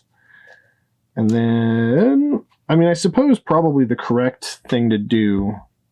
Oh yeah, I'll get a basic and then I'll look at the top. It is a creature. We'll get the Masked Vandal into her hand. I suppose a thing that we could do is just sacrifice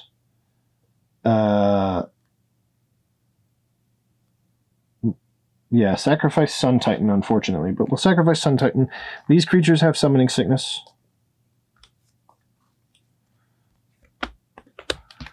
But that's still a lot of creatures left on the battlefield here. And we'll get and raise Forerunners and attempt to win the game in some capacity. Yeah. So that's a line.